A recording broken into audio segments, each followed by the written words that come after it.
Program Studi Pendidikan Bahasa Inggris or English Education Study Program Universitas Negeri Semarang is one of the oldest study programs in the Faculty of Languages and Arts.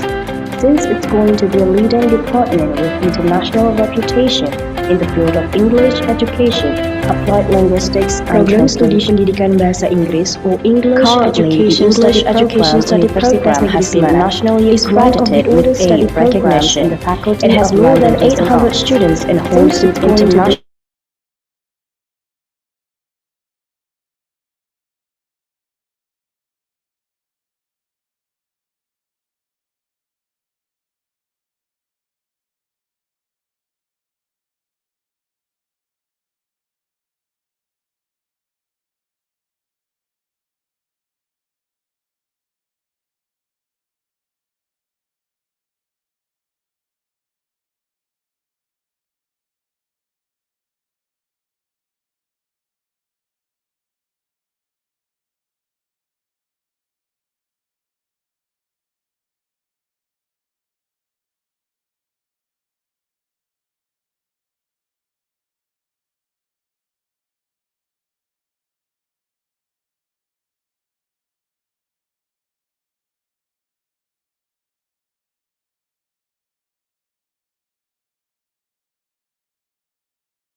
Program Studi Pendidikan Bahasa Inggris or English Education Study Program Universitas Negeri Semarang is one of the oldest study programs in the Faculty of Languages and Arts.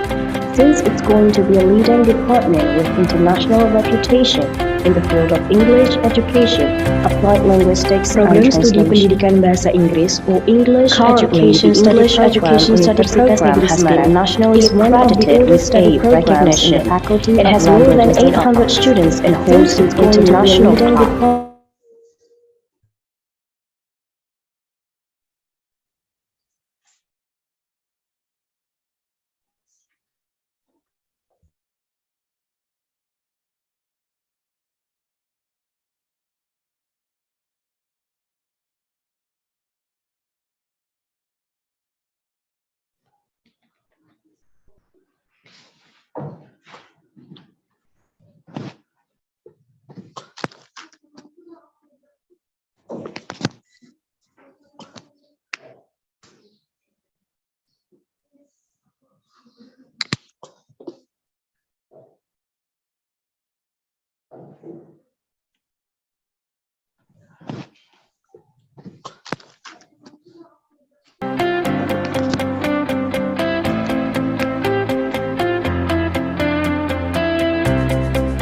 Program Studi Pendidikan Bahasa Inggris or English Education Study Program Universitas Negeri Semarang is one of the oldest study programs in the Faculty of Languages and Arts. Since it's going to be a leading department with international reputation in the field of English education, applied linguistics, program studi pendidikan bahasa Inggris or English education study program Universitas Negeri Semarang is one of the oldest study programs in the faculty. It has more than 800 students and holds an international leading department with international reputation. The study program offers the best experts in the field of English language teaching, applied linguistics, and translation education program has international.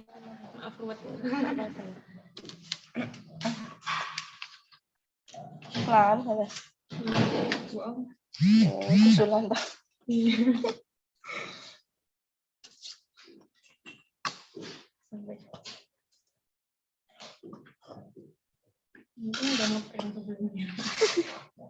Aku yang ngono kan bener kata.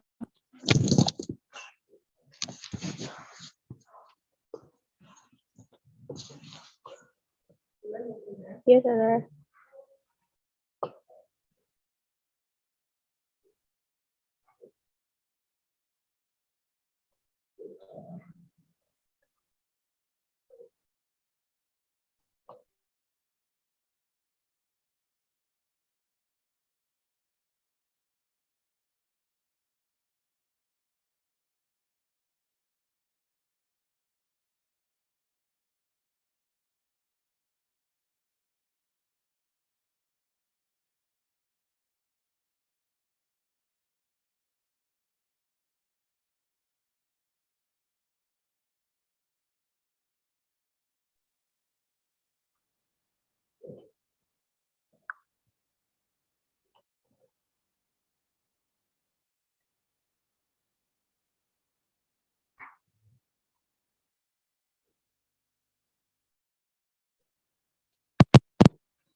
good morning, Prof. Isi.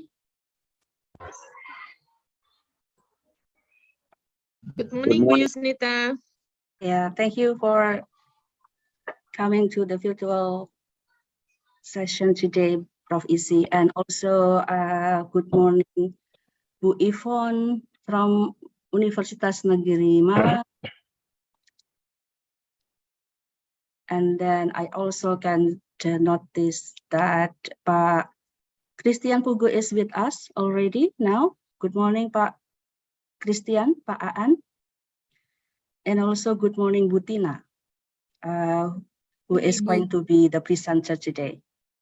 And also good morning to Pak Widianto, our head of English department of UNES. Good morning, Bu Yus, Prof. Isi, Pak An, Bu Yvonne, and Bu Tina. Yeah. Welcome to UNES. Okay. I think we will wait for another minute to have the opening ceremony, since all the parties, today we are about to have around 350 participants, but it seems that many of the participants haven't joined this virtual room. So we will be waiting for another minute, waiting for other participants to join this virtual room. Thank you.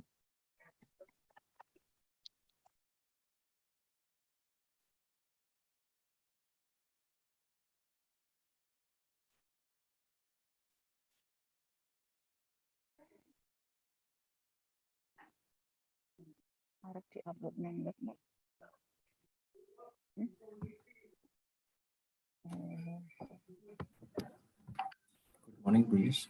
Can you hear my voice, please? Yes, Pak Arif. Just make sure. Morning, Bu Yvonne, Pak Widi. Hi. Pak Christian Pugu. Good morning. Hi. And Butina, are you here with Yes, us? I'm here, Oh, Ibu. hi. Nice to meet you. Morning. Morning. Good morning, Bu Pasca.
Okay, may I have your attention, please, ladies and gentlemen? We will start the opening ceremony shortly. So would you mind switching the camera on for those who haven't switched on the camera?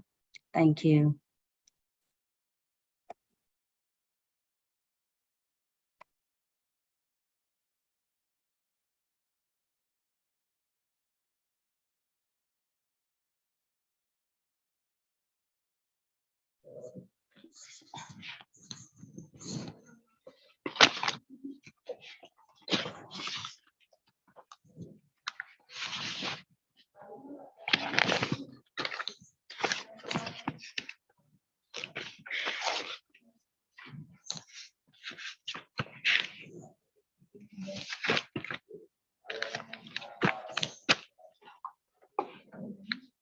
Yes, ada.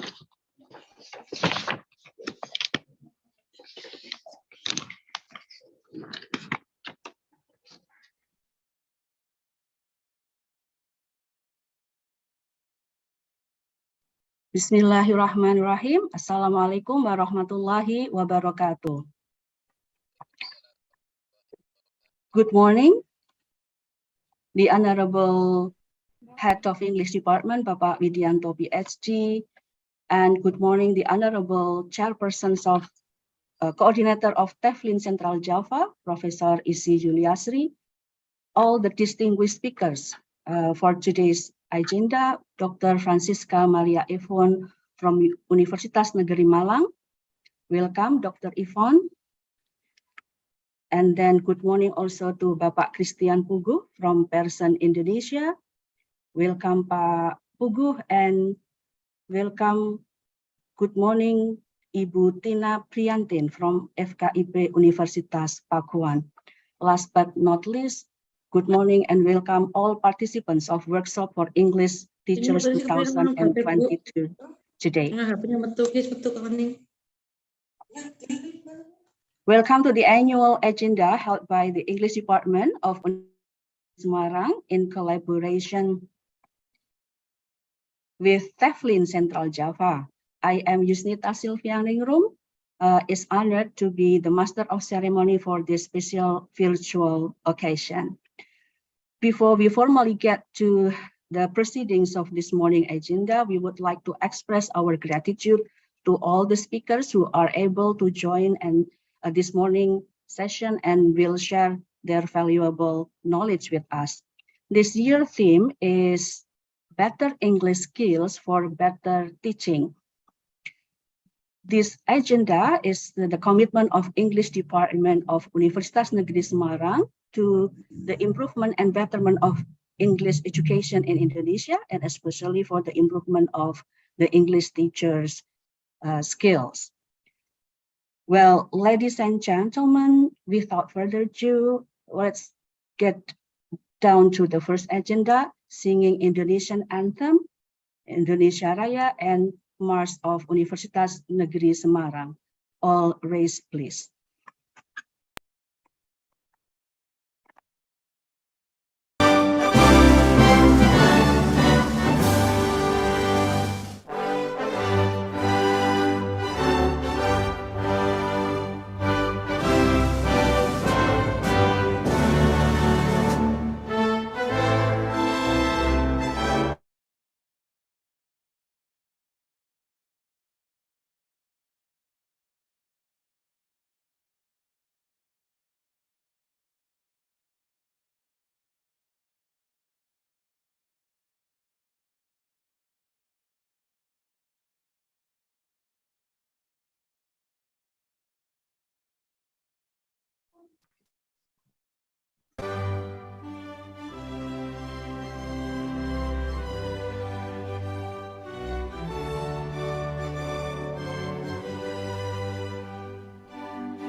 Thank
you. All may be seated. The next agenda is welcoming speeches. The first welcoming speeches will be delivered by the chairpersons of the Workshop for English Teachers 2022 for Ibu Pasca Kalisa. The screen is yours. Thank you so much, Ibu Yusnita, for the opportunity.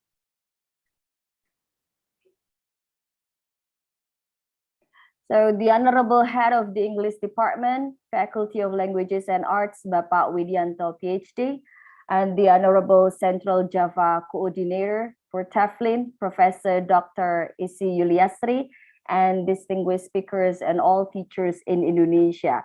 Assalamualaikum warahmatullahi wabarakatuh.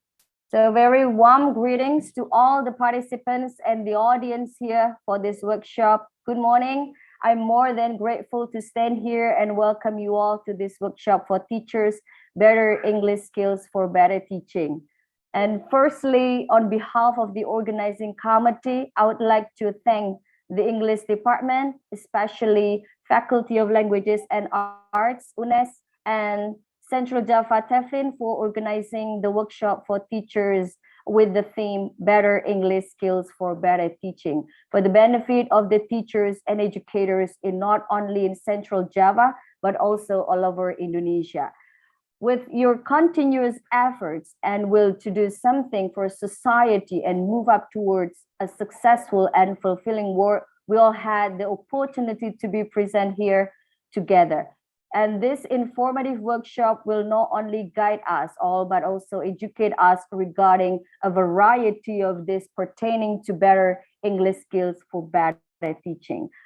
We all are surely grateful for this prospect. I also would like to thank our amazing speakers, Ibu Francisca Maria Yvonne from Universitas Negeri Malang. Hello, Bu Yvonne. Bapak Christian Pugu Sulistyo from Pearson, Indonesia. Welcome, Pak Pugu. Good morning. Morning. So, and the last one is Ibu Tina Priantin from Universitas Pakuan and also the Pearson trainer. Welcome, Ibu Tina. Thank you, Ibu. Morning. Thank you for your willingness in coming to our workshop today.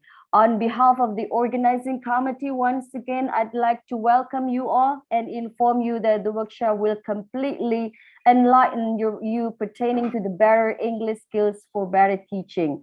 All the vital aspects regarding the topic will be conveyed to you all.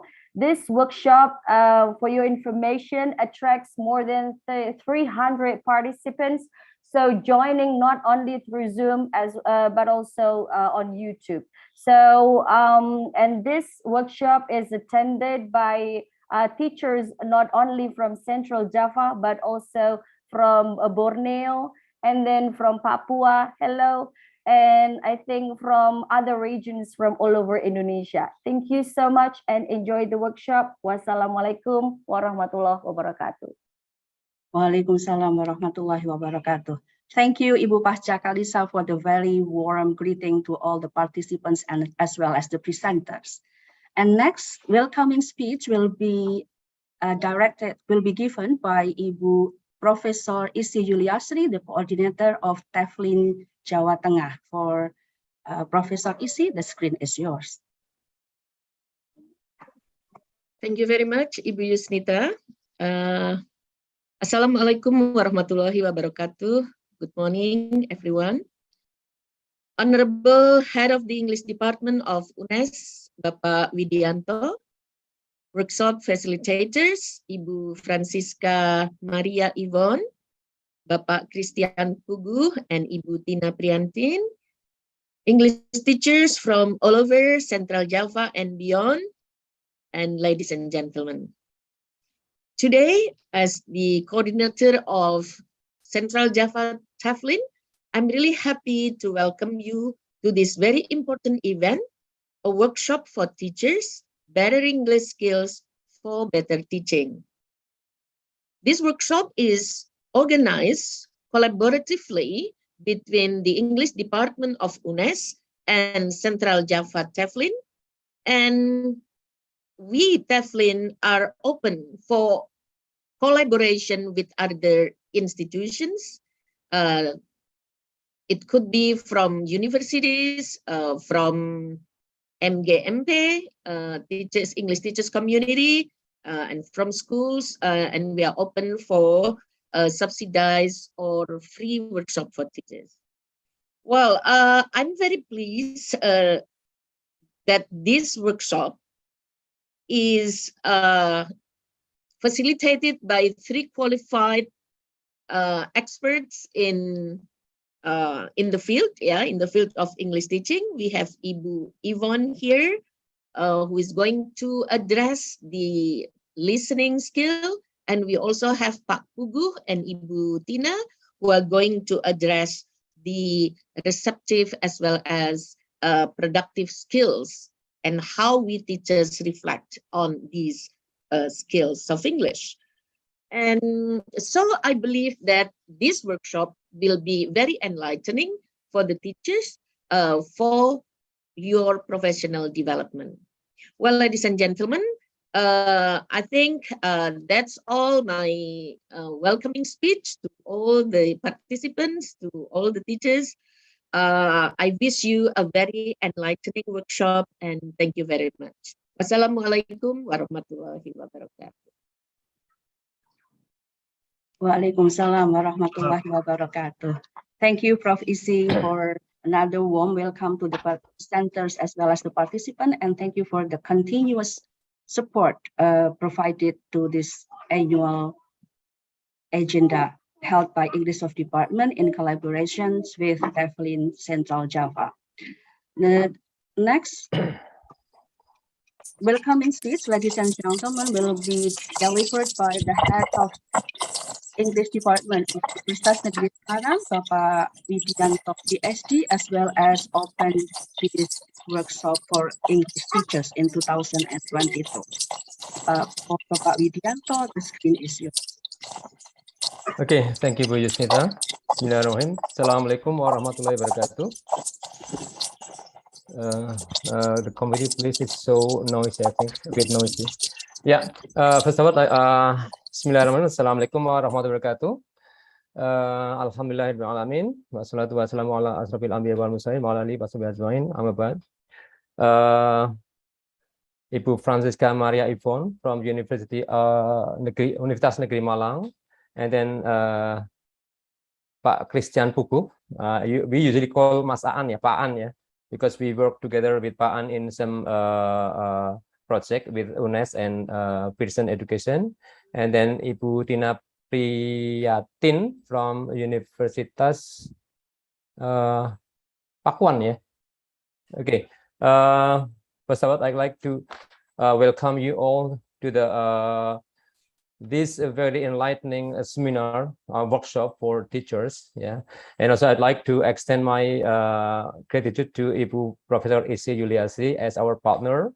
Yeah, we are college actually, but in this organization we are partnered because English department and TEFLIN Jawa Tengah has collaboratively held this event since 2000 something. So I think it's maybe 5 or 6 times. Yeah, this is our dedication for teachers, especially in Central Java and beyond, for having a better teaching and learning process in their class. So we, as the trainer for teachers in English department of UNES, try to give something new or something that might be need to be studied for further education, especially in high schools, junior and high school in Central Java and beyond. And as usual, it is free of charge. Yeah, with the spirit of what's it? We call it PIMN, or maybe unitas what call it? Yeah, but still, yeah, this workshop we try to be free for teachers. Yeah, because since the beginning, as Professor Isi told me, it is our dedication from our for the English department and also TEFLIN Jawa Tengah to to help teachers in enlightening, in teaching and educating young generation, especially in Central Java and beyond. So, thank you very much to TEFLIN Jawa Tengah and also for all the speakers, Bu Yvonne, Bu Paan, and Bu Tina. And I hope that teachers especially and all of us will get the benefit from this workshop. As Bu Dekan I cannot be with us today because the dean and also the vice deans are in somewhere else for having a very important occasion. So representing Bu Dekan, I will be officially open this workshop by saying Bismillahirrahmanirrahim. I officially declare that this workshop open. Hope that we all get the benefit and get some enlightening from this workshop. Thank you very much. Thank you, and I'll be back giving back to Bu Yusnita. Assalamualaikum warahmatullahi wabarakatuh. Assalamualaikum warahmatullahi wabarakatuh. Thank you, Bapak Widianto, for officially open this workshop for English teachers with the theme of better English skills for better teaching. Ladies and gentlemen, dear participants, before we go on to the main agenda of today's workshop, that is the presenters who are going to present their material today, allow me to read the House of Rules to remind all of us about the rules that to make this workshop going smoothly until the end of the session. So,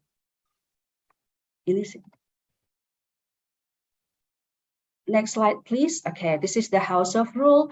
So the first one is, okay, the organizing committee will record the whole workshop sessions. By attending this workshop, you acknowledge that your image and comments may be recorded and rebroadcasted. The second one is that during the opening session, all participants mute the microphone. Only if the speaker allows you, you may unmute your microphone. The next one, questions can be delivered directly in the question and answer session, or click raise hand below the participant box on your Zoom, or please type your question in the chat box on Zoom by mentioning your name or organization. Mentioning your name / organization / city and / questions. Moderator will summarize and deliver the questions to the speaker. Next one, please. The chat box is used only for asking questions. Commenting present or I'm listening, etc. is not allowed so as to get question sorted easily.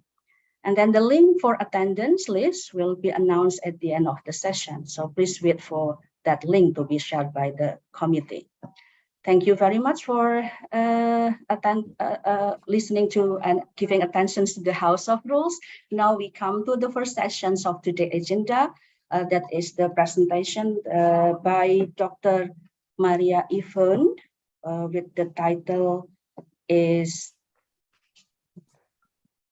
okay, wait a minute.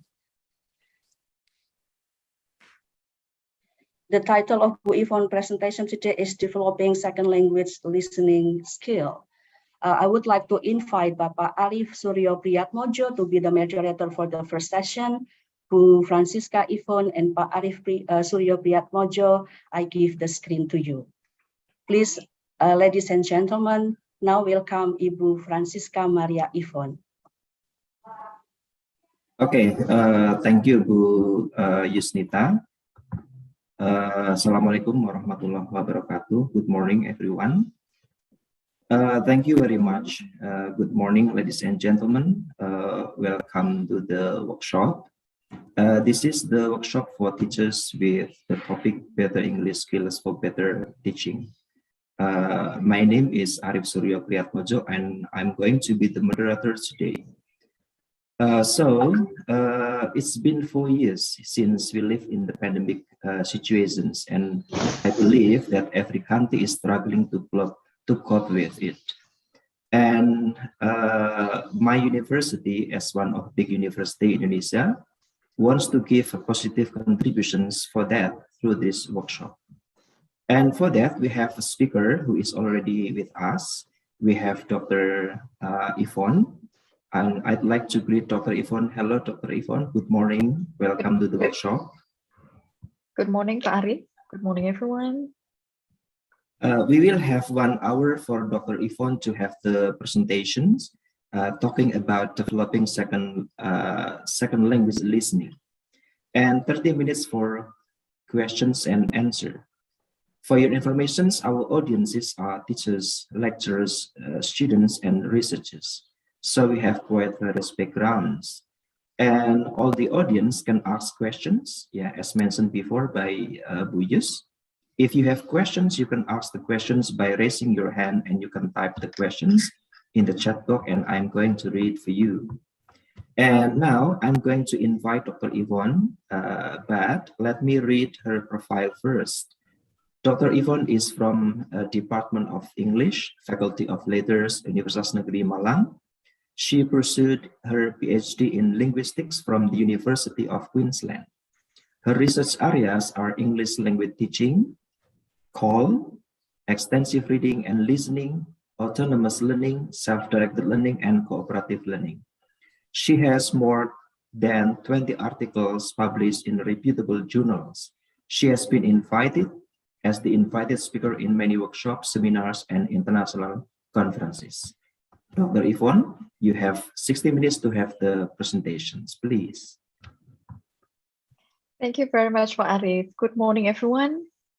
So I would like to thank UNES for inviting me, and also Teflin.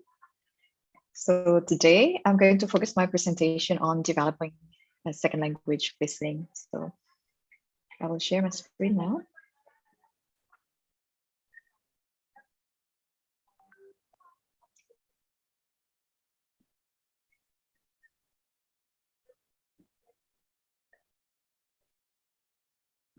Okay, can you see my screen?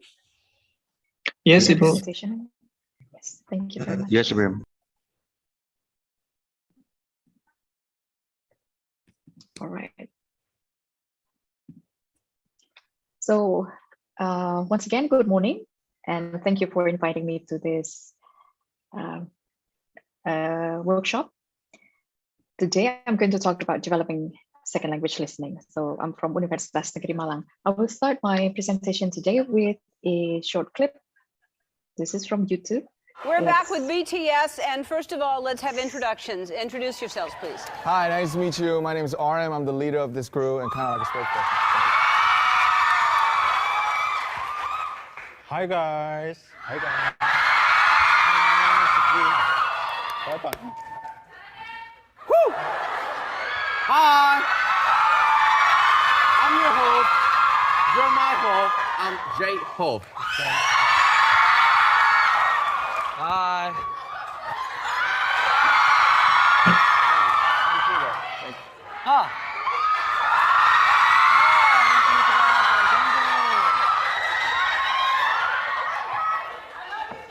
Hello. Hi, my name is Shin and worldwide handsome. Nice to meet you, guy. I'm Jimmy. All right. So we have an interpreter just in case I need one, but you actually, RM, you speak English, right? Yes. So pretty well. You taught yourself English? Yes, I taught myself English. How did you teach yourself English? Actually, my English teacher was the sitcom Friends. Oh, you That's watched legendary. Friends? Yes. So was it mainly just phrases then, or you just learned everything? I think, you know, back in the days, like when I was like 15, like 14, Yeah. it was quite like a syndrome for all the Korean parents to make their kids watch the Friends. Really? So yeah, I thought I was kind of like a victim at that time, but but right now I'm the lucky one. Yeah. So Yeah. like thanks to my mother, she bought all the seasons for DVDs. It got 10 DVDs, right? Right. She bought me, and so firstly I watched with the Korean subtitle. And then next time I watched with the English subtitle, and then I just removed it. That's very impressive, and friends would be very happy that you learned. Thank you. Okay, so I'm going to stop right there. So we just heard from BTS that one of the singers there, he actually learned English by watching video series, Friends. And I'm sure that people of my era would probably be familiar with this series. So today, I'm going to ask you a simple question just to warm up. Yeah, so if you have your cell phone with you, you can use the barcode there, sorry, QR code, and then scan it and then go to a page that will ask you a question. Okay, you can also go to www.menti.com and use the code. So our code today is 672028N04.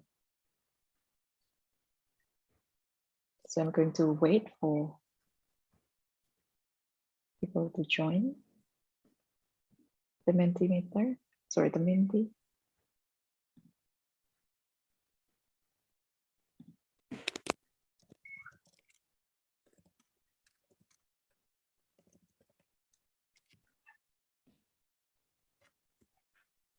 So how did you learn English? Oops, okay.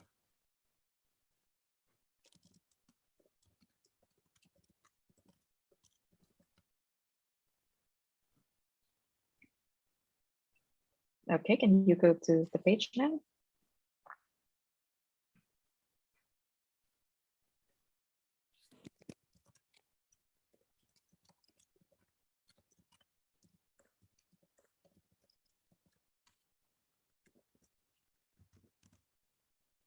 Arif, so I'm going to communicate with Pak Arif. So are you able to Yes. go to Menti? Yeah, actually I'm in Menti. Okay. So the question is, how did you learn spoken English?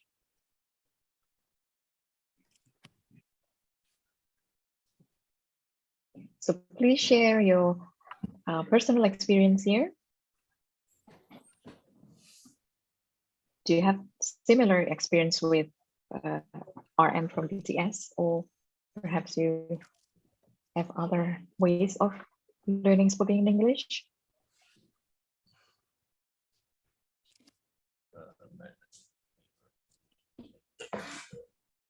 Quite similar because RM Similar, is my brother. Okay.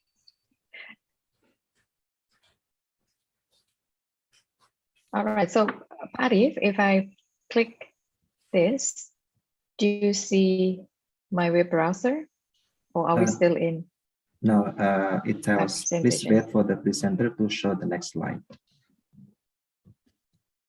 Oh, Yeah, this is- okay. Hold on a this is second. on my screen. So, oh, that's.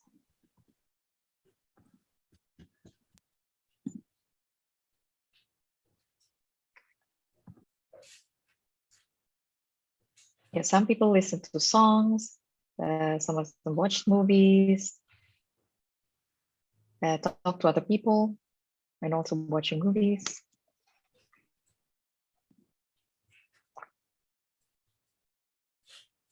Okay, it seems that songs and movies are quite popular.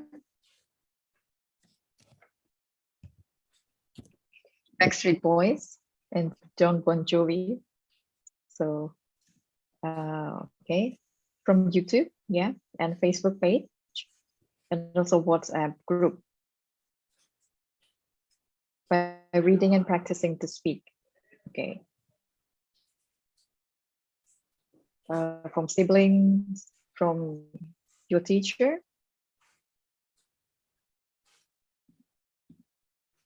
From role playing, watching or listening to podcasts, but playing games, it's quite interesting, and by drilling as well.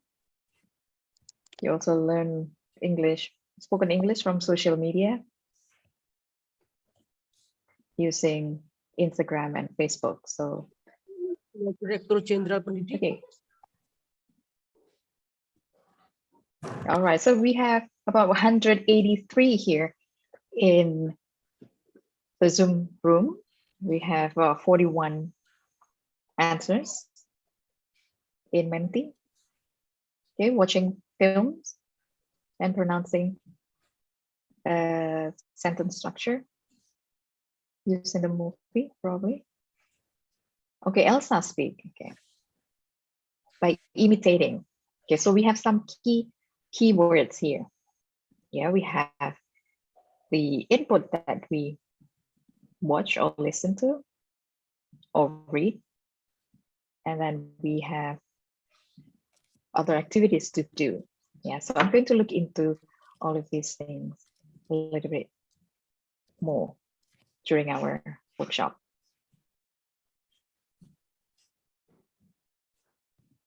Okay, more answers. So quite similar. Yeah, let me go back to my presentation now. Now, do you see my presentation slide, Arif? Yes, it still shows Yes, about the Menti. Okay, right. So I think I need to.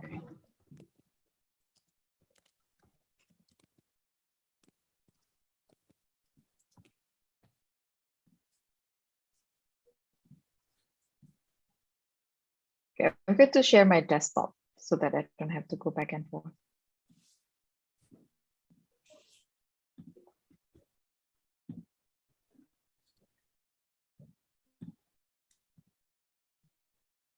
Okay, thank you for sharing your experience.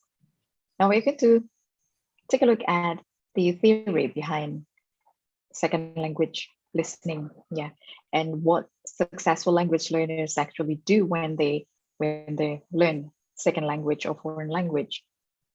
So first of all, we all know that we cannot rely on formal instruction, and as teachers, I'm sure that we know this for sure. So the time that we spend at school learning this language, English, it's not going to be enough to develop our proficiency. The second one, usually successful learners are those with purposes. So they do something with certain goals and purposes and certain focus. They learn from their experience, so they know which kind of listening, for example, that works for them. So a lot of you mentioned that you learn from movies, probably because you think that learning from movies is actually quite efficient for you. So you watch movies and then more movies and more movies, and you see your progress. So you learn from your experience. And successful language learners also adapt to changes. And this is very important because, as Pak Arif and also Pak Widi said earlier that we have gone through a lot in the past 2 years, a lot of changes, and now we are facing an era in which technology is part of the game. So we cannot just ignore the existence of technology, and we need to react to problems quite quickly, because as we know, in the past 2 years, we've been reacting to this huge problem, right? And the next one is successful language learners are usually curious people, so they want to learn and know a lot more than what they have already had. And successful language learners also those who are motivated, persevere, and making learning a habit. So as teachers, when I accepted this invitation from Bu Pasca, she told me that I'm going to talk to teachers, and I'm really interested in talking to teachers because from my experience, teachers are successful language learners, and they are curious to learn and then motivated to learn and develop their own proficiency so that they can be better teachers. And the last one is usually we use technology to assist us in learning. So especially in developing second language listening, without technology, it's actually pretty difficult for us because we do not have many sources to input around us. So we have to access them from somewhere, and technology has given us the opportunity to do these things. So how is second language listening learned? So this is usually what we do. So we go to school or learn it in formal setting or in informal setting, and we rely a lot on quantity of input. We do this quite often. So for a period of time, we cannot develop this in a short period. And we need to do some activities, actually, not just listening, but other activities that can focus our attention on the language, on ourselves, and how to develop our skills. And then we also use a lot of materials, different types of materials. And in this workshop, we are going to play around with some of them. We are going to do some activities. So we learn listening usually intensively or extensively. Yeah, so what is intensive listening? Can you share your answers in the chat box, please?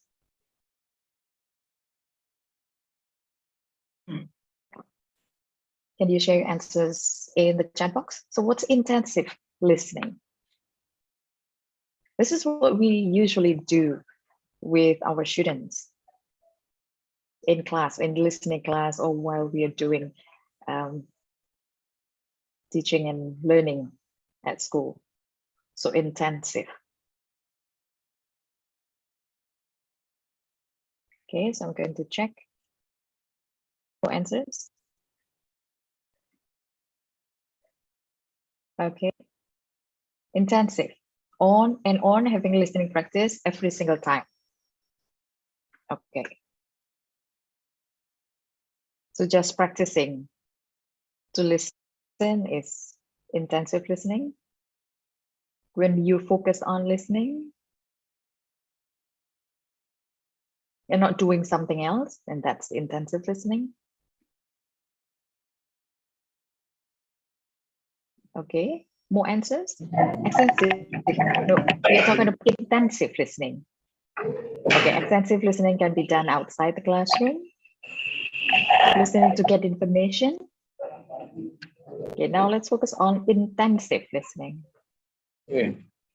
Pak Ari? Usually I like to talk to someone when doing webinars like this, because it's actually easy to get answers from the moderator. Pak Ari, are you still there? Okay, by getting something from the audio, comprehending content, listening to enrich knowledge, focus on listening exercises and mostly on form. Thank you, Pak Asep. Yeah, this is the kind of answer that I'm looking for. Focus on certain details, yeah, detail, comprehension, analyzing information from what we listen to. Yeah. So usually when we listen intensively, yeah, we do activities like filling in the blanks or answering comprehension questions after we listen to a recording, something like that. Yeah. Okay.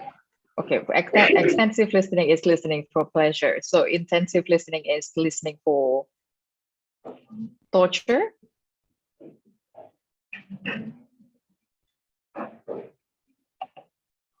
What do you think? So which one do you usually do with your students in class? Intensive listening or extensive listening? Intensive. Yes. Ari or? Yeah, mostly about intensive. Mostly intensive. Yeah. Mostly intensive.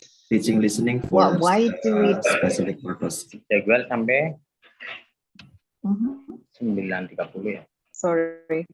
Iya. Lama. Okay. Yeah, I'm a bit distracted because of the background noise. Sorry. Yeah, so usually in class we do one recording with our students.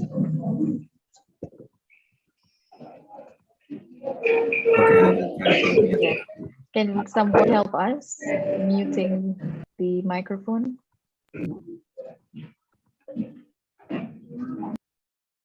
Okay, for Yeah, the okay. audience, So- please turn off the audio.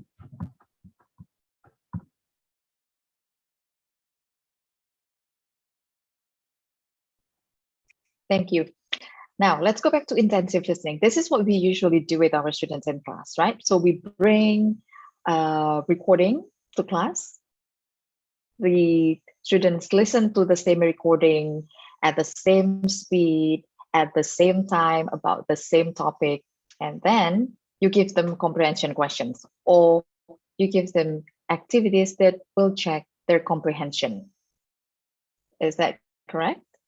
Are you familiar with this kind of activity? Yes? Okay, good. So that is intensive listening. So you're trying to dissect, the text or the input, and then you ask questions. Some of them are about the main idea or detailed information or things like that. So sometimes you ask them to do other things as well. Yeah, but the students will have to focus on one single input. And everybody is treated the same. And what happens if your students say that, look, ma'am or sir, I couldn't get the information from the recording. What do you usually do? Can you write your answers on the chat box? What do you usually do? You played the recording once again, right? Okay, make them listen again and again and again. Replay the recording again and again. And sometimes you also help them with the answers, right? So this kind of listening is actually quite demanding. Yeah, because you give them some clues as well. So this kind of listening is very demanding because you have learners of different levels, but do you treat them as if they are of the same level? Some students are struggling to listen. Some students are okay. Some others find the recording very easy to listen to. All right. So what about extensive listening? This is a different take on second language listening. Yeah, with extensive listening, so when we listen to things which are within our level or below our level. Yeah, and this extensive listening is very personal. Everyone will pick different types of input to listen to. Yeah. Or you can say extensive listening is listening for pleasure. Yeah. And intensive listening is not listening for pleasure, because you have to be very, very serious when you listen intensively. So this is like giving your students tests of comprehension, but extensive listening is not that. Extensive listening is for your students to enjoy what they listen to. Okay, so with technology, today we are going to try to do all of these things, intensive listening and extensive listening. Not too much on the intensive, but we will focus more on the extensive. Okay, intensive listening, extensive listening. So they have different aims. Okay, for intensive listening, it's for proficiency development. So you are pushed, yeah, to focus more, not on the meaning, but on the language most of the time. But for extensive listening, the aims are for pleasure, for you to develop your basics. So both of them have different focus. The activities that you do are probably quite similar, but the types of materials that you access during the activities are going to be very different. Yeah, so this will work for you as teachers as well as students. Now we are going to take a look at some of the aims of listening in the second language. Yeah, so most of the time we look for the first one. We just want to improve our knowledge and proficiency, right? This is like the ultimate goal for everyone. And because we do not have much access to target language input, so this is also to give us exposure to the target language. And quite recently, people pay attention to the third one, to enjoy learning second language, so enjoyable experience. And some people listen just for general comprehension. Some of us focus on developing our fluency and automaticity. And for us teachers, the last one is actually very important. So usually as teachers, we will not be brave enough to listen to a recording for the first time together with our students. Am I true? Do you agree with me? So when you are given the same recording with your students and you have never heard of it, and you listen to that together with your students, you're probably quite scared because you may miss a lot of things from the recording. That's if your approach is intensive listening. But if your approach is extensive listening, you won't be afraid of this because you will be picking something of your level and of your students' level. So the aims of listening should also be to improve our confidence and motivation.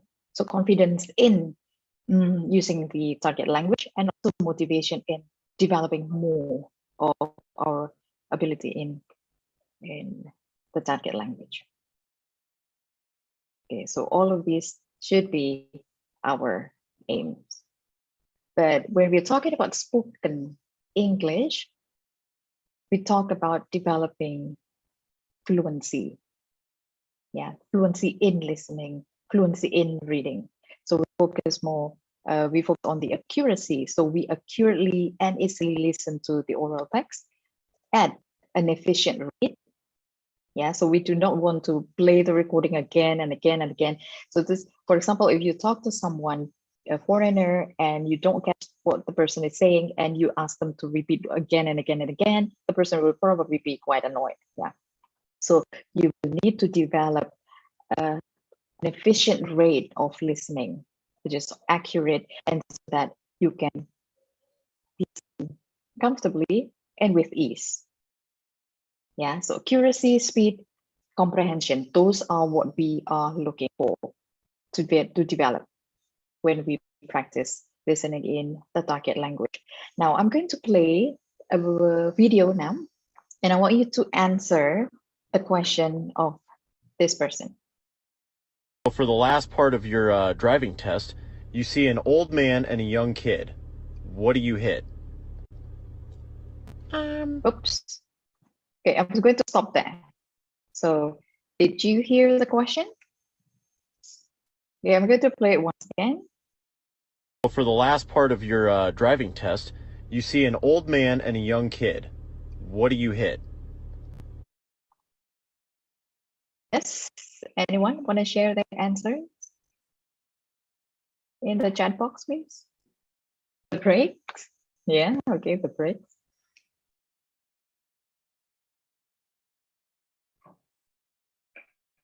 Very good.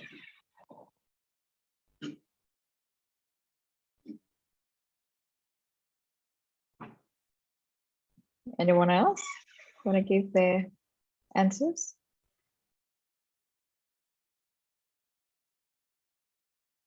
Okay, good, Bu Upi, this is quite challenging.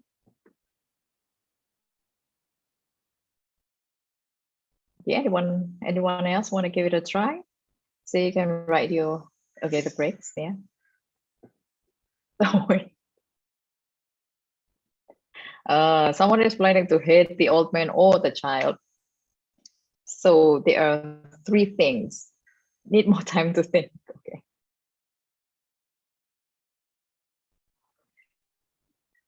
Right. So I'm going to play again. Yeah. For the last part of your driving test, you see an old man and a young kid. What do you hit? The old man? Well, I mean, the kid has his whole life ahead of him. So I would hit the old man, right? The brakes.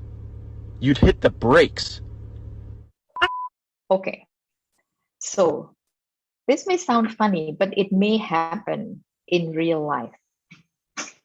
Yeah. So if you did not catch the what, you will probably think about the old man or the kid.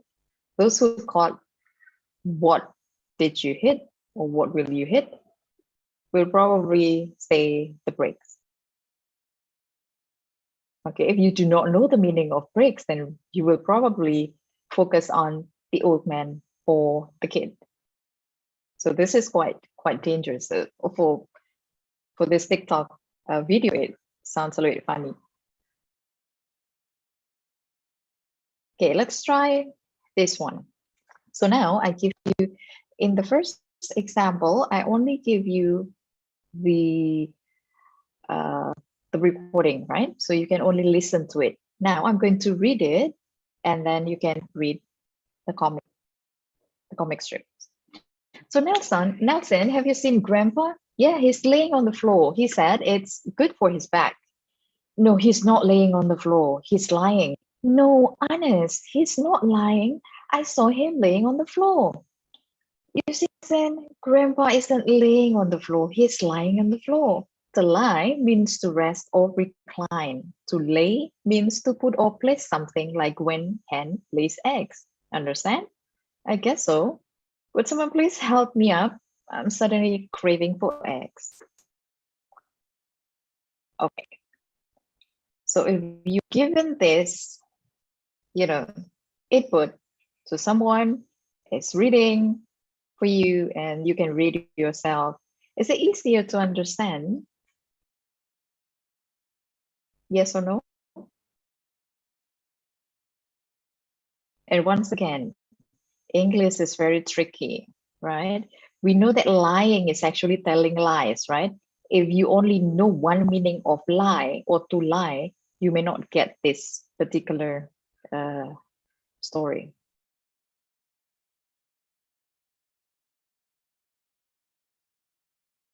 And your students probably missed this as well, like Nelson. Yeah, Nelson doesn't know that lying is actually to rest or to recline.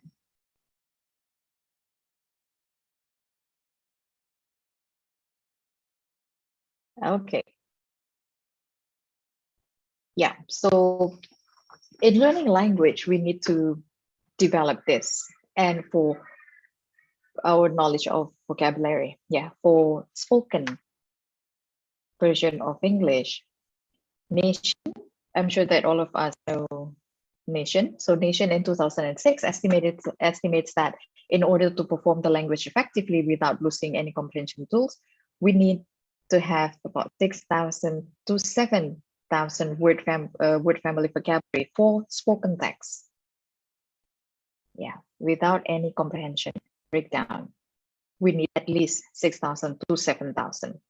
So we did a research at our university and check high school graduates. And you can see high school graduates level of vocabulary by the time they graduated from high school is this. So only this many students actually at the level of 5,000, let alone 6,000 or 7,000. Yeah, those are students who have learned English for about 6 years in junior and senior high school. So once more, if you only hear this, I think the Cadillac is here. Huh? What Cadillac? Is it my birthday? Who said anything about a Cadillac? You did. You said, I think the Cadillac is here. No, I said, I think the Cadillac is here. Oh, you shouldn't get my hopes up like that.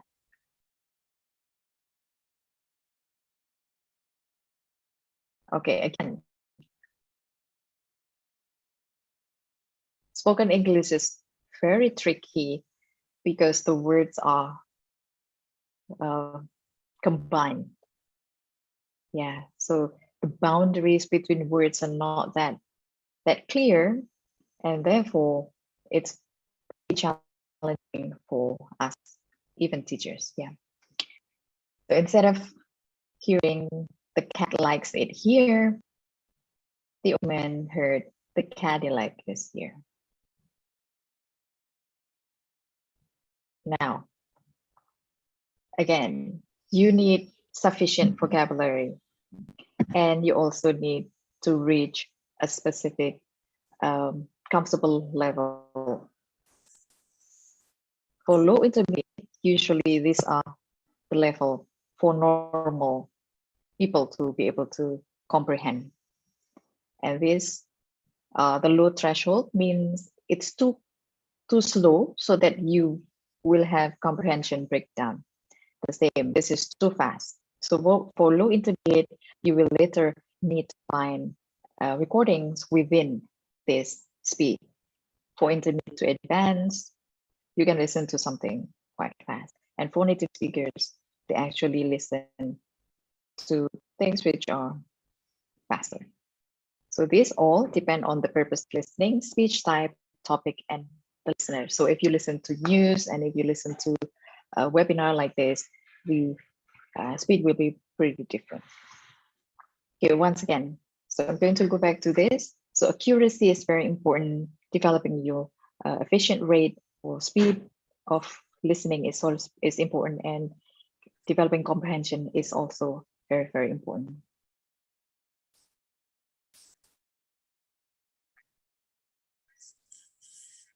All right, so in addition to the three things, so accuracy, speed, and comprehension, I would like to draw your attention to Nation.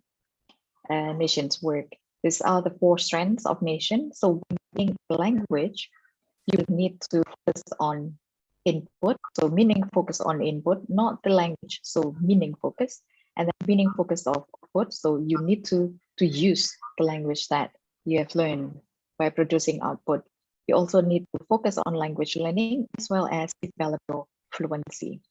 Okay, so 4 strengths. Usually when you focus on intensive listening, you only focus on this. The main focus is input and language focused learning, only these 2. But when you combine intensive listening with extensive listening, you will get all of these things. Sometimes in intensive listening, you also have meaning focused output. Okay, so combine all of these things, then hopefully you'll be a more successful language learner. So today we are going to focus on our activities on this extensive and intensive listening. So you can do warm-up activities if you want. You can also do follow-up activities if you want, but it's a must. Yeah, but since we need to focus not only on getting input, this type of activities can help you reduce the target language output. Therefore, they are recommended to be conducted as well. Now, we're going to try to only listen. Yeah, so the first listening activity that we're going to do is listening only. This is quite a demanding activity for beginners and low intermediate learners. And I don't know why, but most of us are actually bringing this to class. Yeah, listening only. So we bring recordings and then play and do these demanding activities most of the time when we talk about developing listening skills. Recording in progress. Okay, so self-directed listening for pleasure. We're going to focus on that. And the materials that we can use for this are radio programs or audio podcasts or recordings. Now I'm going to take you to Radio UK.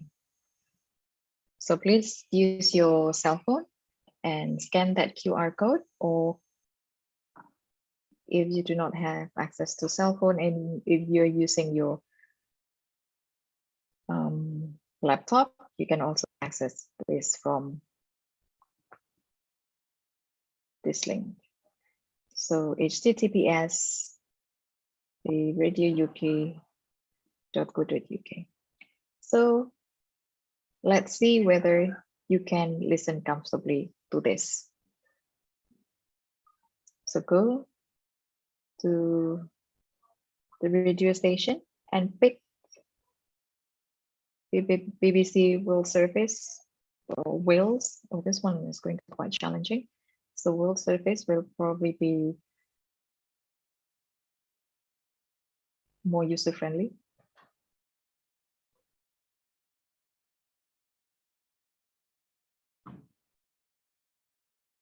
Icelandic females, some as young as 12, were fitted with the coil, an intrauterine device. Decades later, physically and emotionally traumatized women are speaking out. Some say they weren't told what the procedure was for. Others later found... Okay. So I will give you 2 minutes to listen to something from the radiouk.co.uk.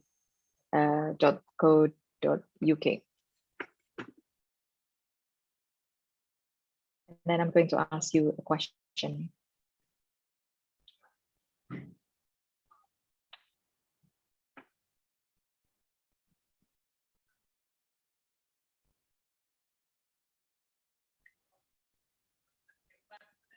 Two minutes.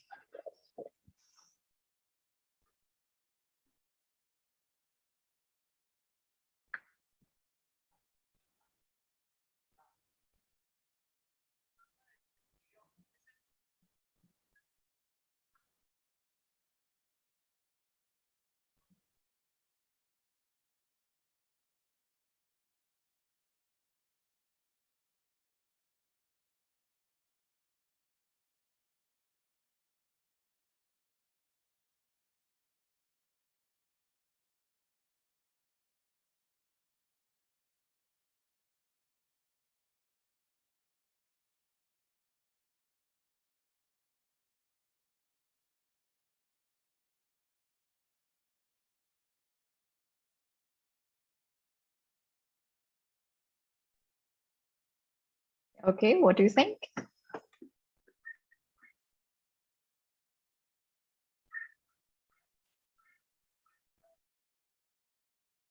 Thank you, Datul, for sharing the link. So everyone, would you please go to the Radio UK BBC World Service, or you can pick other radio station if you want. Give it a try.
Okay, what do you think?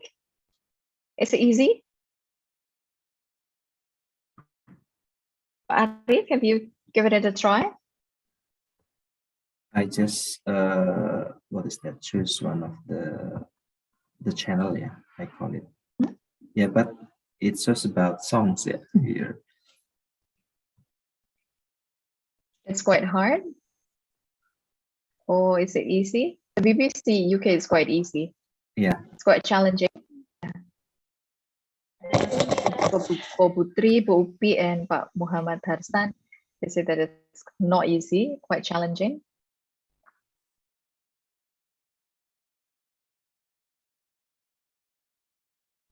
So why is it challenging? Someone like is Bu Indriana. She likes it and just download it on her mobile phone. Okay. Not easy. Yeah. So listening on its own is actually very demanding. Yeah, but Harsan loves British English, so he could grasp some of it. Very good, Pak Harsan. Yeah, for Bu Nadia, it's not easy.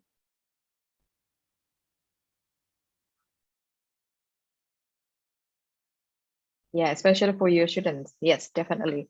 For us teachers, this is quite challenging. Yeah, we only have one single access of input. That's why it is very, very challenging, especially when you listen to news or things like that. Yeah, this is authentic, but not easy. The World Service is quite easy, yeah, according to Bu Yusnita.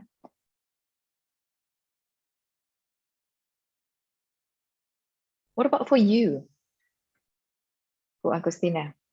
So I'm actually reading the chat box right now. So for you, is it challenging? Will you enjoy this kind of listening?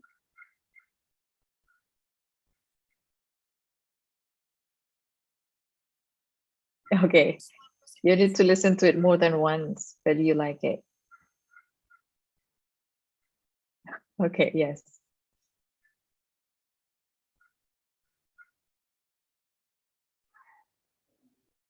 Right.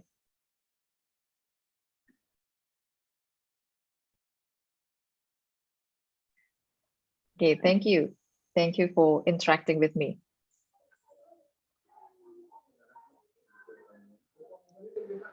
So all of us agree that, well, most of us, not all of us probably, agree that this is quite challenging. Yeah, so the accent for the news is probably not as bad as if you access the Wales radio, yeah, or the radio stations that local people in Britain there listen to, yeah, because this is for international people, so it's easier for us to understand. Now we're going to take you to the second website. So if you have your cell phone with you, you can just scan the QR code there, or you can go to www.radio.net, and this is VOA. You're going to listen to something quite different from the first one that you listened to earlier.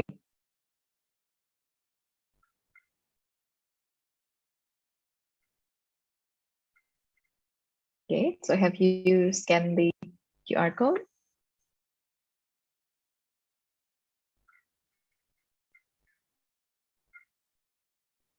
Just go to the website. Okay.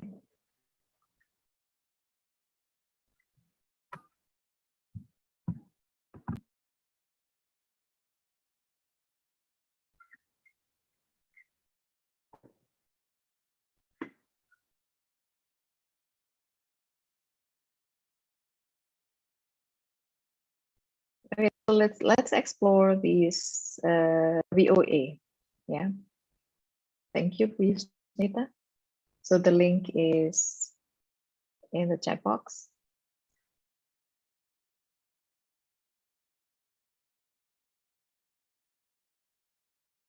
So I'm going to jump to the web now.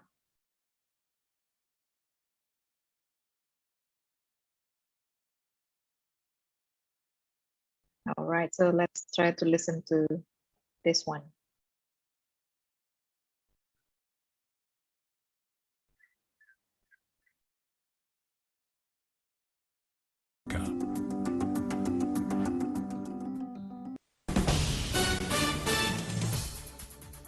This is VOA News. Via remote, I'm Marissa Milton. Tensions are soaring even higher between Russia and the West over Moscow's war in Ukraine. AP Washington correspondent Sagar Meghani has more. Russian President Vladimir Putin has formalized the illegal annexation of more Ukrainian territory and vowed to protect it forever. Vladimir Zelensky followed with an accelerated Ukrainian push to join NATO, what Putin has long called a red line, and a move the U.S. and other allies do not endorse. As Moscow and Kyiv continued their fight, the U.S. ripped Putin's land grab. The sham routine that he put on this morning. Okay, so I will let you listen to the recording on your own, or to the news on your own. Yeah, it's about war again.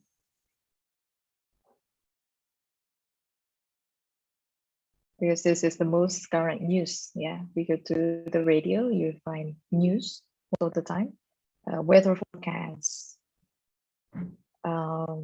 sometimes radio drama.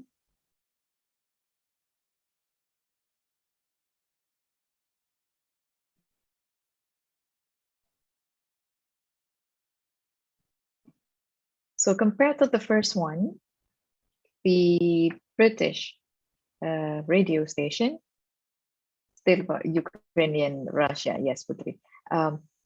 Compared to the first one, which one is easier to listen to? It's easier. Yes, VOA is a lot easier. Why do you think it is easier?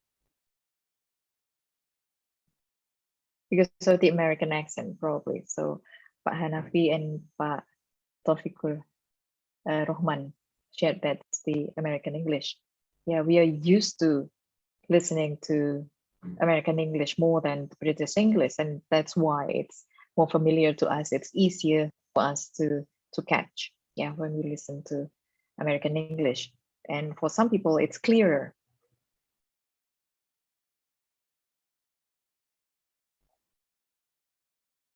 Right. So accent familiarity is also an issue. Okay, I'm going to take you to where I am right now. So radioaustralia.org.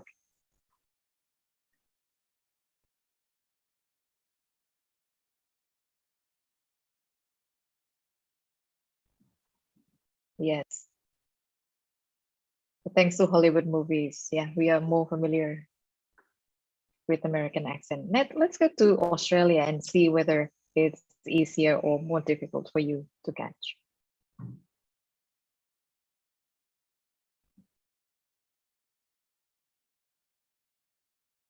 Yeah, so Pak Harsan grew up listening to American band, so it's a lot easier for him. These days we listen to Korean boy band. So probably our students are more familiar to Korean English. Okay, let's go to Australia now.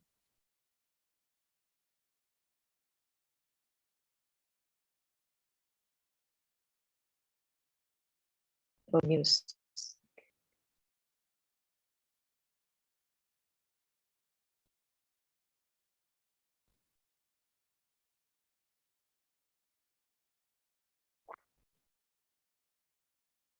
Market-ready car, but when the market will be ready for them to take off in a mass uptake, I'm not sure that's going to happen. In fact, I think with the rapid development in batteries, that's...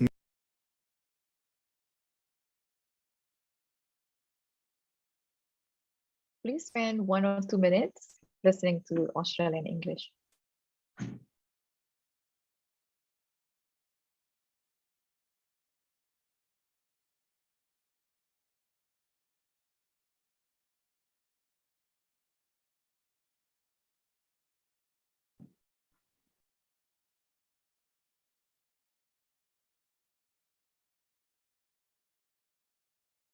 easiest way to do that is to annex these territories and immediately start discussing how they're going to defend.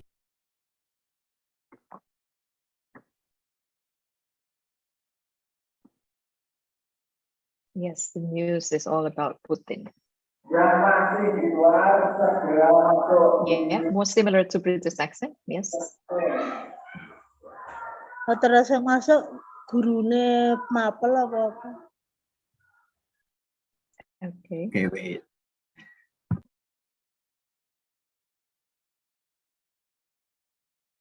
Yeah, British accent, but it's lower. Okay. Try the Radio Sydney or Melbourne or Adelaide or Brisbane.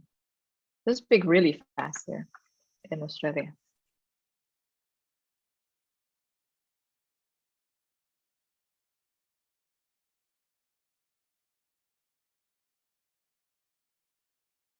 Okay, so which one is the easiest and which one is the most difficult one?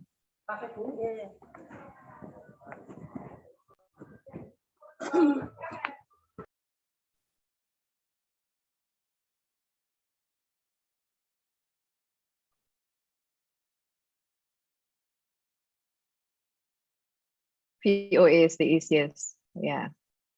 British is the most difficult one. So Australia is in the middle.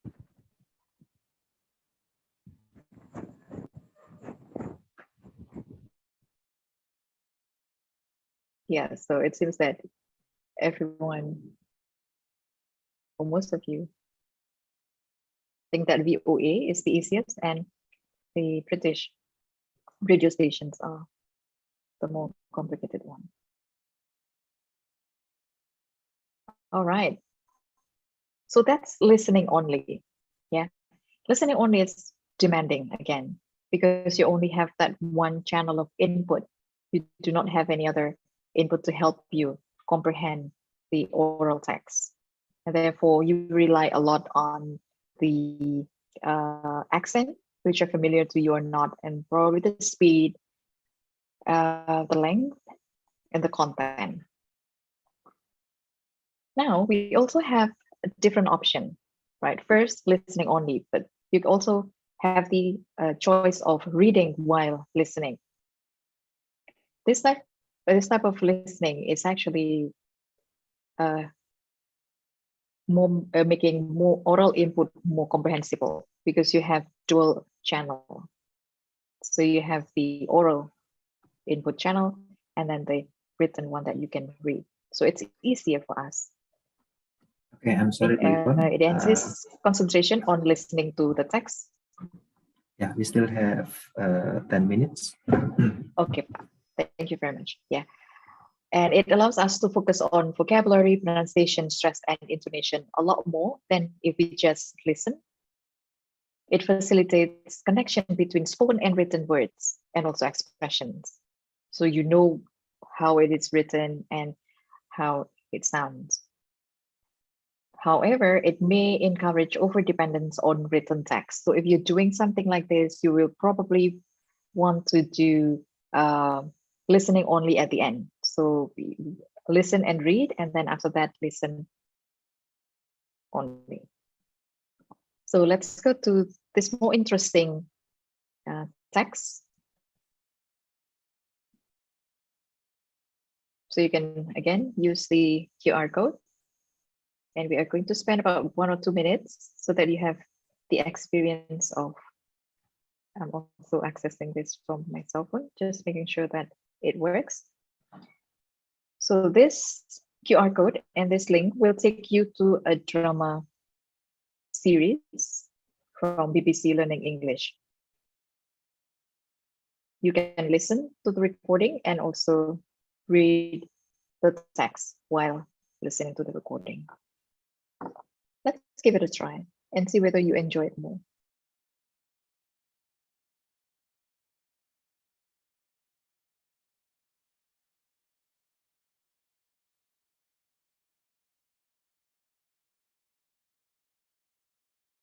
I can actually play it from here as well. So it looks like this. So you can download the PDF so that you can read it. and you can download the audio, or you can listen to this live.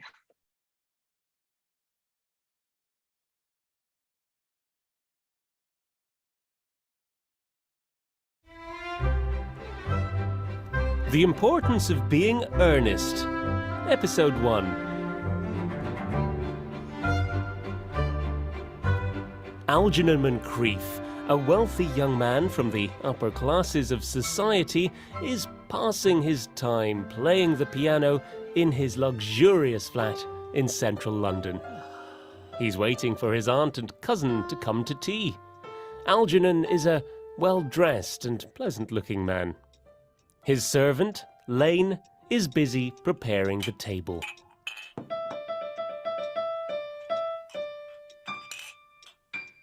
Did you hear what I was playing, Lane? I thought it would be rude to listen, sir. Oh, that's a pity. Now, have you made the cucumber sandwiches yet for Lady Bracknell? They said they would be here at 5. Yes, sir. Here they are. Oh, good. By the way, Lane, I noticed 8 bottles of champagne were drunk on Thursday night while I was having dinner with Mr. Worthing. That's correct, sir. Why do bachelors' servants always drink their champagne? It's probably because a bachelor's wine is better than the wine you'd find in married families. Good heavens! Is marriage as bad as that? People tell me that it is very pleasant, sir. I don't have much experience. I've only been married once. Aha! That'll be my dear Aunt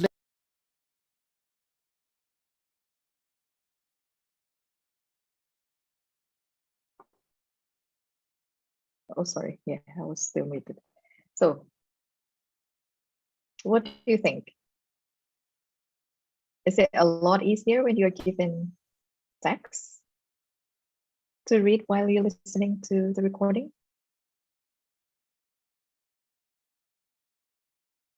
Yeah, so Pak Rizal or Bu Rizal nih. Interesting, easy to listen, much easier. Yes, much easier.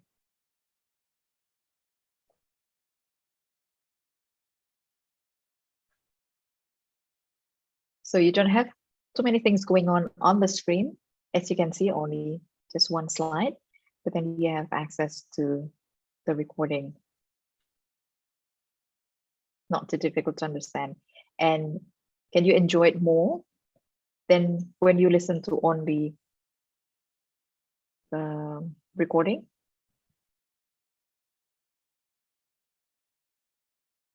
Yes. So the transcript or the subtitle helps a lot, I'm sure. And it is actually okay to give this to your students and for you to use reading text by yourself. That's yeah, so once you're familiar with the story, you can replay it without the text.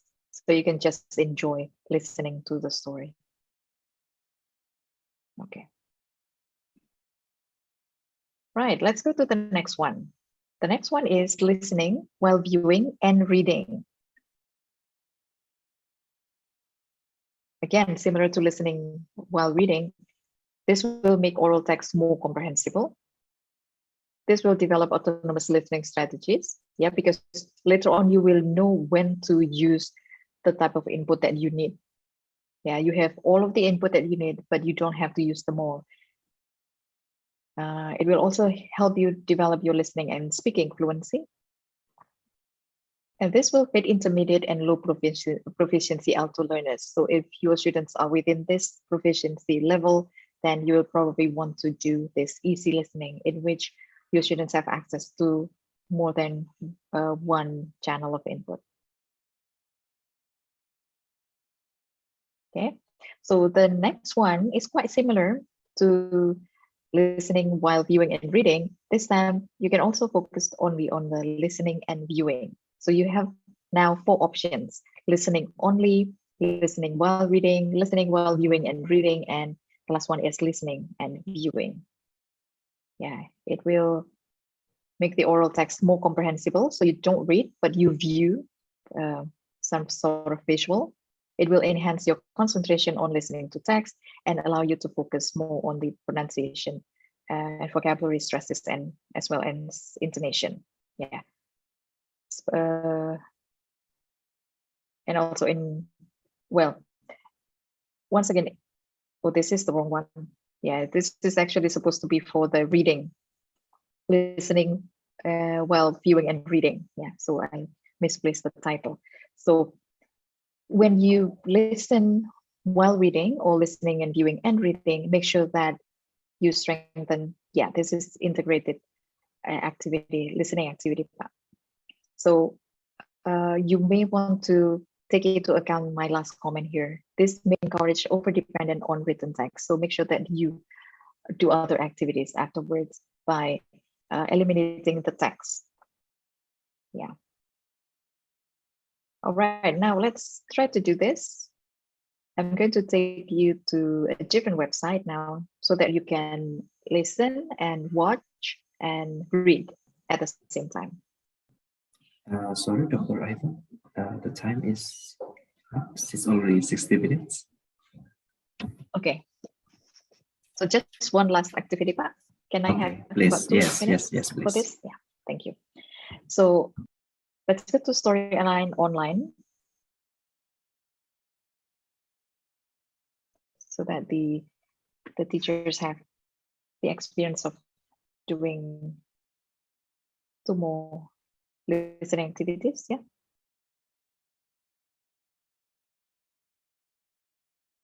So as you can see, there is Christian Slater here reading a book.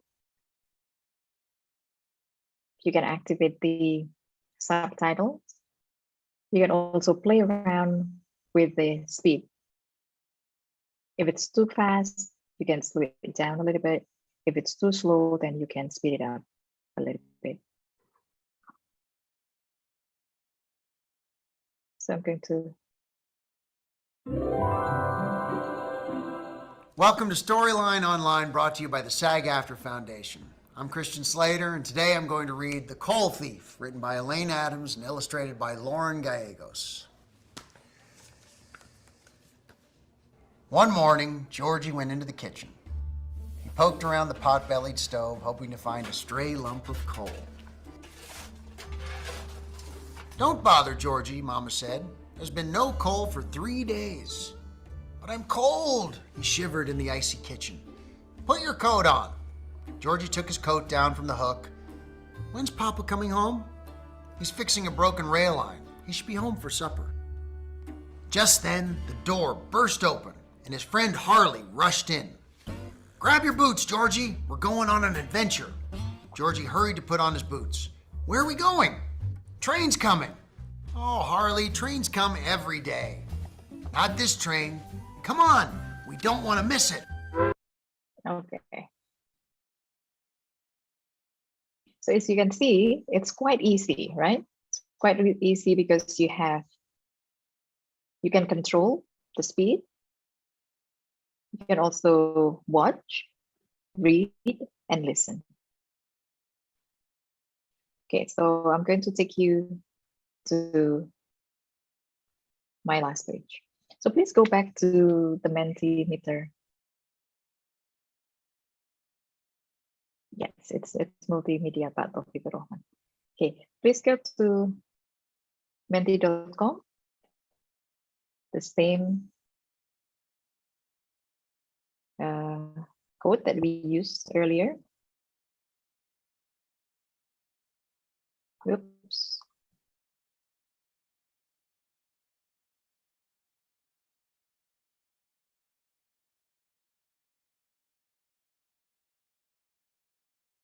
Okay, so let me go to the next page. Okay, so according to you, which one is the most effective, and then try to rank them from the first to the fourth. Is it listening only, listening while reading and viewing, or listening while viewing?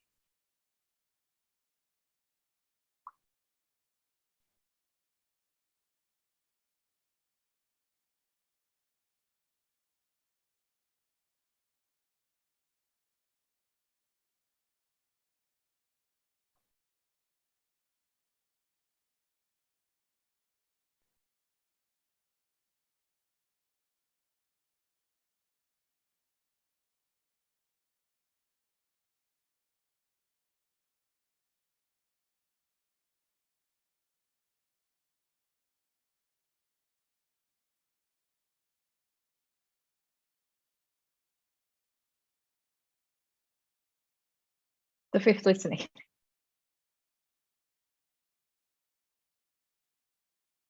Okay, number one is listening while reading. And then second one, listening while reading and viewing, listening while viewing, and listening only is actually, yeah, I would say that it is more demanding. And if you don't like it, yeah, you don't want to give it to your students. Yeah, so give your students access to more input so that they can enjoy the listening, yeah, and learn more. But probably it will take longer time for them to develop their proficiency, yeah, because extensive listening is for the purpose of developing fluency and automaticity instead of listening proficiency. Okay, and that's all from me. So stop sharing. Thank you very much, everyone. Okay, thank you, Dr. Yvonne, yeah, for the nice presentations. So I thought that extensive belongs to reading only, yeah, but actually there is also extensive in listening, yeah. Okay, so now we move to the questions and answer. Please raise your hand and then state your affiliations, yeah, your names and affiliations. Raise your hand, please.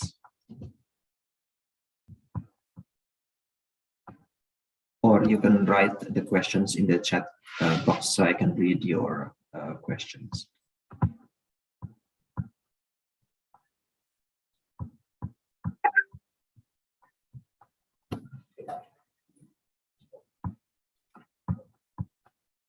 Okay, Bu Ivan. Before, yeah, waiting for the questions from the audience, I have questions. Yeah. So I used to have extensive reading, yeah, when I was in S1 program. So at the time, my late professor gave us a novel to read, yeah, in a week, yeah, meaning that in the 16 meeting we had to read 16 different novels, yeah. And then after reading the first novel, we would have a face-to-face interview. So the professor would ask many questions, yeah, related to the novel. So what about the issue of assessment, yeah, in extensive listening, yeah? Meaning in extensive reading, the professor also read the novels, yeah. What about the listening? How to assess extensive listening or extensive reading? Extensive listening. Or listening. Okay. So extensive listening, just like extensive reading, is very personal. So it needs to be assessed personally as well. So we cannot use tests. Comprehension tests will not fit extensive listening. So other activities will fit extensive listening more. So activities like project or journal writing, that sort of thing, will fit more listening. Okay, so meaning that it should be, what is that? The pleasure, yeah, for the students, yeah, to listen. Yeah, the focus is on the pleasure and on listening to as much oral text as you can within your level. So we are not using things which are beyond the level of the students or teacher. Okay, maybe once more, in my department, we have intensive listening, yeah, but we don't have extensive listening. So if we have a plan, yeah, to have extensive listening, so it is better to to split it between intensive and extensive, or combine between intensive and extensive in one class, for example. Okay, so you actually have two different options for that. So you can have extensive reading and regular kind of reading, and extensive listening and intensive listening, regular kind of listening courses as discrete courses, separate courses. But you can also combine them. Combining them is actually more interesting to me because you can focus on the topic, discuss and approach it from different perspectives. So for example, you're talking about one topic in the intensive listening course, you can also use the same ask the students to focus on the same topic when they are doing the extensive listening.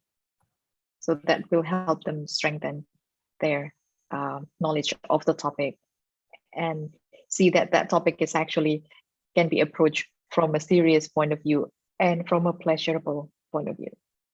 Okay, thank you. So it's very nice. Okay, so when I check in the chat box, I have some questions, and then I will read one questions, and Dr. Yvonne can give the answer. Yeah, the first one is from Upi Astuti. Yeah, would you like to tell us to make the student listening while viewing and reading, but without giving them kind of tasks to make sure they are autonomous learners? Thanks. Okay, right. Autonomous is actually the end goal of learning. Yeah, when someone is autonomous, they know what they do and what they need to do. And it's something that we need to cultivate. Giving them more options is actually good because they will learn to identify their own needs and areas in which they need to improve. Yeah, so we do not need to tell them that you need to listen and then view and then read, and yeah, you don't have to tell them that, but you give them the appropriate kind of input. It will depend on what they need from the input. If the students are really good, they probably just need the recording, the audio. But then if they think that they need a little bit more help, then they will also access the viewing part of it. And if they need more, they can have access to the text as well. Yeah. Okay, thank you very much. So making them Yvonne. used to, you're most welcome. Okay, Upi, did Dr. Yvonne answer your question? Yeah, definitely. Thank you. Thank you. And then now we go to Mr. Witt. How can we enforce our students in very limited time to make them comfortable to improve their listening ability? Okay, so time is certainly a constraint. Yeah, our biggest constraint when it comes to formal language learning. Probably we can focus more on the intensive listening while we are in class, and then do more extensive listening outside class. Yeah. So I'm saying this because we don't have much time in class, like about 2 to 3 hours a week. It's not going to be enough for our students to do extensive listening, because usually extensive listening takes longer period of time, to take effect. But again, combining, as I said earlier, combining extensive listening and intensive listening will help our students relate the topic to their real life later on. So they see a topic which is being discussed inside the class, but they can also pursue that particular topic more when they are outside of class. But listening to something easier, that's what needs to be remembered. Listen to something which is easy or very easy for the extensive listening.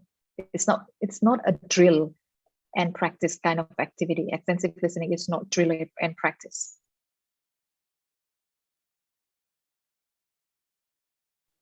Okay, thank you, Mr. Witt.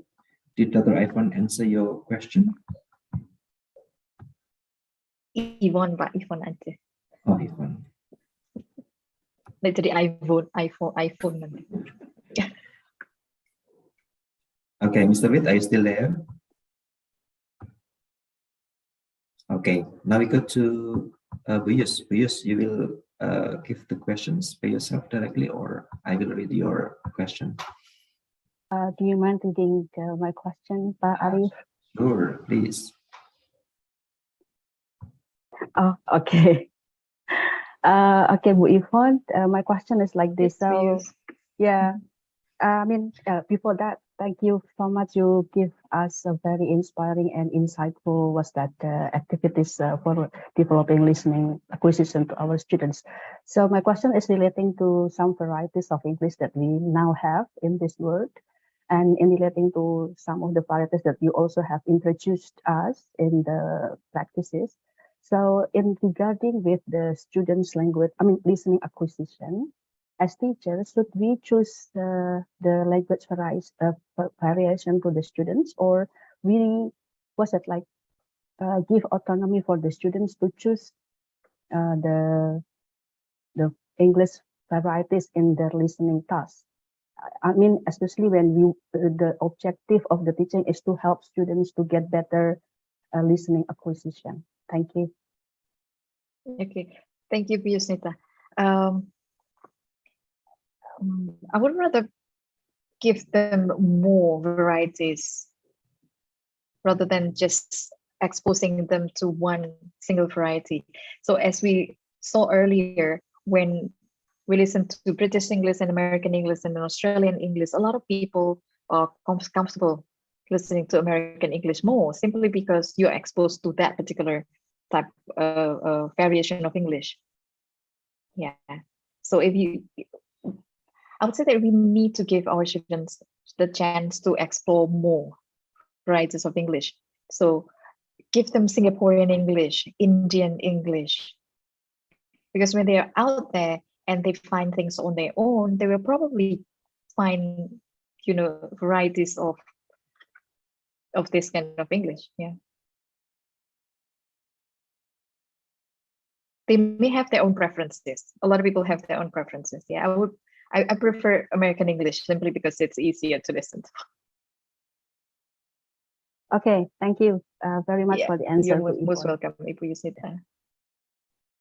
Okay, thank you, Buyus. Now we go to another question from Mufti Hidayat. I really want to do this, but I teach in boarding school, which does not allow the students to bring cell phones. How do I create an activity for extended listening, since there is a limited source to my students? Okay, yeah, so it's not extended listening, but it's extensive listening. Extended listening will mean something else little. Right, this is going to be quite challenging, because when you want to listen to something, you need at least one type of technology. Yeah, if you have television at your dormitory or boarding school, you can probably make use of that.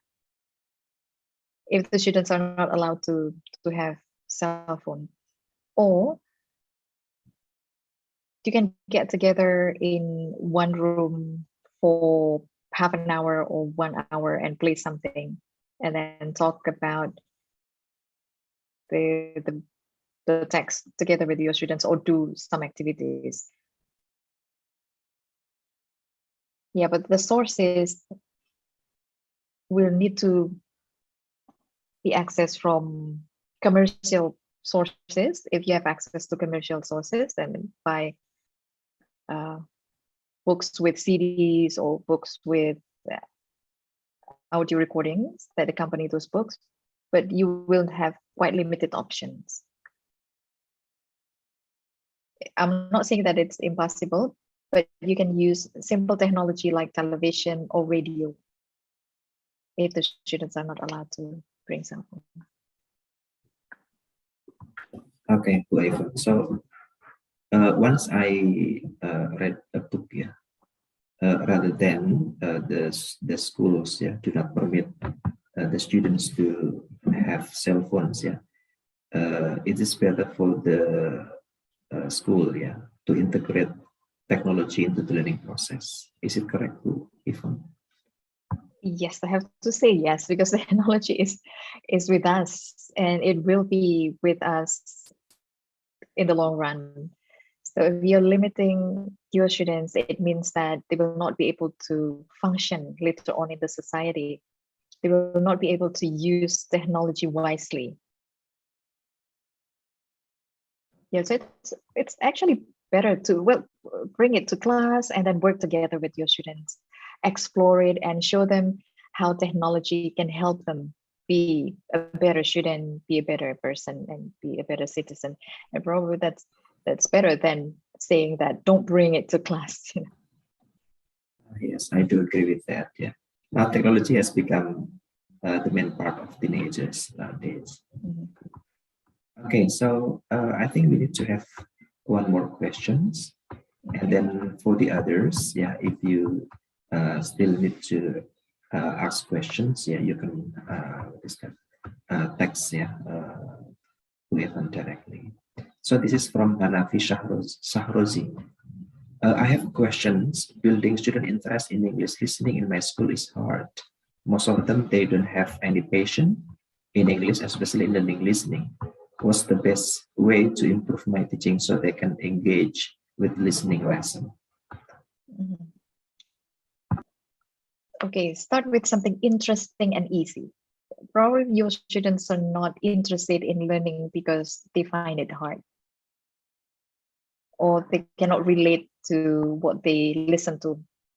Yeah, so ask them what topics that they want to listen to, and then bring something very, very easy to the class and give it a try, and just show your students that you can do it.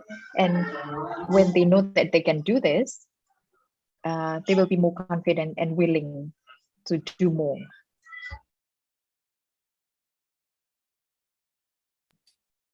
Okay, Pak Hanafi, did we even answer your question?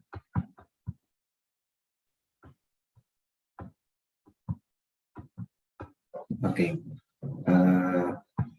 I think we ran out of times because it's already 9:52. Yeah, so we will invite one more questions or two questions, Bu Ifan.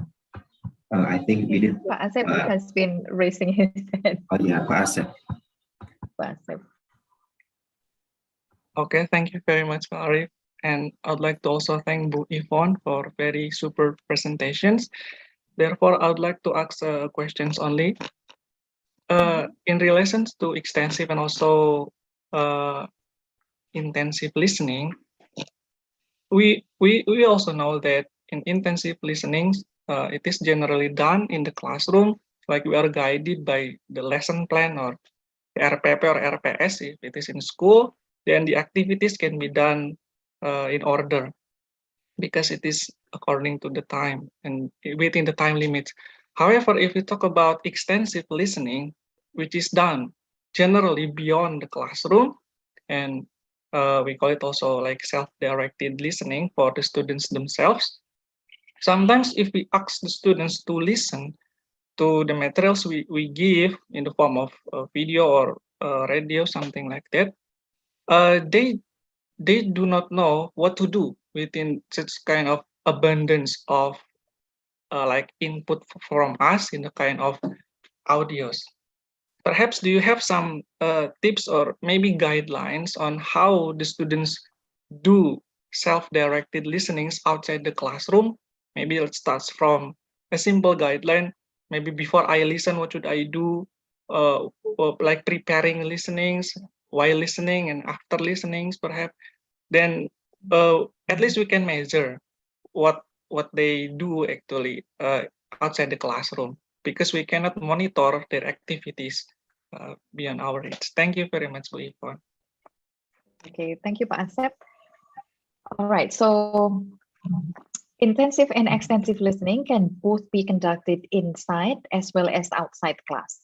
Yeah, so it's not that intensive listening can only be conducted in class and extensive listening can only be conducted outside class. Both activities can be done in class as well as outside class. Okay, so as the start, students will need to know their level. Yeah, so for listening, ask them to listen to a recording for about a minute. And then if they find many difficult words, ask them to find something which is easier than that. Yeah, 1 or 2 words, those are enough. But if they found if they find 5 words or more which are unfamiliar to them during that 1 minute listening, then that particular text is too difficult for them. They will not be able to enjoy it or work on it on their own. Yeah, so first of all is to understand their level. And the second one is to find what they want to listen to and why they listen to it. Yeah, so different types of text need to be listened to quite differently. So when you are listening to news, it will be very different to when you are listening to a story being read to you, right? So the type of information that you seek for will be quite different. So they need to know why they listen, for what purpose, and then what they listen to, and how. The how is the things that I've mentioned earlier. Yeah, so they can listen to the recording only, or reading while listening and viewing, or listening and viewing only. For monitoring their progress, it's actually a lot easier if you have some sort of journal for extensive listening. So you ask them questions which are not too demanding. Yeah, so for example, personal questions like, which part of the text do you like most? Or if you want to be one of the characters in the story, which one do you want to be and why? Things like, do you like the ending of the story? If you don't like it, how would you change it? Yeah, so something personal. If they listen to the recording or watch the oral text, they will be able to do this, but without you asking them detailed questions like, how many characters are in the story? When was the first character born? You know, it's not like detailed information from the recording, but more personal questions. And if you give them the chance to write a journal or short report, things like that, it will be easier for them to monitor their progress, and for you to know whether they are doing what they are supposed to do or not. Yeah, you can also ask them to rate the oral text. So give it like stars, like 1 to 5, and whether they want to recommend that particular text to other people, and why they want to recommend it, to whom will they recommend it. So questions like that will get them thinking about the meaning of the text, not just detailed information that they can get from the text. So that one is for the extensive listening. I hope it answers part of your question, Pak Asep. Okay, thank you very much, Bu Yvonne. Thank you, Pak Asep.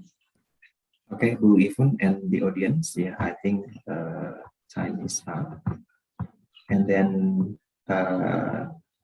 thank you very much, Bu Yvonne, for your insightful presentations.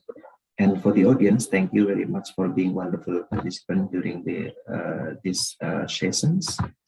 And then I will conclude these workshops or presentations by saying that behaviorisms see the students as the object of the learning, but constructivisms see the students as the subject of the learning. So let our students to be adaptive with the changing situations, yeah, by integrating the learning process by using technology. Thank you very much, and see you next time. Thank you very much, everyone. Thank you, Pak Arif. Thank you very much, Bu Yvonne, Pak Ari. Thank you, Pak Arif. Yuk Bu Yvonne. Keren, selalu keren Bu Yvonne tuh. Okay, ladies and gentlemen, thank you for keep staying in this workshop. And yeah, we have just listened and paid attention to Bu Yvonne's presentation about developing second language listening acquisition. Yeah, I think we all agree. We all agree that the material presented by Bu Yvonne is one which is very insightful and what is it, applicable to be conducted in our teaching and learning process. Now, okay, thank you once again to Bu Yvonne for the materials presented to us. And thank you, Pak Arif, for moderating the sessions by Bu Yvonne. Now we come to the second sessions of this today's workshop. We are going to have Bapak Christian Pugu as the presenter, and I will be hosting the second session. But before having the second session with Pak Christian Pugu, I would like to remind all the presenters, all the participants asking the committee questions about the link of material or the attendance. We provide the attendance as well as the material by the presenters at the end of the session, after the session 3 is delivered. So please be patient, enjoy and keep being here in our workshop until the last session. The link will be provided at the end of the question and answer of session 3. Once you click the link, you will have the access to the material as well. Okay, I hope that answered the question in the chat box about the material and about the attendance. Now we come to the second sessions of today's workshop. Bapak Christian Pugu Sulistyo is here with us already. Sorry, Bu Yusnita. Yes, Pak Christian. What I understand is I'm gonna be the third one. So the second one is Butina. Oh, okay. But up to you. Okay. Should I come to the second one, because my presentation is basically to recap all the things from Bu Yvonne and Butina mentioned or share. But if I need to come at the second one, that will be okay as well. Okay. Well, on behalf of the committee, I'm so sorry for this inconvenience, Pak Christian Pugu Sulistyo. No worries, no worries. Okay, so if it is okay for you to having the second session, taking the second session, the second turn to have the presentation, is it okay, or does it really influence the flow of the materials? Yes, what I understand is Bu Yvonne is sharing about the receptive listening, and then Butina is sharing about the productive skills. Okay, and then I'm gonna be the end. It's like recapping all of those things. So I think it's better to go to Tina first, and then I come to me later on. Okay, then. Once again, the committee would like to ask for apology about this, Pak Christian Pugu. No worries. Okay, thank you for your understanding. And Butina is around with us now. Butina, hello. Yes, I'm here, Ibu Yusnita. Okay, I'm so sorry again. It's okay. For this No worries. inconvenience. So okay, so I will be moderating Ibu Tina Priantin for the second sessions of today's workshop. Butina. Okay, all right. Please. All right. So before we have Butina presenting the material for us, allow me to read the curriculum vitae by of Butina. Okay. So Butina is wait a minute. Okay, Butina is here with us to present the material entitled The Productive Teachers for More Productive Students. And she is, wait a minute. I need to find Butina's curriculum vitae. Take your time, Ibu. Yeah, thank you for your understanding. Yusnita? Yes? Is it possible for me to be the moderator for Butina? Oh, okay. Yeah. Well, yeah, it seems that Pak Arif is ready, really prepared for being the moderator for Butina's session. So again, Butina and all the presenters in this virtual Zoom, virtual meeting, I'm very sorry. The committee is very sorry for this inconvenience. So Butina, I give the chance, the screen to Pak Arif as the moderator to host your second session. All right. Okay. Pak Arif? Okay. Yeah. Yeah. Thank you, Bu Yus. Okay. Thank you very much. Yeah. Good morning, ladies and gentlemen. Welcome again with me in this workshop with the topic better English skills for better teaching. And then still with me, Arif Surya Bratmojo, and I'm going to be the moderator today. One of the key success in English language learning is the role of teachers. But the question is, what teachers needed by the students in the current era? The answer is productive teachers. The productive teachers will yield productive students, and our English departments want to give positive contributions for that through these workshops. And for that, we have speaker who is already with us. Yeah, we have Bu Tina Priantin. Good morning, Bu Tina.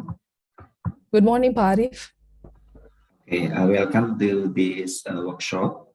And then we will have 1 hour for Bu Tina to have the presentations talking about productive teachers for more productive students. And then again, if the audience have questions, you can ask directly by raising your hand, or you can write in the chat box. Yeah. And now I'm going to invite Bu Tina, and let me first read her profile. Bu Tina is from the English education program of Universitas Pakuan, and she is the master trainer for Pearson Indonesia. She is pursuing her doctorate program in Universitas Pendidikan Indonesia Bandung. Her research area are public speaking, micro teaching, teaching English for young learners, intercultural communication, and technology in English language teaching. She has working experiences in more than 15 different institutions as teacher, trainer, and visiting lecturers. Bu Tina, you have 60 minutes to have the presentations. Please. All right. Thank you, Pak Arif, for opening my session. Well, first thing first, Assalamualaikum warahmatullahi wabarakatuh. Good morning, Bapak Ibu. Yes. Well, first, I'd like to thank UNES and also Teflin for having me here. This is such a kind of, at the beginning, it's a kind of shocking invitation. No, just joking. Because Teflin for me is a big institution, and then UNES as well. Well, I'm coming from a small university in Bogor, but I'm happy as well because I can meet teachers of Jawa Tengah, most of you, and hopefully that probably I can visit there again. All right, Pak Arif, hopefully that I can finish in 1 hour. Bapak Ibu, it seems like since 8 o'clock you have been sitting there, and then you have kind of serious moments. You listen a lot, so I believe that teachers need to little bit. I'm going to energize, give you a kind of energy for you, and I believe that teachers love telling stories. But at the beginning, I'm going to give you the ice breaking. Yeah, okay, all right. Okay. Okay, I'm going to later. This is the game called This or That. Okay, this or that, this or that. This. So I'm going to mention 2 things. Okay, 2 things. I have a lot of things. So every time I mention 2 things, I want you to choose whether you choose the first one or the second one. Yeah. If you choose the first one, then you touch your head. Okay. Touch your head. For example, yeah. Okay. For example, I will mention coffee or milk. Coffee or milk. Coffee or milk. If you like coffee, then you touch your head. So you choose the first one, and then if you like milk, you touch your nose. Okay. The first, you touch your head. If you choose the second, you touch your nose. If you choose both, then you can do like this. Okay. All right. I'm going to mention 2 things. Then please show me your gestures. Yeah. Which one that you are going to choose? Ready? Okay. Banana. Okay. Banana or watermelon. Banana or watermelon. Banana or watermelon. Pak Arif, can you still hear me? Because my connection is not stable. Yes, very clear. Yes, okay. Banana or watermelon? Okay, go. All right. Okay, Ibu Zumratus, you choose banana. Ibu Upik, you choose banana. Anyone chooses watermelon? No. Okay. Me. Okay, you. All right. Masaan. Masaan. Okay, next. I'm going to mention the other two things. Okay, ready? Okay. Indonesia or Singapore? Indonesia or Singapore? Yay, you love Indonesia. Okay, you love Indonesia. Thank you very much. Next. Blue or yellow? Blue or yellow? Blue. Most of you choose blue? Blue? Okay, Miss Trivena, you choose yellow. All right. Okay, thank you very much. Yeah, okay.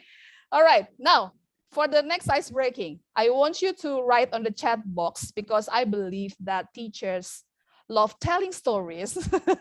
Teachers love talking. And then for female teachers, remember that you need 20,000 words to produce every day instead of a man, okay? Pak Arif, you only need 7 words in a day. So please be patient when your wife is always talking, all right? Okay, because she needs 20,000 words a day. Yes, okay, yeah. So, all right, now I want you to write on the chat box 3 words, 3 words only, telling about your, what about your feeling today, or probably about something that happened yesterday, or anything. The important thing is later on, I'm going to choose 3 teachers to tell why you wrote the 3 words. 3 words only, for example, happy, zoo, monkey, for example, like that. Okay, good. Okay, Miss Upik, you're right. Happy, fabulous, energized. Happy, great, pleasure. Bu Puspa. Next. Amazing. Pak Ahmad, you only write that. See the difference between male and female. Female can write 3 words at a time. A male can only write 1. Okay. All right. Happy. See, Pak Sigit, you only write happy. And then, okay, thank you very much. Okay, I'm going to start from Ibu Upik. Okay, because you wrote the first. Bu Upik, please unmute your microphone, and then why. Please tell us why you wrote happy, fabulous, and energized. Yeah, in very short. Okay, I feel happy today because I met fabulous persons in this screen, and then it is really energized me to learn more. Thank you. All right, thank you very much, Bu Upik. Okay, next, I'm going to choose Ibu Efima. Ibu Efima, are you here? You wrote great, happy, hungry. Oh my God. Okay. Hi there. Okay, Bu Efima, please tell us why you wrote those 3 words. Okay, I'm so happy today because I met Christian Buga again, and I'm feeling great. Ooh, but you have the fans. Yeah, this is my kind of 5th time with him. Hello. Oh, the 5th time. Oh my. Yeah. Okay. And I'm so and hungry. you are hungry because of him as well? No, I haven't got my breakfast because I have to teach at 7 o'clock today. Yay. Oh my, yes. Yay, that's teachers. So that's why I'm proud of teachers.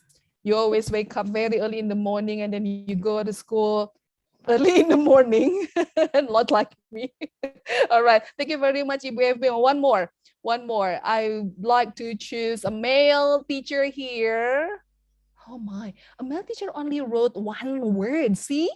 Okay, Pak Muhammad Harsan Malaka, you wrote great, hot, and thirsty. Pak Harsan, are you here? Oh yes, Yeah, okay, yes, I'm here.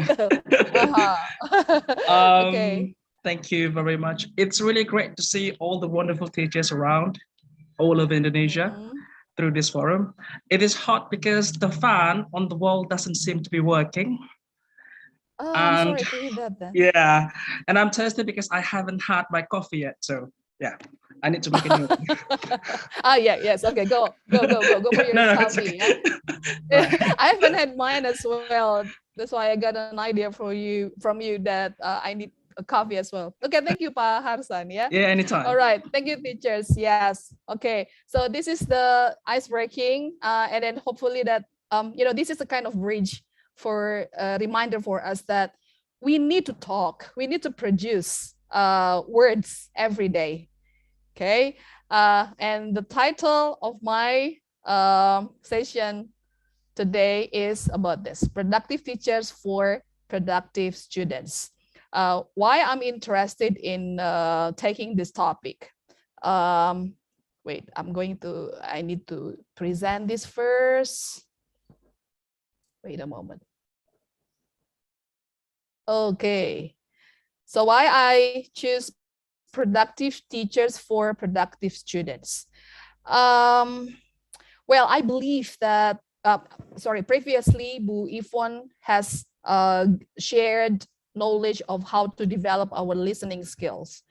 I believe that teachers, you have developed your English skills a lot. The pedagogy, well, I don't need to ask you about the pedagogy. I believe that you explored a lot of techniques in teaching English. All right. But the problem is, this is the research that I also conducted, that there are still many teachers who cannot produce English and then give a kind of examples to the students. Okay. That's why the title is Productive Teachers for Productive Students. We are productive in developing our English skills. We are productive in developing our pedagogy. But the question is, are we productive enough for our students? Can we produce productive students? Okay, that's a big question. Okay.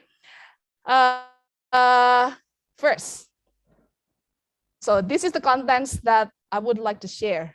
Why productive skills? The second is producing effective English. And then changing is improving. And the last is the top tips. Let's take a look at this. All right, now, again, on the chat box, please write from 1 to 10, how important is it for an English teacher to use English in the classroom? Please write. From 1 to 10, how important is it for an English teacher to use English in the classroom? Okay, 9, 7, depends. 9, 10, 9, 9, 10, 7, 8, 8, 8, 9. Okay, 10, good. Okay, good. Okay, most of you wrote 9, between 7 to 9, yeah. Not many of you wrote 10, yeah. Okay, I'm going to ask Miss Supriyatin. Miss Supriyatin, are you here? Miss Supriyatin? Are you here? Hello? Hello, yes, I'm Hello, here. yes, okay. Miss Supriyatin, why Yes. did you write 7? Because I think when I see my students, even though I teach in a state school, but I think the input of my student is in the rate of low. So I choose 7. Okay. You choose 7. I say this because when I'm teaching in the class, when I say in English, they just what is it, seeing me, and I don't know this is. So I choose 7. Seeing you? Yes, and with confused, yes, with confusing faces, yeah, or expressions. Yes. Okay. Okay. That's why you only wrote 7. Yeah. Yes. How about Pak Eko? Pak Eko Susanto, why did you write 7? Or Pak Solihin, why did you write 4? Okay, 4. Why did you write 4? Or Pak Eko first? Pak Eko is here. Or Pak Solihin probably. Pak Solihin, yes. Why did you write 4? Thank you for the time, Ms. Tina. Okay, because as Oh, sorry. Based on the analysis of my analyzing, that's most of the teachers, English teachers in the classrooms speak Indonesian on English. Because I'm as responsible for MBKMP, so I know that for the development of teachers in the classroom when they are teaching English. Thank you. Oh, all right. Okay, it's okay.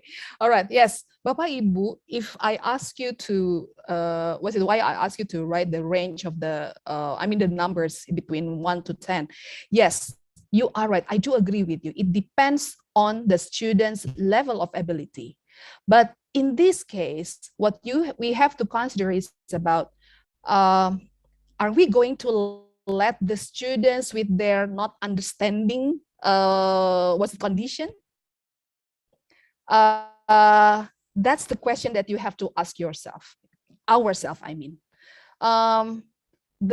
Because we cannot deny that in English there are 4 skills, okay? I believe that you have really understood about this. 4 skills, starting from what? What skills? What skills?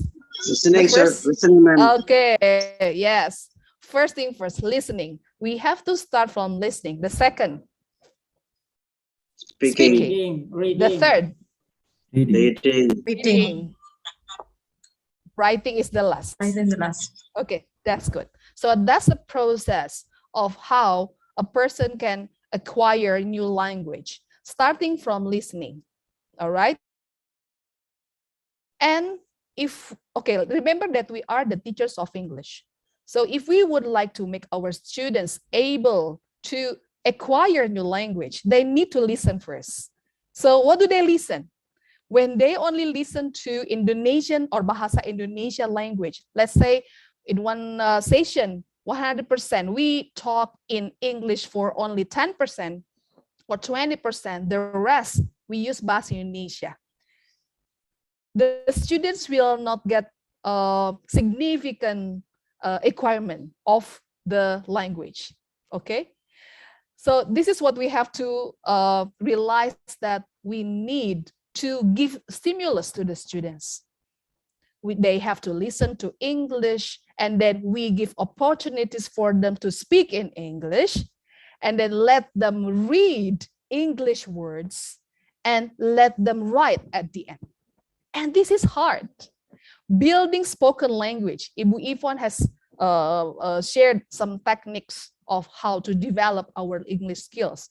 And then I read in some, the comments in the chat box that some of you consider that the language is hard to catch.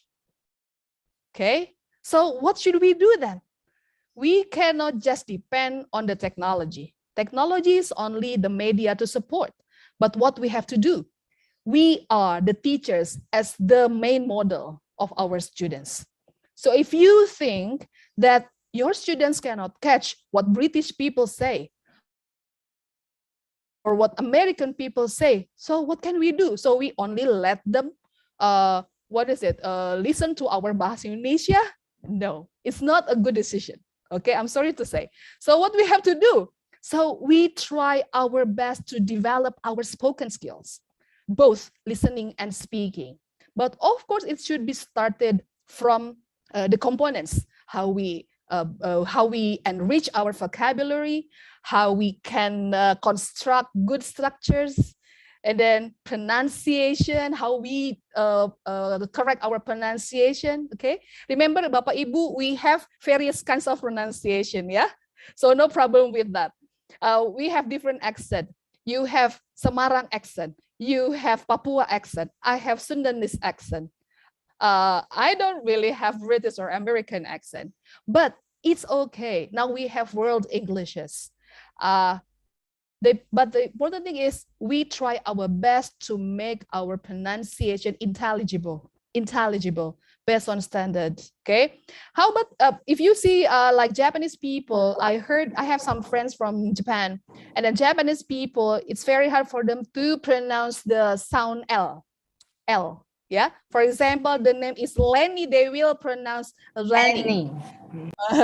Or Filipinos, yeah, Filipinos, they also some of them, but not all of them, but some of them, I heard that it's very hard for them to say, for example, like conversation.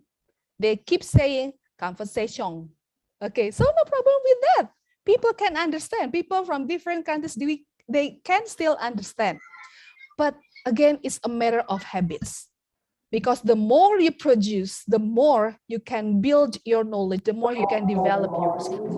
And then this is what I'm going to share to you. Again, my English is not much better than you. Probably there are a lot of teachers who are better than me.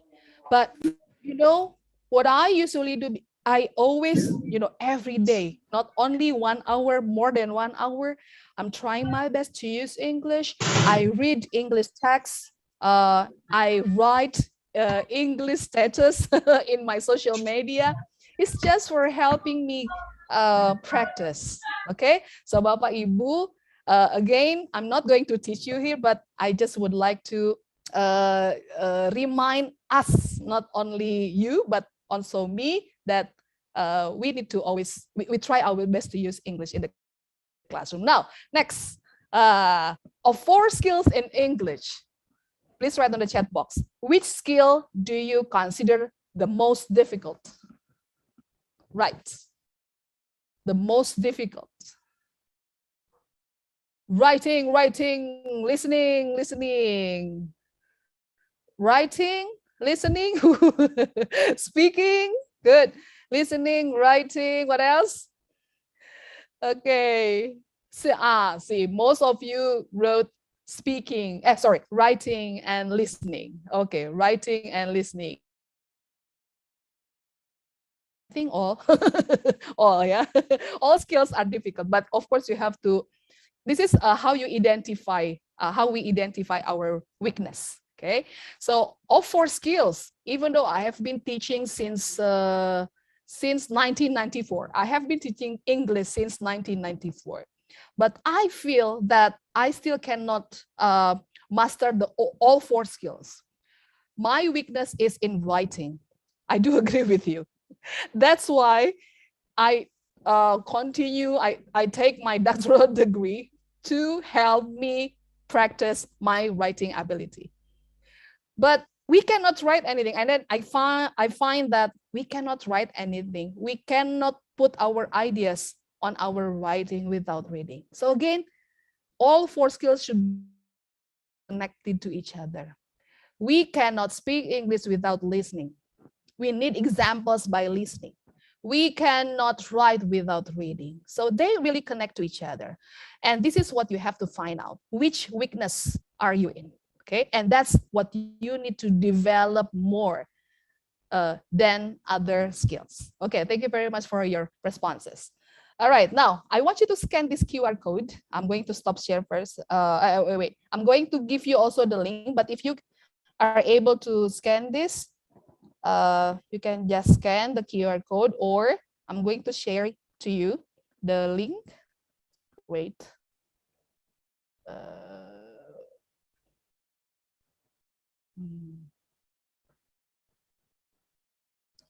Allow me to put on the chat box the link, then you can just click it, and then let's do the poll. Okay, the question is, what reasons do EFL teachers have that make them reluctant to use English in the classroom?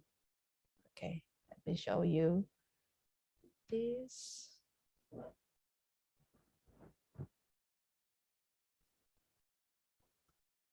Can you access the link?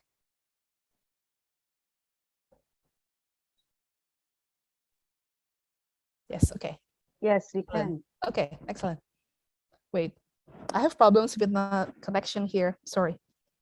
But if, please let me know if you cannot hear my voice well. All right. Very clear. Okay, thank you very much. All right, let's see here. Okay, some of you have started to put your opinions here. 4 participants, 5 participants, ranking, give ranking. All right, let's check here. Okay, we have mixed ability students. First, okay, the second, not enough training. Okay, so it's still running. Let's see. Which one has the highest rank? Okay, mixed ability students still number one. Not enough training. Oh, the second, worry of making students not understand the lesson. Okay, let's see here.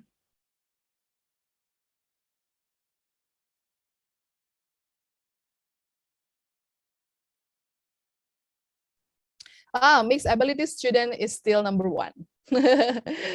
Okay, so there have been 27. I need more. Please, or you can also just write on the chat box if it's impossible for you to access the link. You can just write on the chat box. It's fine. Okay, way of making students not understand the lesson. Mixed ability students. The second now.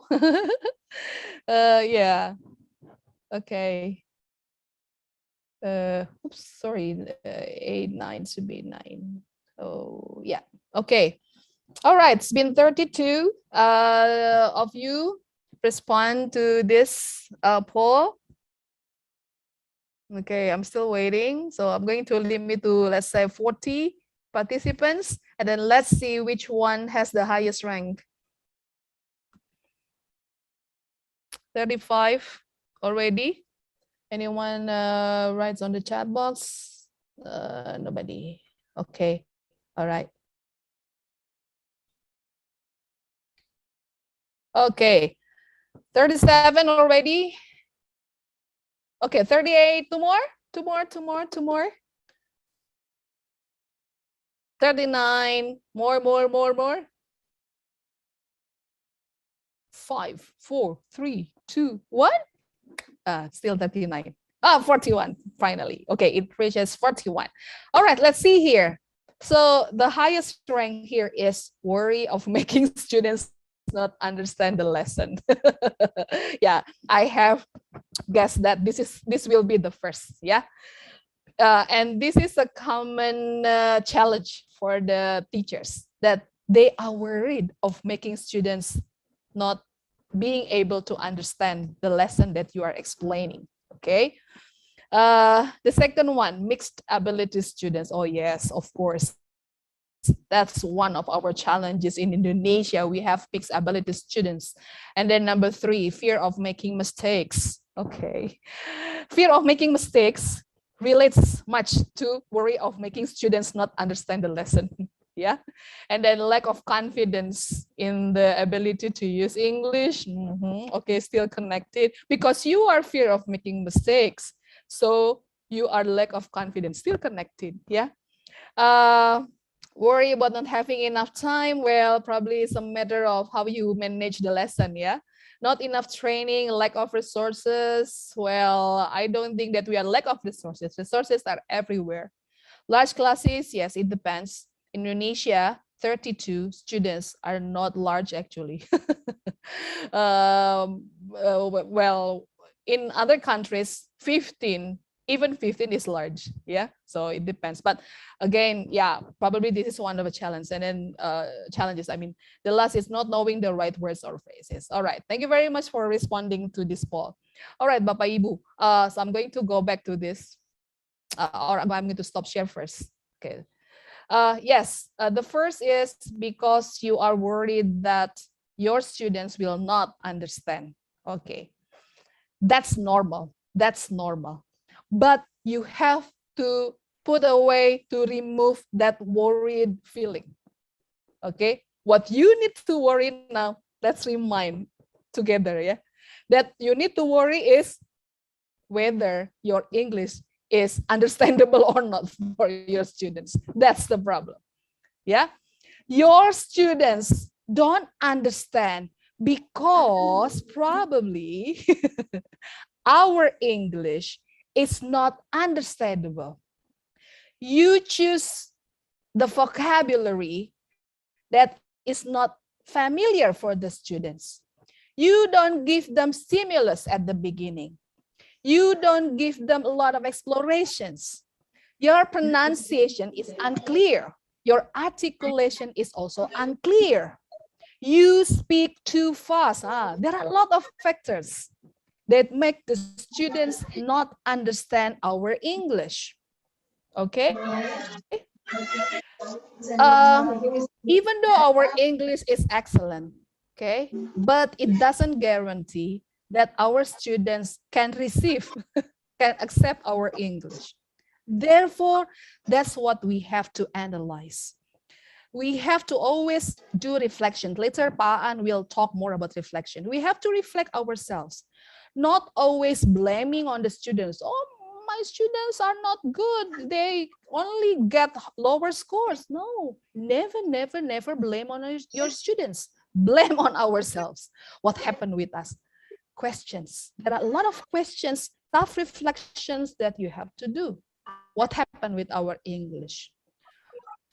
Whether my English is understandable or not again. Whether I speak difficult English or not. Or whether my accent is too British or too American, probably. There are a lot of factors. Yeah, Bapak Ibu, yeah? All right. Now, let's go back to my slides. Wait.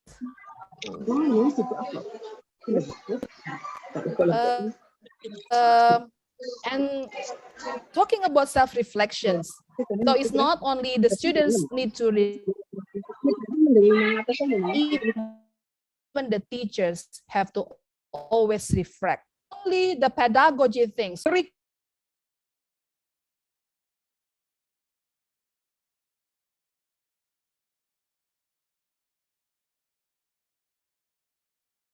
Skills. Okay. Now, why productive skills? Why productive skills? This is a topic that I'm going to share. Okay.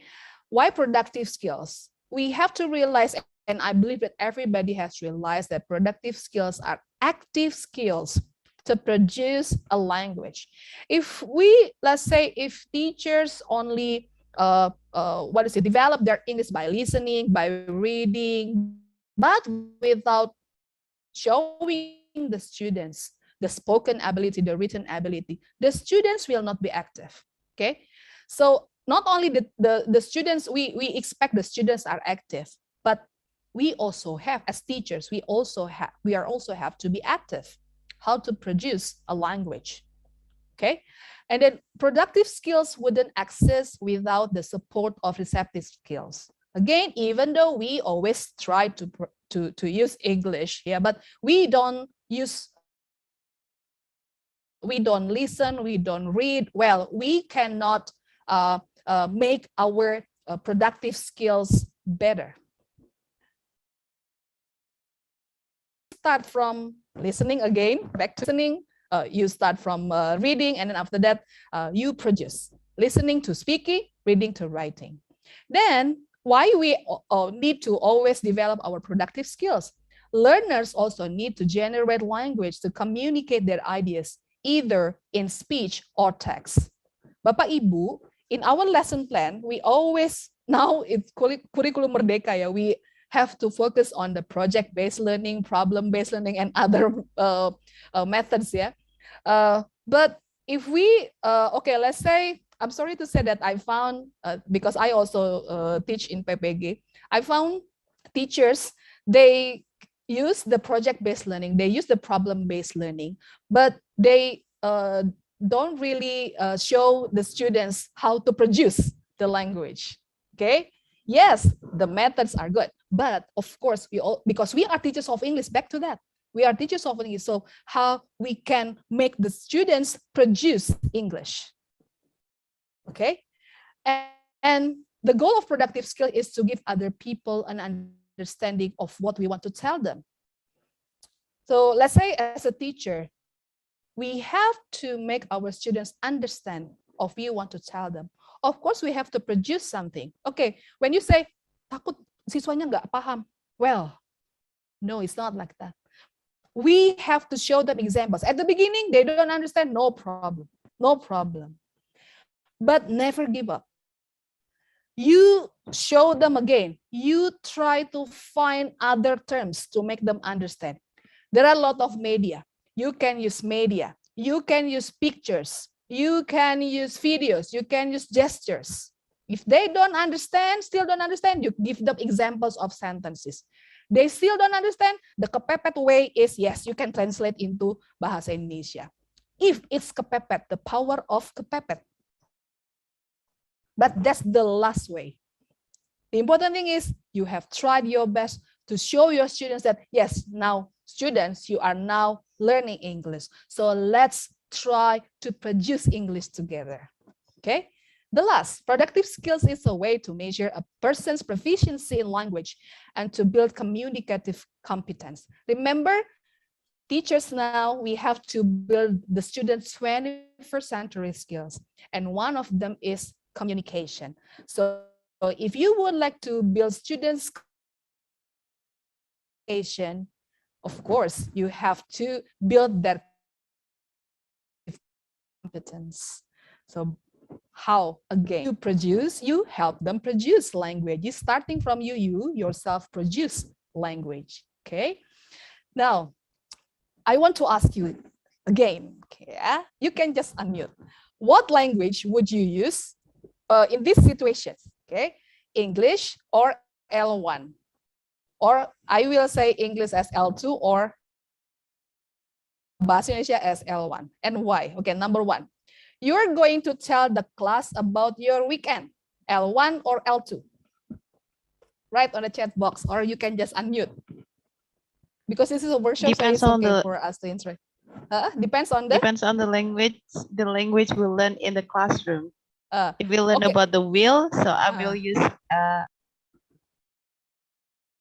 You will use L. English, of course. If I teach will or going to, I will use directly English.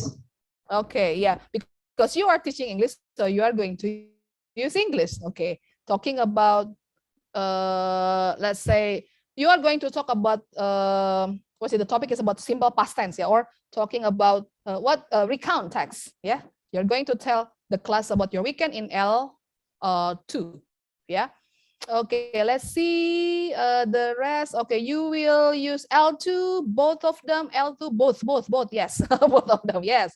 The second, you want to check the learner's understanding of your instruction. You want to check the learner's understanding of your instruction. L2. Okay, good. L2, L1, L2, L1. No L3, just L1 and L2. Okay, L1, L2. Okay, most of you wrote L2. All right, okay, I'll keep this first, yeah? And then the third, you want to give instructions for a new activity. L1 or L2. L2 with more simple vocabs. This has to be both. L2, both. Okay, all right, excellent. Okay, next, you have to explain complicated meaning in a reading text. L1, both, both, L1, both. L2 with clues. Okay, both, yeah, so you mix the language, yeah? Okay, good. Next, you want to explain the meaning of a word. You want to explain the meaning of a word. Both, L1, L2 synonyms. Okay, most of you answered both, yeah? You want the class to work in pairs and discuss the questions. L1 or L2? Both, still both. Both C, okay, you use C, both C. And then the, okay, L2 with full of gestures. Ooh, Bupik, I can imagine that you move here and there, yeah, to show the meaning, yeah, or to work, sorry, to ask the students to work in pairs, yeah, you do a lot of gestures. And then the next, a learner makes a mistake in English and you want to correct him or her. L1 or L2? Both. both. L2, okay, both. Okay, most of you answered both, yeah. And then the last, a learner looks unhappy and you want to know why. Both. L2 and ask the students politely and deep caring. L1, both. L1, both. L1, both. Okay, all right. Okay, thank you very much for your responses. All right. Bapak Ibu, is it fine if you use both languages in the class, L1 and L2? The answer is yes. Yeah.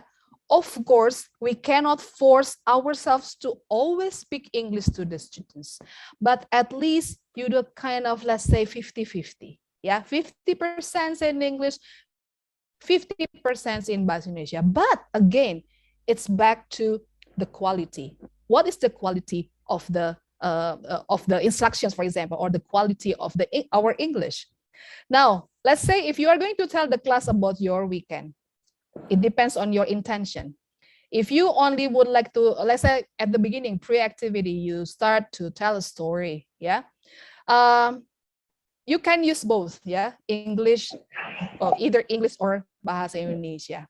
But again, if you would like to, let's say the topic is about the context or simple past tense, of course you have to give examples to your students. You tell them, you tell the weekend, you tell the class about your weekend using English. To make them listen to what we say, we use the second verb, yeah. So we usually say probably study becomes studied. We say go become went. So again, it depends on the intention. What are you going to do with your students? Okay. The second, you want to check the learner's understanding of your instructions. It's very simple. Only asking whether the students understand or not is very simple. If you keep using Bahasa Indonesia, the students will not learn. Okay. Try to ask them using very simple vocabulary, simple instructions. And the key is, this is what you have to highlight. The key is you are consistent with the same language for a few sessions. Don't change. If you would like to ask the students understanding, okay, what do you usually say? Please write on the chat box. You want to check the learner's understanding. If you use English, what will you say? Right.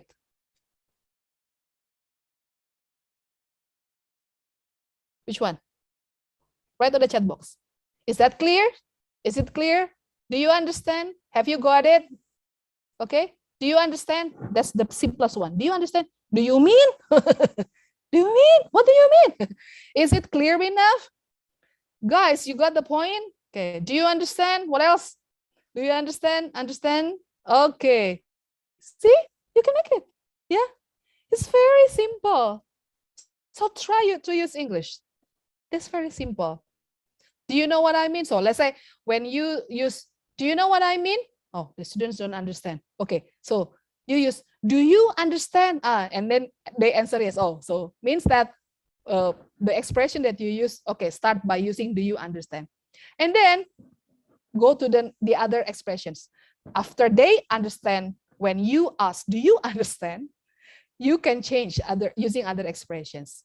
Have you got it? Are you with me? Mudeng or mubeng? Okay, do you mudeng? And then, are you here? Got the point? So many more. There are a lot of expressions, but again, be consistent. Yeah.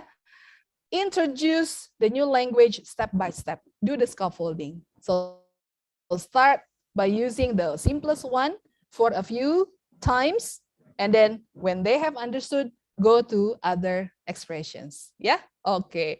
All right. So this is what we have to realize, that even for simple instructions, teachers are often reluctant to use English. For the fourth one, you have to explain complicated meaning in a reading text. Yes, it's fine if you use both. Yeah, but again, I suggest you to try to use English. There are a lot of ways. Yeah, as I told you that you can use examples, you can use pictures, you can use definitions, but yes, the power of copy. The last, you can translate. But in there are a lot of research about teaching English, yeah, teaching the second language or foreign language. Make sure that teachers avoid translation. Teachers try to avoid translation, because translation can make the students think that, oh, I don't need to speak English then, because my teacher will translate later. So what should I learn English? Okay. So what I mean here, it's okay for the translation when, again, it's if we don't have any more ways. But during the session, during your class, please try to avoid. Okay. Translation will make the language learning failed. Okay, that's probably what always happens in Indonesia. Teachers keep thinking about, oh, I'm worried my students cannot understand what I say. But you don't try to think about how to make your students produce language, because you also don't produce even from simple language. Okay, all right. So this is what we also, this kind of reminder again for me as well. Sometimes I also use Bahasa Indonesia. So if the question is, if we don't translate, so what? Use the code mixing, Bapak Ibu, ya. The code mixing, okay? You mix the language, yeah, Indonesian and English, okay? You can mix the language, but please don't try to speak Bahasa Indonesia all the time. But you have to divide lines, yeah, between English and Indonesia. Or are you familiar with Jaksel language? Jaksel language. Yes, they keep using which is blah blah blah blah, or probably literally blah blah blah blah and blah blah blah. Yeah, so it's okay now. We can use it. Oh, of course it's okay, but because that's what it's in the casual situation. Yeah, now in our situation we use formal. We are in the formal situation. We intend to make the students produce in English. Therefore, try our best to always produce English, to make the students produce English as well. Okay, now let's go on to this. Oops, sorry. Now take a look at this.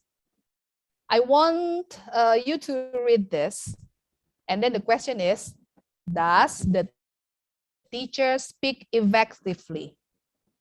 If yes, please give me the reasons. If not, give the reasons as well. Write on the chat box, and I'm going to ask probably two of you to unmute your audio and then tell me why you think that this is effective or not effective.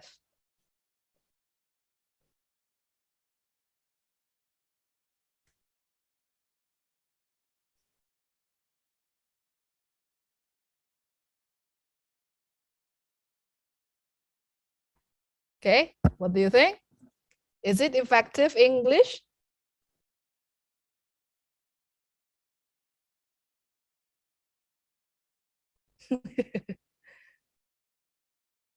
Nobody can answer? Okay, I will ask who? Miss Yusnita, it's not effective. Okay, it's not effective. Miss Yusnita, would you like to share why you consider this is not effective? Okay, thank you, Bu Tina. Yeah. So I guess from the script that you said to us here, the teacher's English is not effective because it seems that she was lack of preparation. I mean, preparing students to understand the text. She read. I mean, the teacher read the text by himself. It doesn't have any chance. I mean, it seems that she didn't give the students chance to use the English. Yes. Yeah. So yang lain mungkin bisa menambahkan.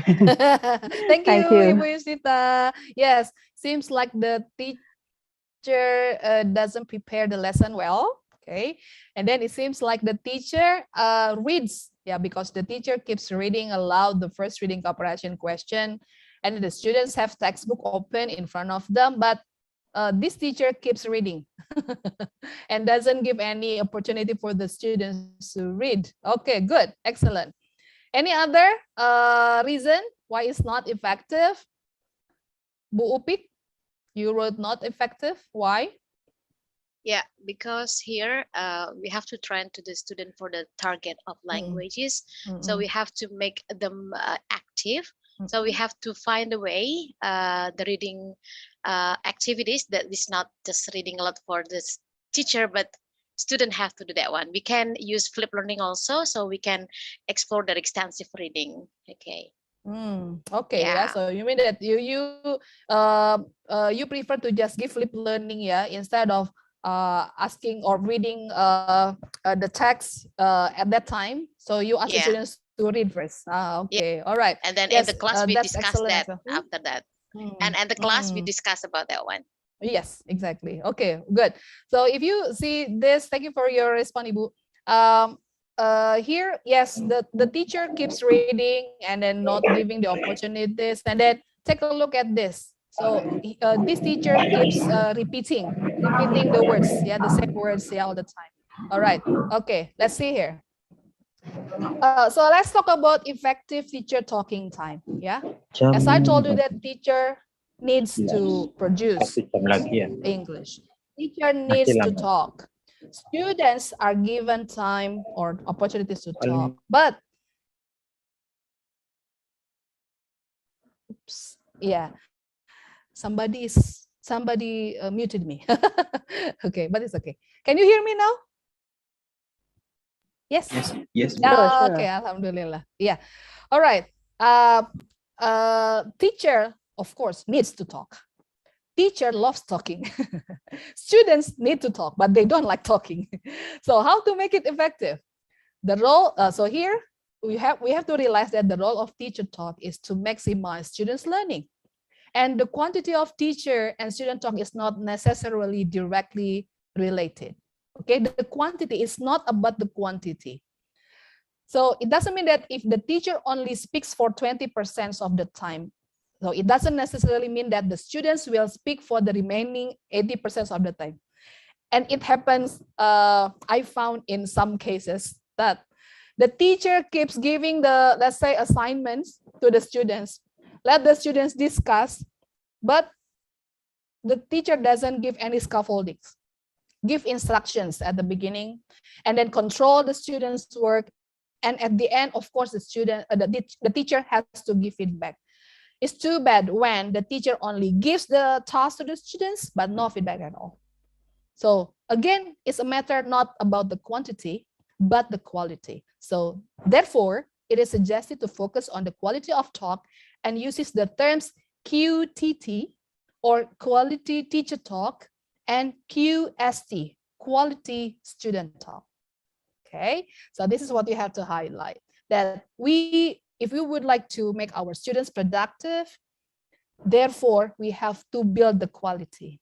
Yeah, the teacher talk as well as the student talk. When I asked you to give instructions, right, previously, this is what often happens to the teachers, that this is very simple problems in giving instructions. Yeah, so I don't want you to think about how you speak fluent English and then how you give a speech, explain this and that. No, let's start from the small thing.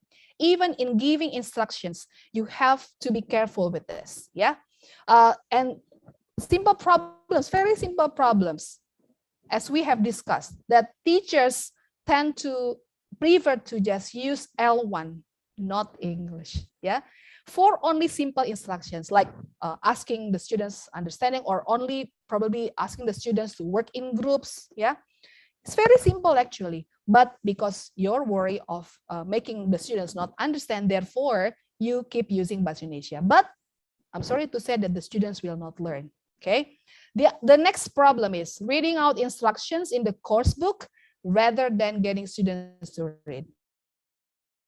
The one that has been explained by Ibu Yusnita. Yeah? And then repeating the instructions and not giving the time. Giving instructions that are far too complicated.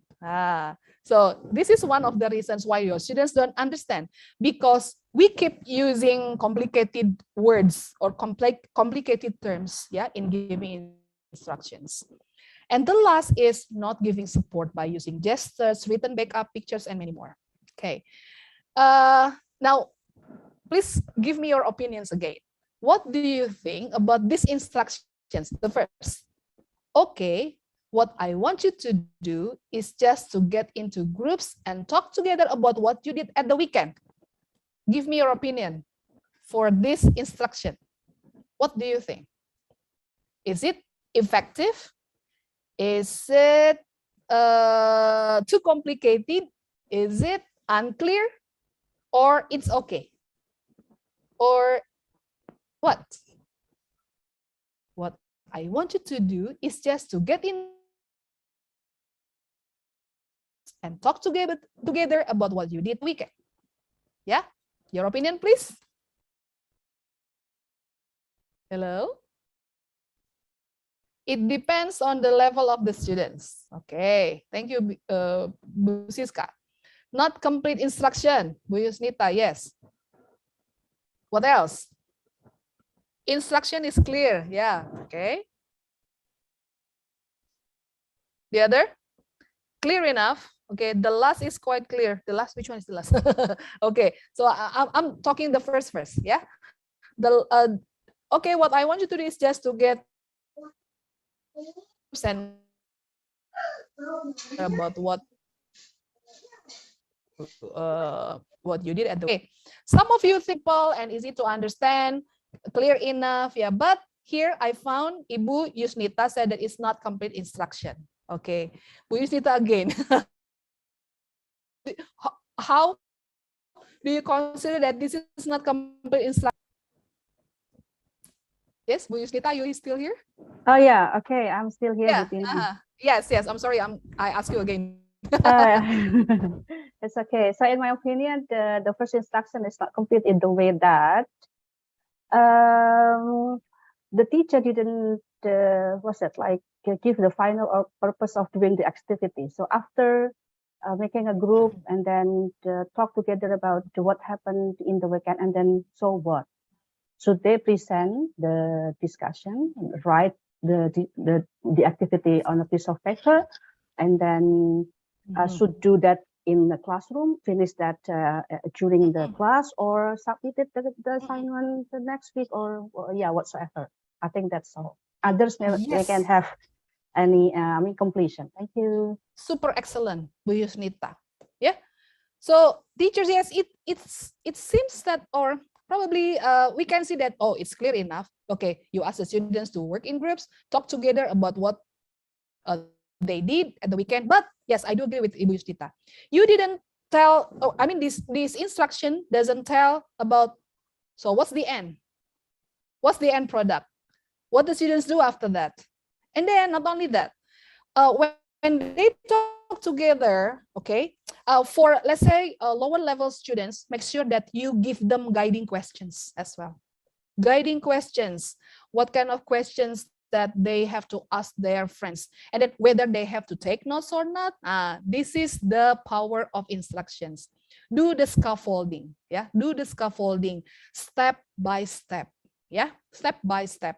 You have to make sure that the students do understand what they need to do in the group. Yeah. Okay. Thank you, Bu Yusnita.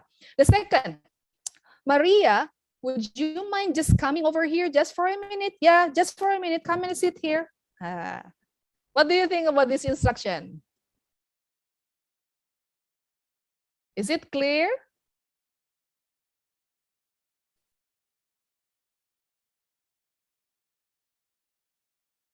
Hello? Is it clear enough? Maria, okay, too many words. Yes, Miss Evima. Maria, would you, it's clear, but it's a kind of personal business. Yes, Parizal, I do agree. Okay, and then clear, but for what? Just sitting, huh? Yes, Mr. Witt, are you agree? I do agree with you. What else? Yes, Bapak Ibu. Yeah, probably this is a kind of confusing instruction. Yeah. Especially when you ask this student in the class, and then probably the other students will feel confused, and then probably they have questions on their heads.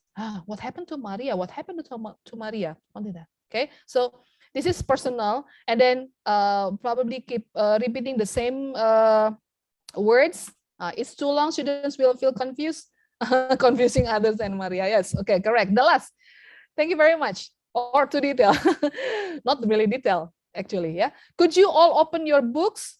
Open your books on page 24 and do the first exercise up there on the right. Do you see it there? All right. What do you think about the last? Could you all open your books? Open your books on page 24. Okay. The other opinions? Too long, it's not effective, clear enough, yeah. too wordy, not fun. It's too traditional to open the book, ya Pak. And then, yeah, okay. See, teachers have different perspective, yeah. So again, it depends on the level of students. Probably for the higher level students, it's very easy for them to understand this instruction, yeah. But for the lower level one, they probably need to be given scaffolds, okay. But I also do agree that this is too wordy, yeah. Could you all open your books? Open your books. So it's a kind of repetition. Yeah, it's fine. Okay, it's fine. But of course, if it depends again on your intention. Yeah, if you would like to introduce the students the sentence or the question of could you all open your books? So you don't need to use another expression then. Okay. All right. Thank you very much for your responses. Okay, Bu Tina. Now, I'm sorry. How long? We still have 5 minutes. All right. Okay. I'm going to go faster. So let's talk about changing. Yeah. So if we would like to make our students change, so let's change ourselves. Is changing improving? Let's see here. Yeah. So ask ourselves this question: what changes have we made to make in the way we teach or the things we teach in the last few years? Develop our English skills and components. Yeah. We always have to ask this question because changing is, changing never stops. Yeah. Like here, teachers are the agents of change. Sometimes the changes are positive, while others may well have a negative impact. Yes, so you have to really wise to choose what kind of changes that to do. Nobody wants things that make the situation worse, but we should all want to embrace ideas that make things better. Therefore, teachers should want to change if it improves what they are doing. They should want to continue to develop English skills and improve their teaching and the opportunities for their students to learn. Again, not only learning, but also have to give the opportunities for the students to also learn. Because I take this from Ibu Ice, I believe that very well. Stop learning, stop teaching. That's from Ibu Ice. So if you stop learning, then better stop teaching. Yeah. From me, stop producing English, stop teaching. Yeah, that's from me. So if you don't want to produce English, then stop teaching English. Yeah, because if teachers don't want to produce English, even only a few percent, then what for you teach English? I'm sorry to say this. Yeah. So this is based on the survey that why are teachers reluctant to change? Probably because some of you or many of you have a kind of comfort zone. In bahasa Indonesia, it's called PW, posisi wena. Ya, wena udah ngajarnya begitu, bahasa Inggrisnya udah lawis lah. That's comfort zone. Ya, negative perceptions of new or different things, and then probably, like for example, like you are joining the webinar. I really appreciate that teachers, you give your time to join the webinars or join this workshop, and then hopefully that you can trust us and trust each other that we try to suggest to change. I also remind myself to change. And then the last is probably fear of failure. Yeah, so don't be afraid of your failure.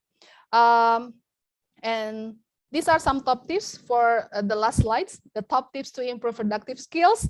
This is very common, but this is only a kind of reminder. Yeah. First, identify a strong reason why you are learning and teaching English. Yeah.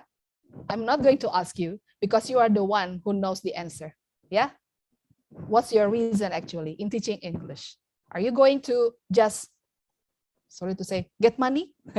Or are you going to just fulfill the requirements of being a teacher? Or you would like to make your students productive? Yeah. The second, identify your weaknesses to set goals. Okay. You have written which one that you consider the most difficult skill. So develop more on that weakness. Okay. Spend special time learning and asking someone you consider more capable in English. Don't be afraid of making mistakes. Don't be shy. Yeah, to ask people that are more capable with than us. Talk to them in English. Okay. And then next, don't be shy or afraid of making mistakes. Again, always do repetitions. And the last, this is very common tips. Practice, practice, practice. No other stronger ideas or stronger tips instead of practice. Yeah. So practice, how you can make practice, you know how to practice your productive skills. Probably these are some only very simple simple suggestions, yeah, to practice your speaking and writing. Speaking skill, find friends who want to speak English. Listen to podcasts and watch programs in English. During the pandemic, you have 2 years developing your digital competency. You know which technology that are best for you. Attend international seminars and conferences, because you can also learn how to listen to other foreigners in English, and then all language learning apps as much as you can. That's for me the best. Writing skill, read English texts and books as much as you can. Write anything in English as much as you can. And then, of course, explore language learning apps. Okay. Final reminders. Remember that we don't need to study English, but please love English. When we love English, I believe that you put your passion in it, in yourself, so you can explore English more, and not only for you, but also for your students. English is not something to teach, but to use as a part of your life. Use English as your the second or the third language in your life. Yeah, we have our Bahasa Indonesia, you have your Japanese language, I have my Sundanese, and put English as the third language. Use every day. Skills need to be maintained, like riding a motorbike or yeah. Okay, and the last, productive teachers will produce productive students. Okay, Pak Arif, are you? Can you still hear me? Oops, I think I have problems with this. Yeah, okay. All right, because you're frozen. All right, so that's the last slide. Hopefully that we can learn from each other. And I believe that we can explore our English more, and please help our students to learn. Thank you very much. Assalamualaikum warahmatullahi wabarakatuh. Waalaikumsalam warahmatullahi wabarakatuh. Okay, thank you, Bu Tina, for your very insightful presentations. Yeah, so it is time for the question and answer. But before that, yeah, I have questions for you, yeah, Bu, based on my experience teaching for the students. Yeah, so I still remember a book, yeah, written by David Rose and Martin, yeah, entitled "Reading to Learn, Learning to Write." Yeah, so meaning that when teachers teaching English skills, one skill cannot be separated from the other skills. Yeah, so I experience about this. Yeah, when I have a class, for example, like listening. So listening cannot be separated from another skill, for example. So, but in most classes, the 4 skills are divided, yeah, separately. Yeah. For example, we have listening, we have speaking, we have reading, and then we have writing. Yeah. So, what do you think about this book? Whether it is possible to combine the 4 skills into main skills, yeah, for example, productive or receptive, or still we can use the 4 skills separated into 4 classes, for example. Okay, all right, thank you, Pak Arif, for the question. Yes, I do agree with you that we need to of course connect each other. The skills should be connected to each other. But in terms of whether we have to combine all, let's say, in one lesson, or we have to separate, everything needs to, again, I'm going to talk about scaffolds, okay? So we have to consider about the student's level of ability, the student's interest, and many other factors, yeah? Okay. And let's say in one lesson, you only teach listening. it's fine. It's fine. For example, like teaching young learners, you can start by only teaching them listening. How about secondary levels? You start by giving them listening activities without asking them to speak. No problem. But if you would like to make the lesson more effective, you can combine listening and speaking together. So it's called spoken language. Not yet the written activities. Okay, the most important thing is how to explore the spoken language first.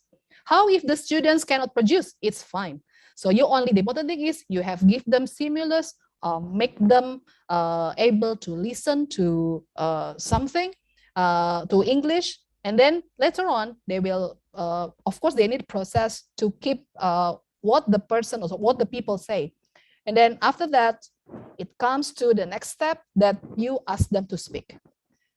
Or probably you can start from reading first. Yeah, not for young learners, you have to be careful. For young learners, you cannot start from reading. You have to start from listening and speaking. After that, show them the reading, let's say reading words or phrases or sentences. And after that, paragraphs and text. Yeah. For secondary levels, because probably they have been able to read, so it's okay. After you give the spoken activities, and then go on to the written activities.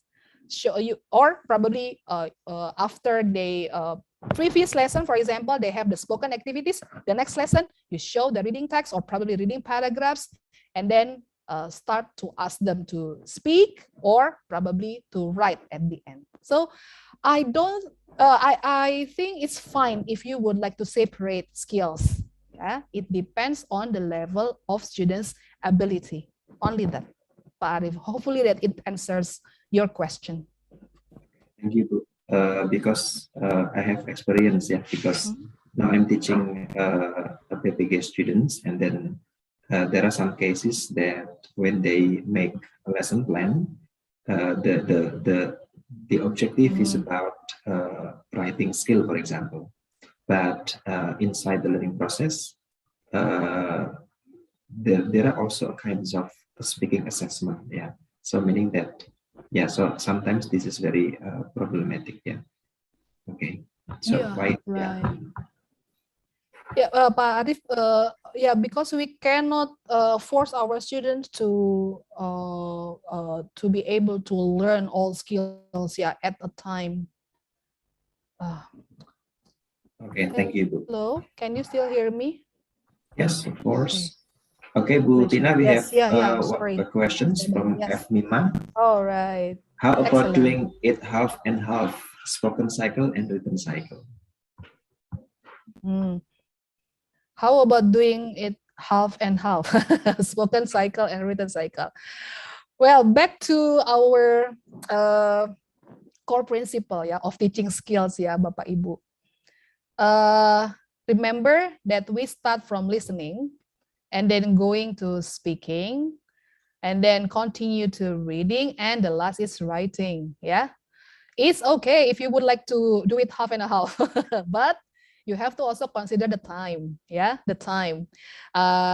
You only have, let's say, secondary, the SMP. Yeah, SMP has 80 minutes. Yeah, SMA students, they have to finish in 90 minutes. Yeah, 90 minutes. Please consider about that. And what is it? You also have to go back to your lesson plan, the learning objectives. Yeah, the learning objectives.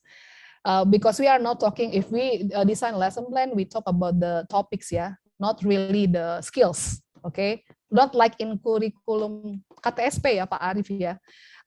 Listening skills, speaking skills, yeah, they separate, right? Now we focus on the topics and then how to build the students' communicative competence. Okay, so the important thing is, first, you have in your lesson plan, you have to really put in details the learning objectives.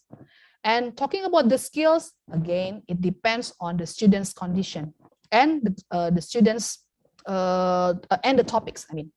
So if you would like to do half and half, it's up to you. It's up to you. You can use spoken and written, but back to the basic or the core principles that you have to start from the spoken language. Let the students get the stimulus of listening and speaking, and after that, do the written activities. Like that. Ibu Evima. Okay, Bu Evima, did Bu Tina answer your question?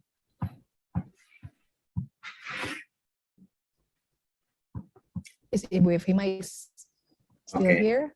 Yeah. Yeah, smile meaning yes. Yes. Okay, great. Okay, now we go to the second, Mr. Wip. It means that we are as teachers should reform the way of teaching our students in order to trigger their motivation in improving their English ability. Is that right? We must be productive first to make our students productive later. Correct. Big right. Yes. We have, before we ask the students to be productive, start from us first. Start from us. I believe that students will be motivated when the teacher can show good examples. Like, I'll give you one example. I hate maths when I was a student. That's why I'm in the English education now. Yeah, because I hate maths. I always got bad scores of maths.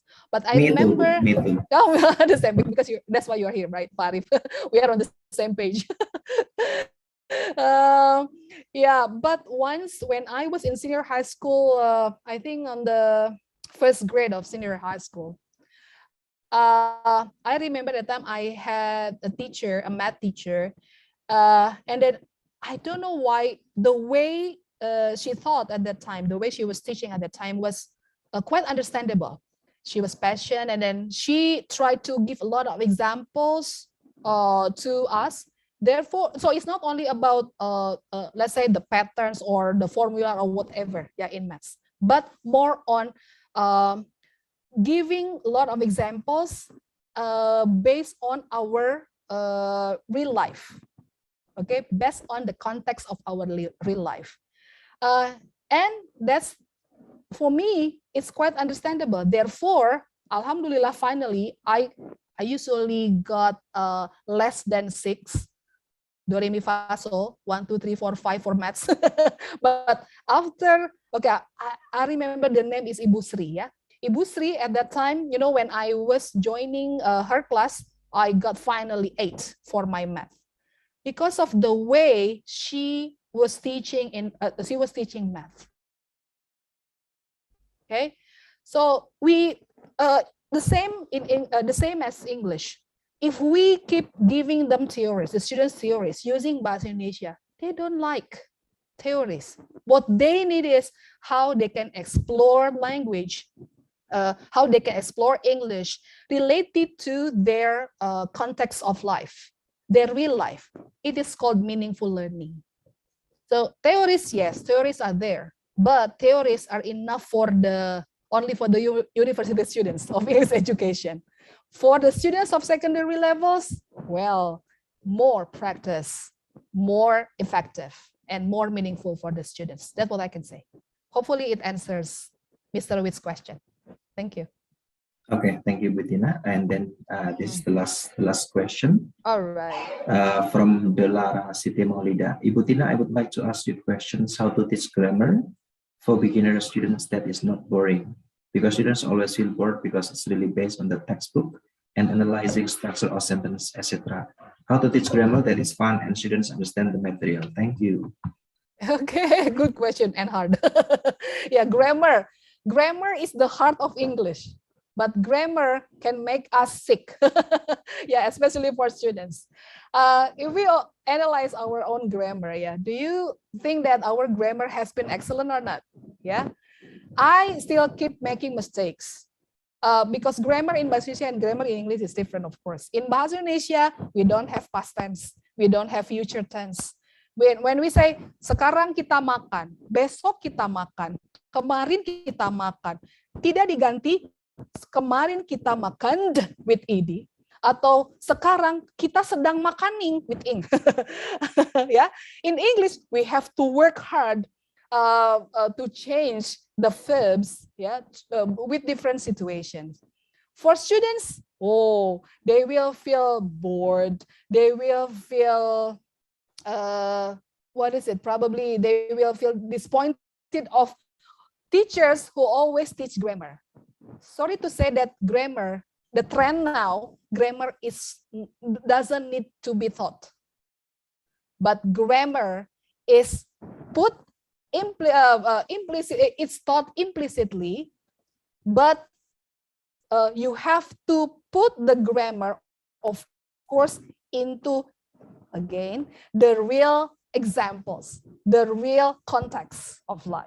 So more examples, more illustrations given to the students instead of teaching them grammar, teaching the patterns or whatever you say it as formula. No need. The trend now is grammar is taught implicitly, but at the end, when your students have, let's say, grammatical errors, it's still teacher's responsibility to correct their grammar.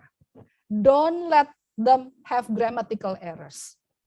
Still your responsibility to tell them which one is correct, which one is incorrect. But at the end, not at the beginning, not in the middle, at the end. Okay, Miss Delarasiti Maulida, that's what I can answer. Okay, thank you, Bu Tina. So I think that's all for today because the time is up. And then for the audience, if you have still questions, yeah, you can text Bu Tina and ask questions. Yeah. And then thank you very much, Bu Tina, for your insightful presentations.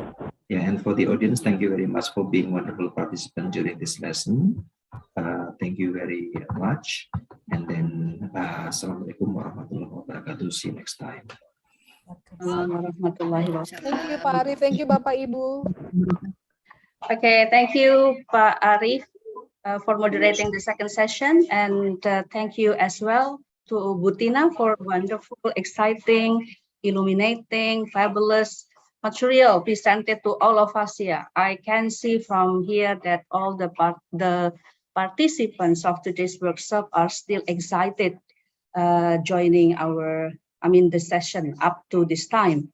So now we come to the third session, the last sessions of today's workshop, with Bapak Christian Pugu Sulistyo as the presenter. And as it is spelled out by Pak Pugu earlier, that Pak Pugu will present something which is a kind of a wrap-up for today's material. I'm sure that all the participants cannot wait to listen to Pak Pugu atau Pak Aan ya. Pak Aan was that presentation. So it will be like a paramount for today's material. But before that, before I give the screen to Pak Pugu, allow me to read his curriculum vitae.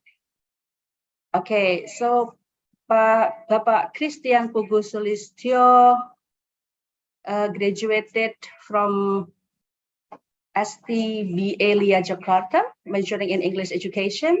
That is for the formal education, but he also joined some non-formal trainings, such as the IPLS the Trainer Professional Development Program in 2019, and then in 2018 he joined Pearson Master Training Indonesia, and in 2012 he got the Cambridge ESOL certificate in teaching English to speaker of other languages, or CELTA. Okay, wonderful.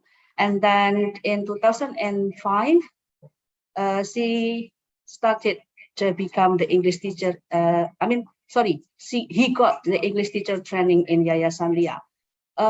Pak Christian Pugu had a very tremendous work experience as the teacher training, this one is the education manager Pearson Indonesia, and then the Pearson teacher trainer, and also the school manager of TBI, the British Institute BSD. So anyone in BSD who wants to join or take IELTS, maybe will be Pak Christian Pugu there. So without further ado, I don't want to take much of the time to to read Pak Puguh CV. It's time for Pak Puguh to present his. I guess it will be a very exciting and illuminating material for us. So for Pak Christian Puguh, you have 45 until 50 minutes for delivering your materials. After that, we have a kind of interactive question and answer session after that. Okay, the screen is yours, Pak Puguh. Okay, thank you very much, Bu Yusnita. Okay, Assalamualaikum warahmatullahi wabarakatuh, everybody. Good afternoon. And I'm the last presenter, so I hope that the participants they still have the energy for me. Yeah. Okay, so there are some rules in my sessions because we're gonna do a workshop. So I'm gonna share a link that we're gonna use along the presentations, yeah, along the workshop. Okay. So I'm going to stop in one stage and then you're going to do it and then go to the next stage. And then again, you're going to add something there. Okay. So at the end of the workshop, you can already have the backbone of things that you can do to improve your English. Okay. But before we start, okay, can you think of one positive word? Okay, think of one positive word. Okay, and now type the positive word in the chat box, please. Transform, great.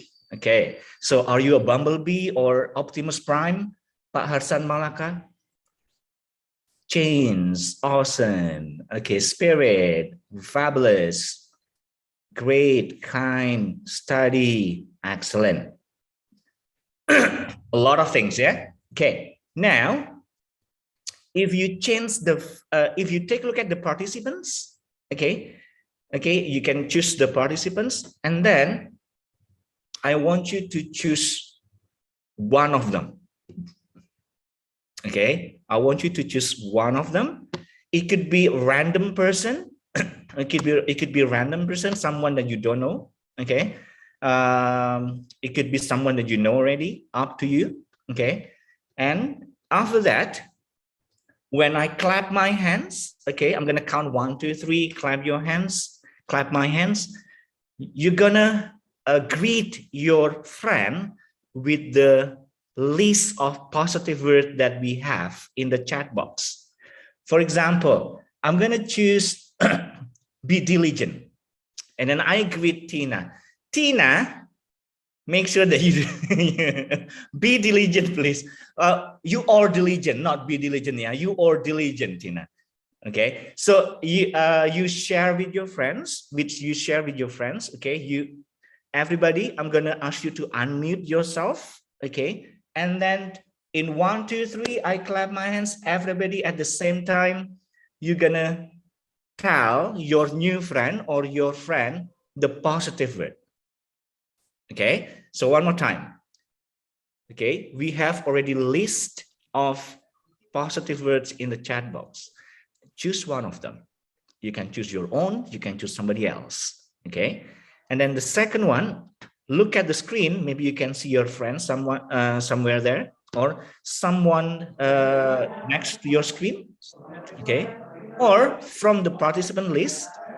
Okay. And then the third one, when I clap my hands, you need to unmute yourself and then tell to your new friend or friend the positive words. Okay, ready? Give me your thumb if you're ready. Give me your thumb if you're ready. Okay, so I'm going to check first. Bu Alif, what's the first thing that you need to do, Bu Alif? Unmute. Before you unmute, what do you need to choose? Read the words in the chat.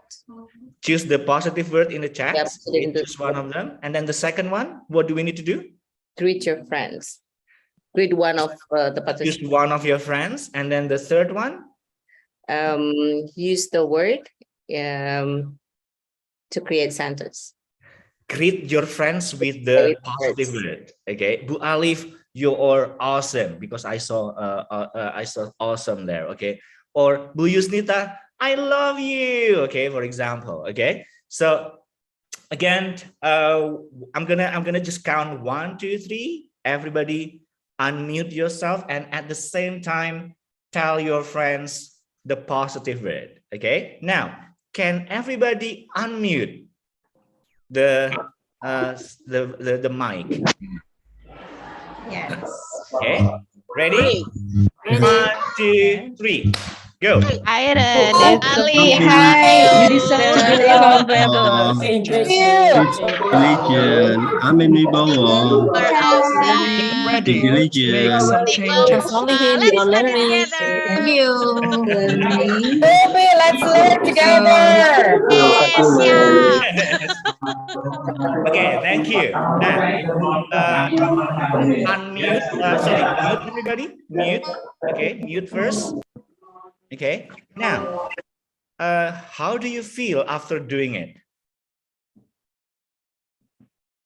You can raise your hand. You can raise your hand and tell me. Okay, How do you feel? first. Happy. Okay, Agustini. How do you feel, Agustini? Agustina, sorry. Agustina.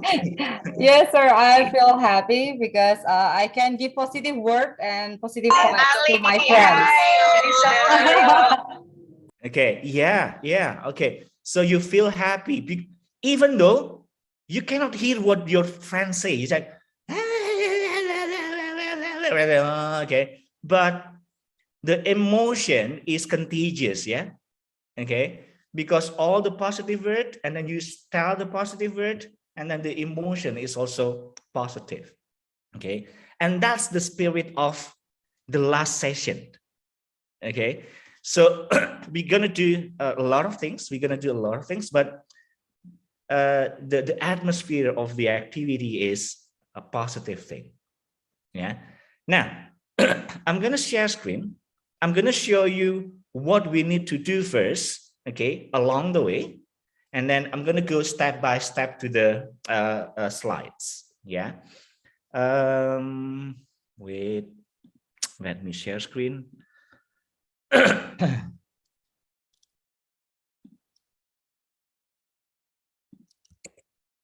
Okay. Sorry. Can you see my screen?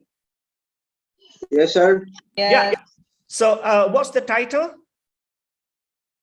Better and better. Okay. So we are here now to because we want to be a better and better teachers. Okay. So it's my name here. Okay. So later on, what I want you to do, just add sections and type your name. Okay. So we're gonna have a list of teachers' name here. Yeah. And after you add your name, you have the plus symbol here. Click once, and then you need to add something. Okay. You need to type something. You can put pictures. You can record your voice, up to you. Okay. But the thing that you need to do is based on what my instruction is. Okay.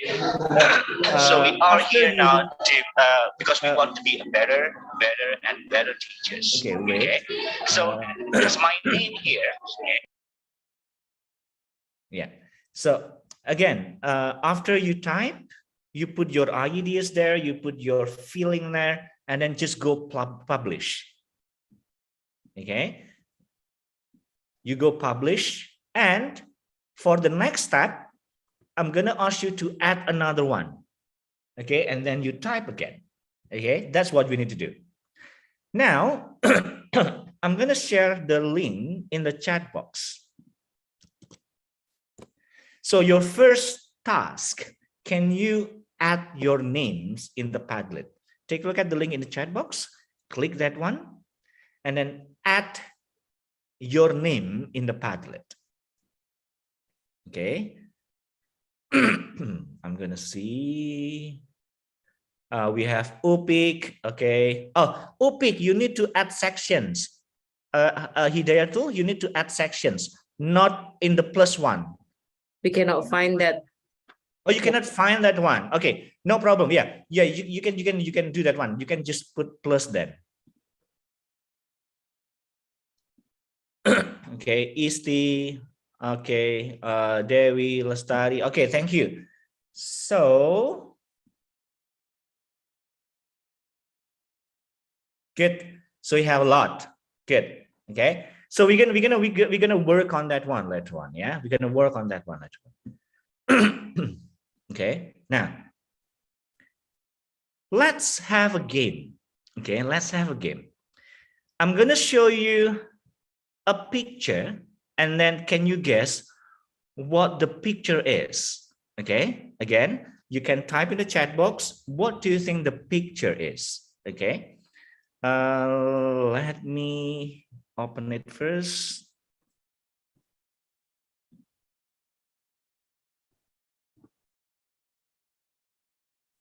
Okay.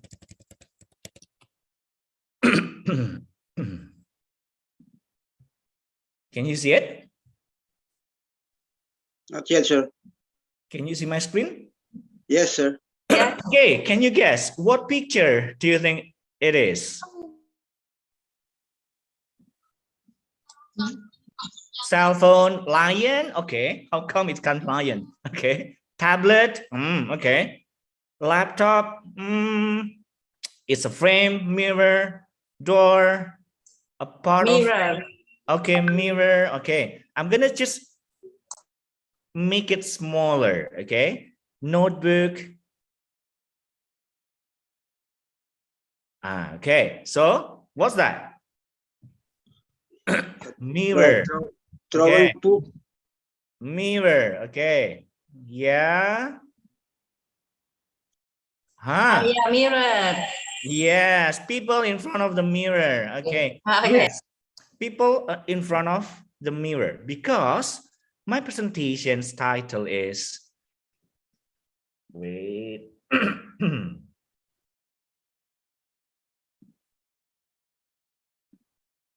Yeah.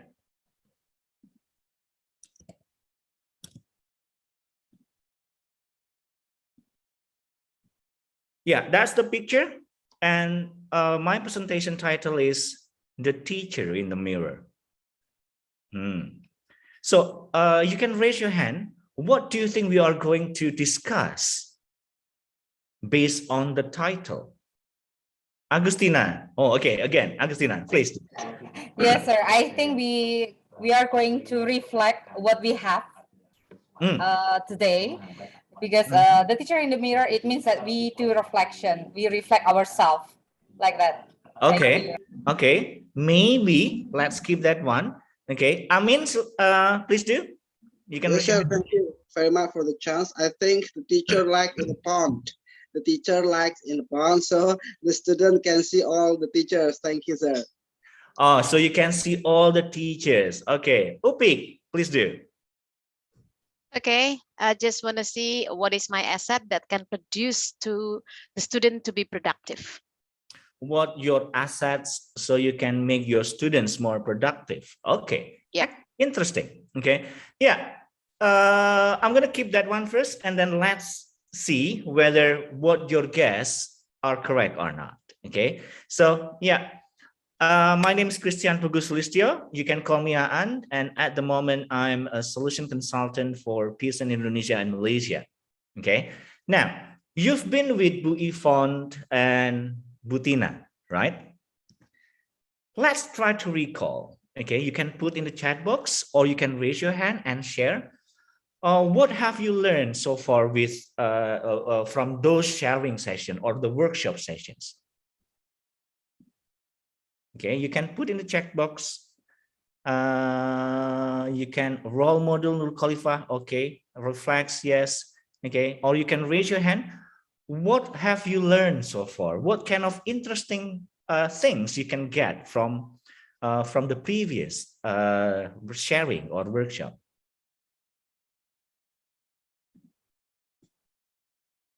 Type in the chat box, or you can just raise your hand and then share your opinion. Integrated materials from Bu Yvonne. Excellent. Yes, teacher is model, provider, and assessor. Okay, motivations. Okay, intensive listening, be more productive teaching. Okay. Yes, Pak Amin, you can share what you have in your mind. Yes, thank you, sir. I think the teacher is the highlights or spotlight in the class. So the student will be get the example of all things about the teacher, such as attitude, knowledge, skill, etc. So thank you. Okay, the spotlight. Okay, so but the center of everything, is it the teacher or the students? Actually, the students, sir. But the students need a model before they become spotlight too, such as the teachers, sir. Yeah. Okay. So the students are still the center of the interest. Yeah. Okay. Improving our English is a must. As an English teacher, the main objective to make students produce the language. Good. Okay. Listening and how to be and how to make productive. We have a lot of sources of teaching media and be good role model. Yeah. So you've got a lot of things so far. Okay. You've got a lot of things so far. And my turn now to make you execute all those things. Okay, so we're gonna do step-by-step activities. Okay, and then we're gonna set objective together, and then you try to execute at the end. Yeah. Okay. Now, hopefully, starting from after these sessions, after this wonderful workshop, thank you Unes and Teflin Jateng, it can only get better. For who? Not only for the teachers, but also for the students. Yeah. Okay. Now let's put all those things. Okay. Start from the belief. Why? Okay, what the reasons? So we need to know the reasons why we need to always get better, and better. We need to know what we need, why we need to learn English, why we need to improve our English. Okay, I'm gonna play a video. So last week I got opportunity to visit Kupang and Maumere, and I visited one of the schools. And then I did a demo teaching there. Okay. Now, what kind of energy you can get from the video? Okay. Again, I'm going to show you a short clip of video. I took it there. I talked to the students, and then what kind of energy we can get from the video. Yeah. Ini siapa? Kelas 5. Ini kan kelas berapa? Kelas 6. Oh. Kalau gede mau jadi apa? Jadi apa?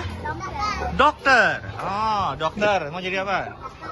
Nggak tahu. Kalau kamu siapa namanya? Clarissa. Pengen jadi apa gede?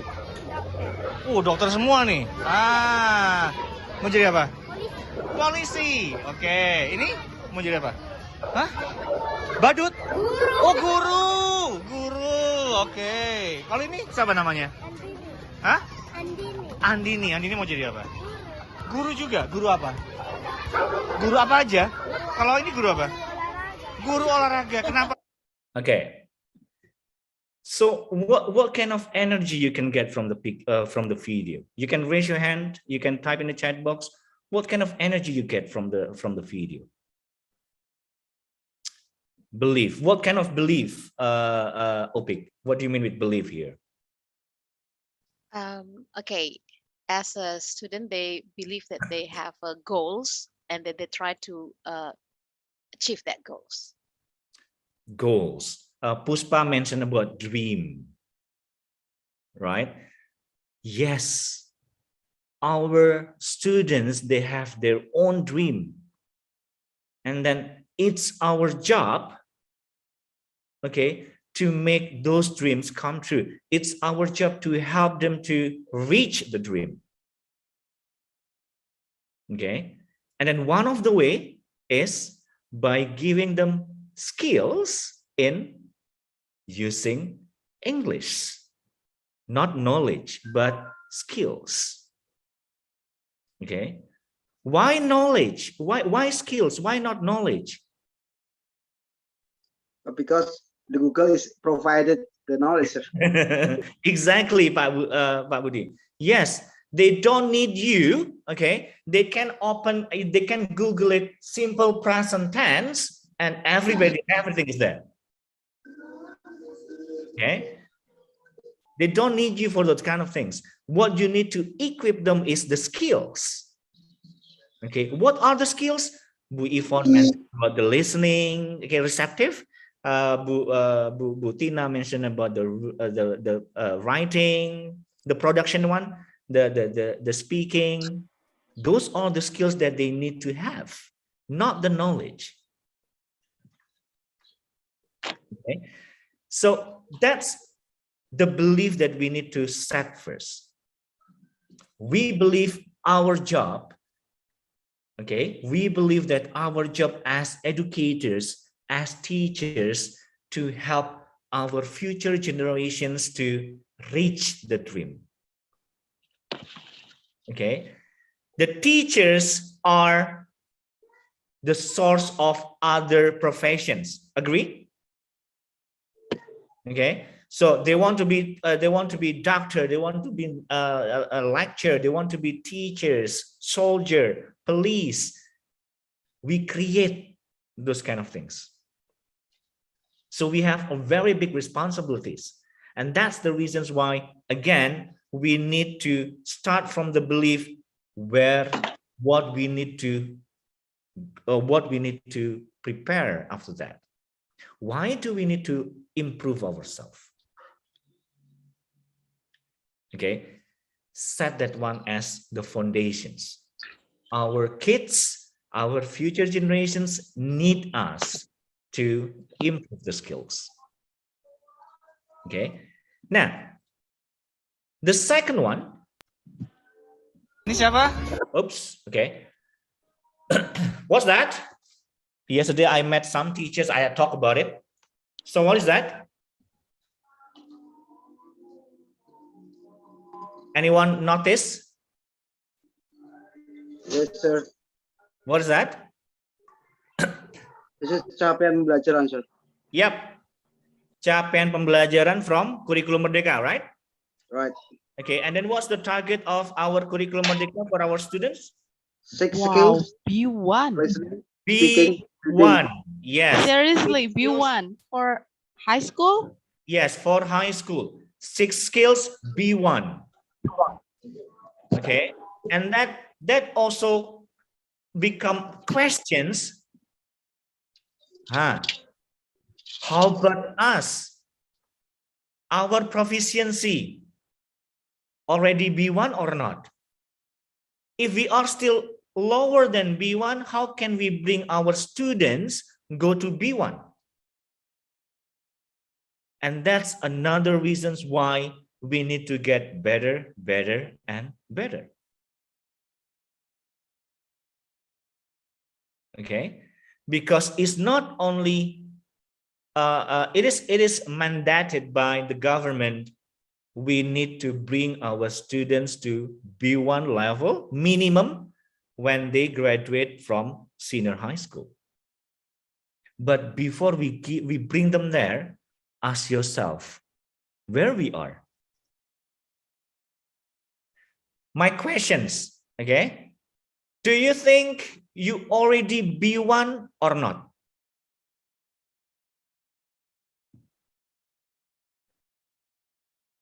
Yes, no, not sure. Okay, yes, Bu Alif, oh, full confidence. Yes, Taufik, good. Okay. The teachers are not even familiar with CFR. Very true. Okay, last month I went to Samarinda and Balikpapan. I met 250 teachers. They don't know what CFR is. They don't know what B1 is. Okay. I'm sorry, Mister, that Yes. I know of. I kind of compare our curriculum. I mean, in my school, we use Kemana curriculum. It's still like KTSP or curriculum 13. So we don't use this yet. But as far as I know, that MA is like A2 before B1. So if we use this, we need to make sure that student in B1, minimum B1, when they graduate high school. Yes. The newest capaian pembelajaran from the government is we want to bring our students to B1 level. Why B1? Because B1 is more or less in pre-intermediate to intermediate level, so they can produce language already. And why CFR? Because it's international standard. So we don't have any more Ungaran standard or Semarang standard or whatever standard of English. We are using international standard. Why? Because we want them to be able to compete with the others. Okay. Now, I totally confident say C1 to lower C2. Wonderful. Okay. But that's what we need to check. That's what we need to check you first. Okay. Where are you now? Why? Because by knowing our level, and then we can set our objective. Where do we want to go later on? And then what kind of activities from what Bu Yvonne share or what Bu Tina share before that we can use to improve our English. Okay, so we need to know where we are.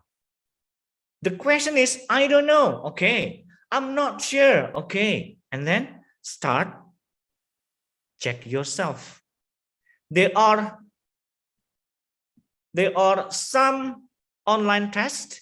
You can do it. Some of them free, some of them paid. Okay, of course, plus minus. Those are the example of. I'm going to give you the link later on. Those are the examples on how you check your level. Okay, do that one and then check. Is it already in B1, C1, or maybe already C2? Okay, why? Because we need that one to set the objective at the end of the day. Okay, now I'm going to come back to the Padlet. Okay, can you add in your you can add here, where do you think your level is? Okay, where do you think your level is? Is it a B1, B2 in your opinion? Okay, if you're not really sure, you can check it later on, but again, I want you to check. I want you to test yourself in which level are you now. Okay, so here you can add more. So like this one for me, my level, I think I still need to improve my English. Last time I checked, my proficiency was B2, for example. Okay, now can you type in the in your part? Okay, you can edit that one, and you can add the descriptions of your level first. Not TOEFL PBT is just measure receptive skills. Okay, how can we measure it by TOEFL score, sir? What range? Excellent. Okay. We can have the score converter. I'm gonna share the link in later on. So let's say your TOEFL PBT is 550. Okay, and then you convert it in TOEFL IBT, and then in TOEFL IBT, let's say 550 for TOEFL IBT. It is more or less like 70 something. And then when it goes to CFR, it becomes like B2, for example. I'm going to share you the the score converter tools. Okay, but I want you to realize first. Okay, so in the beginning, we set the belief why we want to improve our English. After we believe those kind of things, we believe that we need to improve, and then check yourself where you are at the moment. Okay, are you in A1, A2, B1, whatever it is? What kind of test do you want to use? Up to you. You want to use TOEFL, BBT? Okay. Okay, you want to use level test? No problem. You can use. I'm gonna share the link later on. Those are some of them are free online tests. Use it. Okay, at least you know where you are in the beginning. Okay, now after that, what do you think the next? After you have this one, what do you think the next one? Oh, I know my level already in B1, or I know I'm still in A1 or A2 or whatever it is. What do you think the next step that we can do? After you know the level, what do you need to do?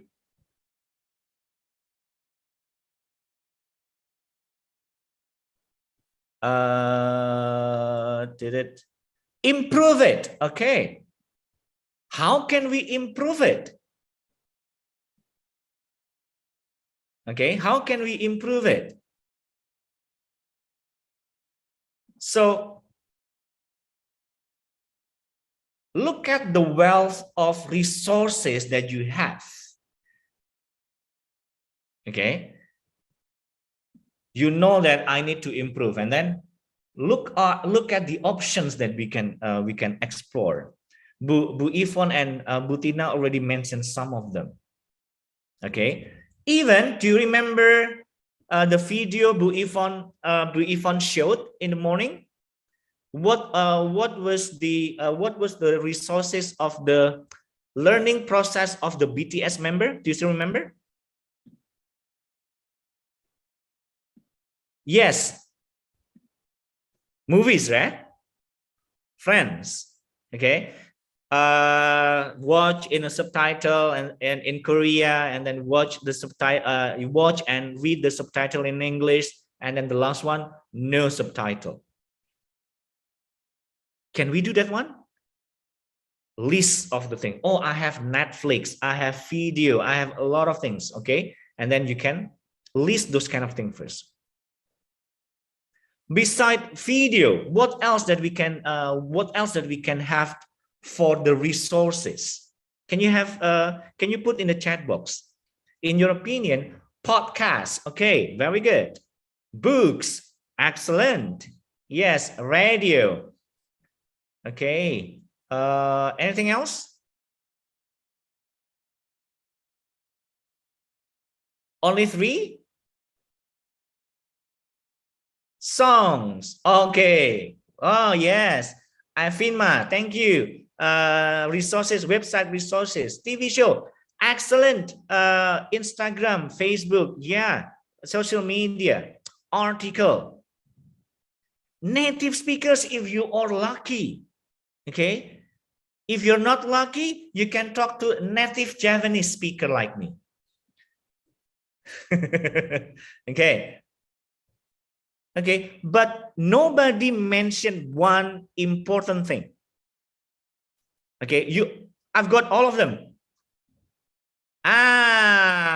Yes, Pak Amin. Yeah, you can listen to the song, podcast. Okay, you can have a website. Okay, there are a lot of websites that provide you with free materials.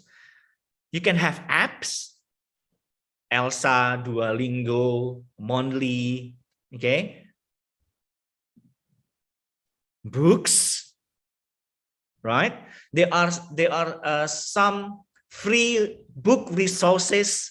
Okay, I'm gonna share all the link later on that you can do. Okay, you can practice. Okay, but the most important one is what Pak Amin mentioned. Community. There are 184 teachers coming here today. Can you share each other? Can you practice with your friends, with 184 friends, new friends? Yes.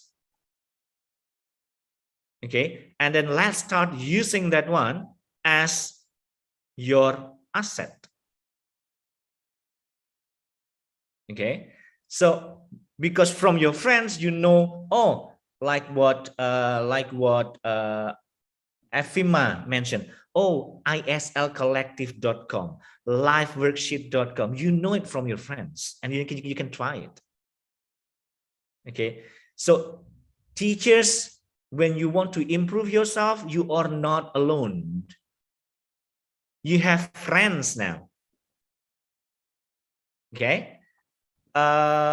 Quizzes, yeah, if you want to have a formative assessment, you want to have a summative assessment, you can do that one.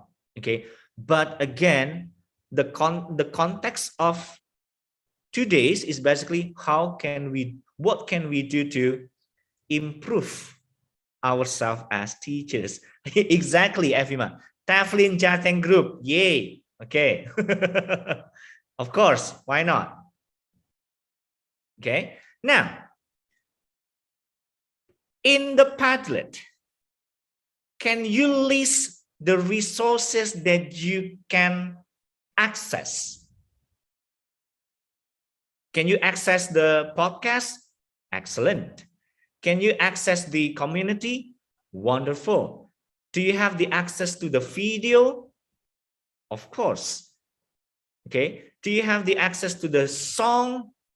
A lot. So there are no reasons that we cannot get the exposure to the language, because you have a lot of things. Okay, so in the beginning, what we need to do?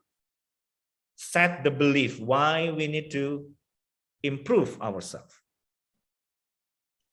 After that, check your level. Where are you? After you know the level, see the resources, list the resources that you have. Okay, and then when you list the resources, don't forget.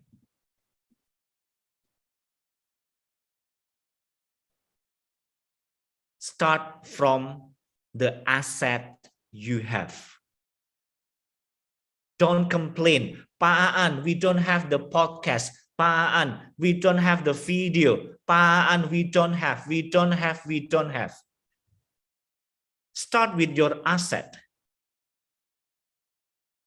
Okay, look at what you've got. So we need to use the asset-based thinking, okay, not deficit-based thinking. Why? Because again, we want to start something with the positive. Okay, let's say my friends from Konawe, for example, Pak Aan, we don't have the internet connection is not really good. Look at your assets. What do you have there? Okay, and then strengthen the asset so you can still learn something. Okay, now, can you give example of the assets you have? Can you put in the chat box, or you can say, you can raise your hand. What kind of assets do you have? Start to think about the assets. I mean, yes. Yes, sir.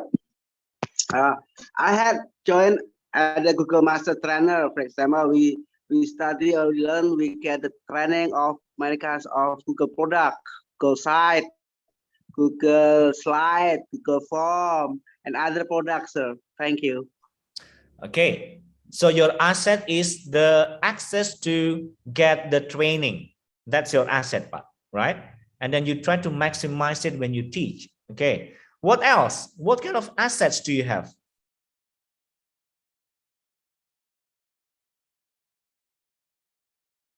What kind of internet connections? Excellent. Okay. That will be your asset as well. Environment. Okay, Rahmi, what do you mean with environment? Yeah, the environment means the place or the situation that the students live. So when the students live in the English environment, so I do believe that they will be able to use English better. That's the meaning of the environment that I've got from Okay. qualitative inquiry. Okay. Yes, yes, the environment that you can create, or maybe you have the environment surrounding you to help, right? The community like us now, Teflin Jateng, that's the environment. Library. Okay, Puspa, can you elaborate more there? Library, what do you mean with library?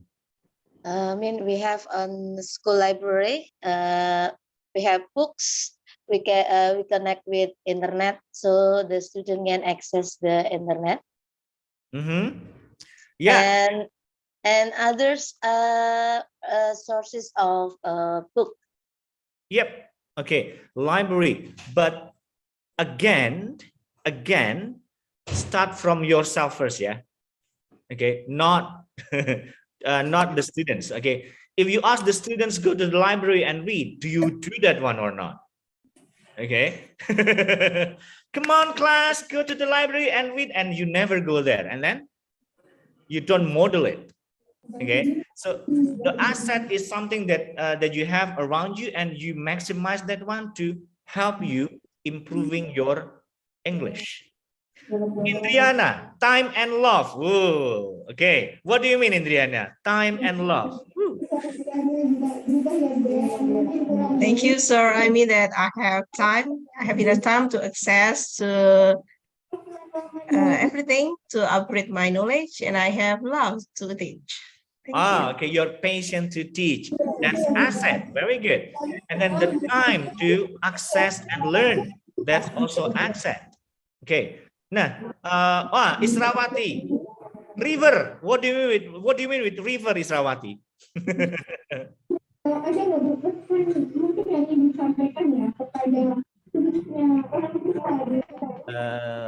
Wait. Yeah, hi. Okay. Okay.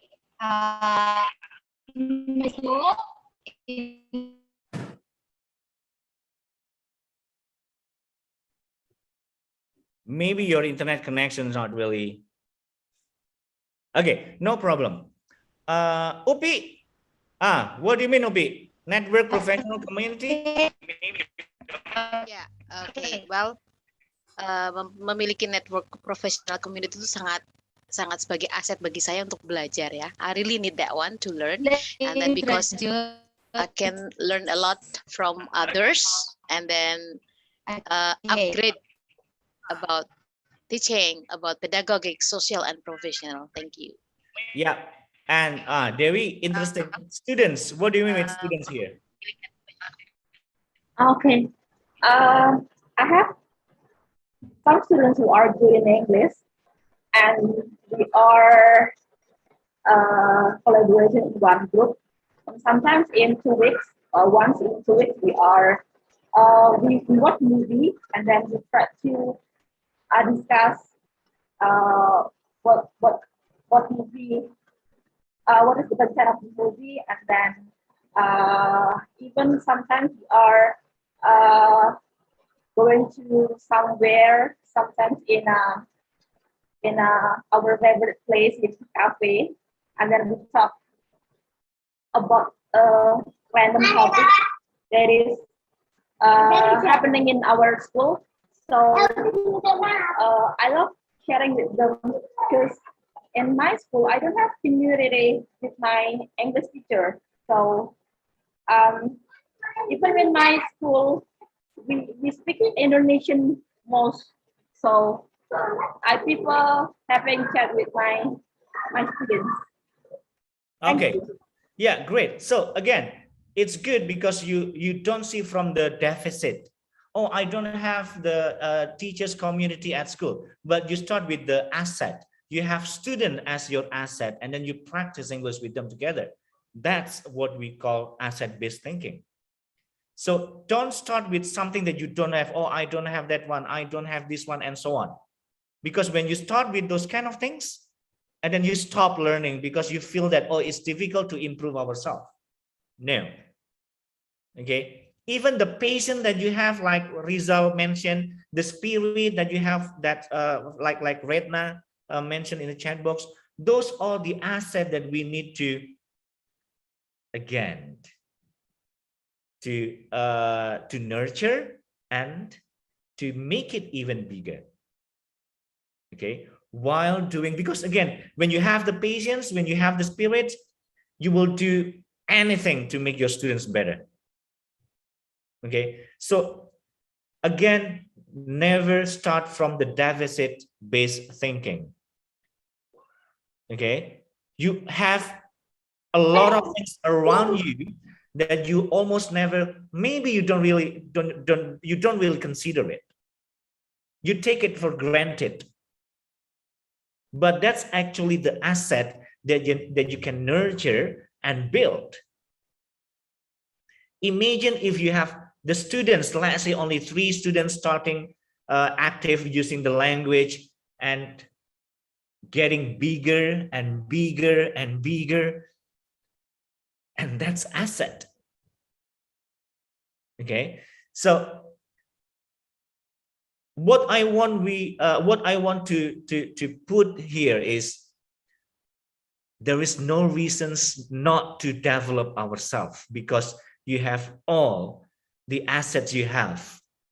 Okay, and every regions, every schools, every provinces, they have different assets. What we need to do is to be more sensitive to what assets we have. Okay, now after we realize, okay, I believe I need to improve because I want to help the students get the dream, the belief. Oh, now, oh my God, my English is still here.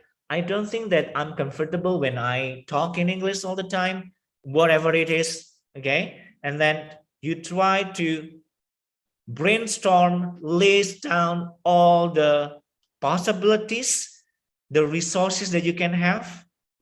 Okay, and then start with the asset-based thinking. What can we do? So what's the next one? The next one that you need to do,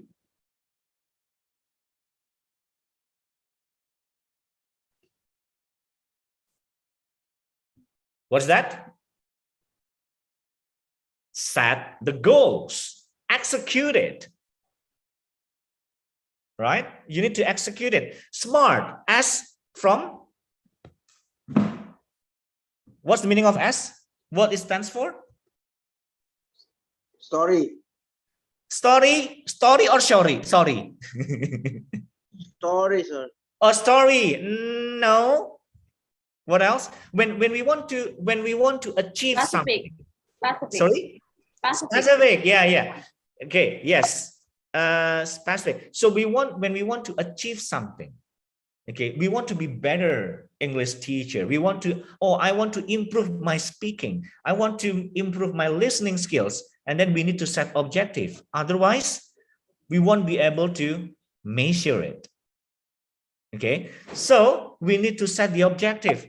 What's the objective? The first one is specific.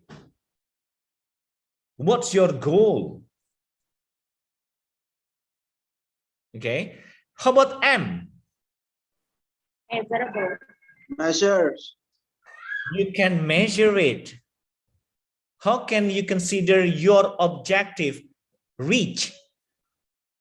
It's successful or not? What can we do that? How can you measure it? Attainable.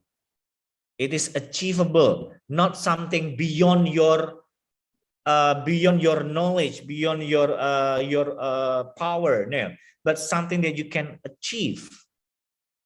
Oh, for example, I want to be able to speak English fluently in 1 day. Attainable or not? Yes, sir. Depends. Depends on what level, right? Yeah. Okay. So if I say my name's Aan, of course 1 day is enough. Yeah. But that will be A1 or A1 lower than A1.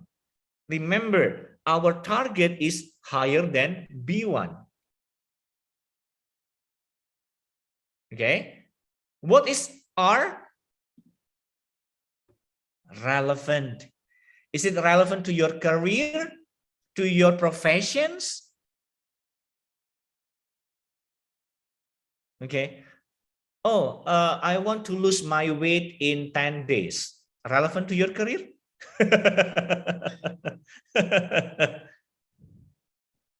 Okay. And time. Why do we need to have the time? To make us disciplined. Okay, you've got the target. And then take a look at the example of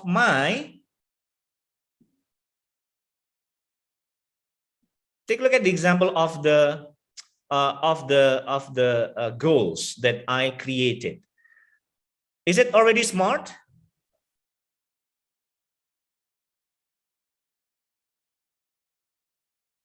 Yes or no?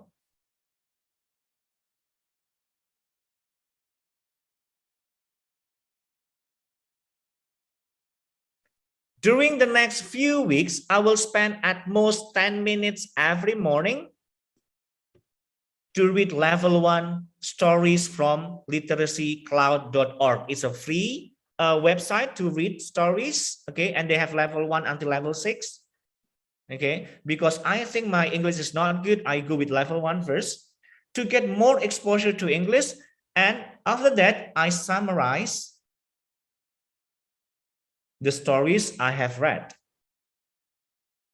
So is it already SMART in your opinion? Inshallah, sir. Thank you. Yeah. Is it specific? Yes, of course. Yes. Yeah. What kind of skills I want to improve? Speaking, reading. Okay. Is it measurable? How can we measure it? Read a lot of story, sir. You read level 1, right? You read level 1. If you can summarize it, means you can. It means you understand level 1 story, right? You can measure from that one. Is it attainable, achievable?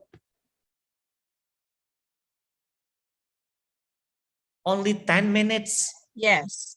I don't ask you to read the whole book in in 1 day, no, right? Only 10 minutes every day. Do you think it's achievable? Yes, it is. Yes. Is it realistic to your profession? It is. Yes. Do we have the time base? Yes. Yes. Right? Okay. And now you start to make your goals. Okay. Why? Why do we need to have the goals? Because again, we need to see the progress. If we don't set the goals, what happened? We just need to do it again. We just need we just do something something that is just regular things. You don't set the target. Okay. Now, I want you to try to create a SMART goal for yourself. Look at yourself. What kind of skills do you think that you need to improve? What resources that you can use? Remember the asset that you have, okay? And then try to make your goals. Okay, I give you 3 minutes. Try to set the SMART goals for yourself individually. And then I'm gonna ask you to share. Okay, I'll give you time. What's your goal? You can also put in the Padlet, yeah? You can also put in the Padlet.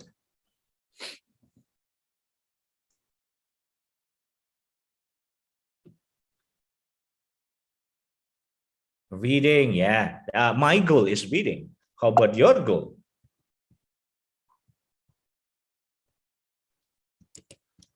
What are your goals?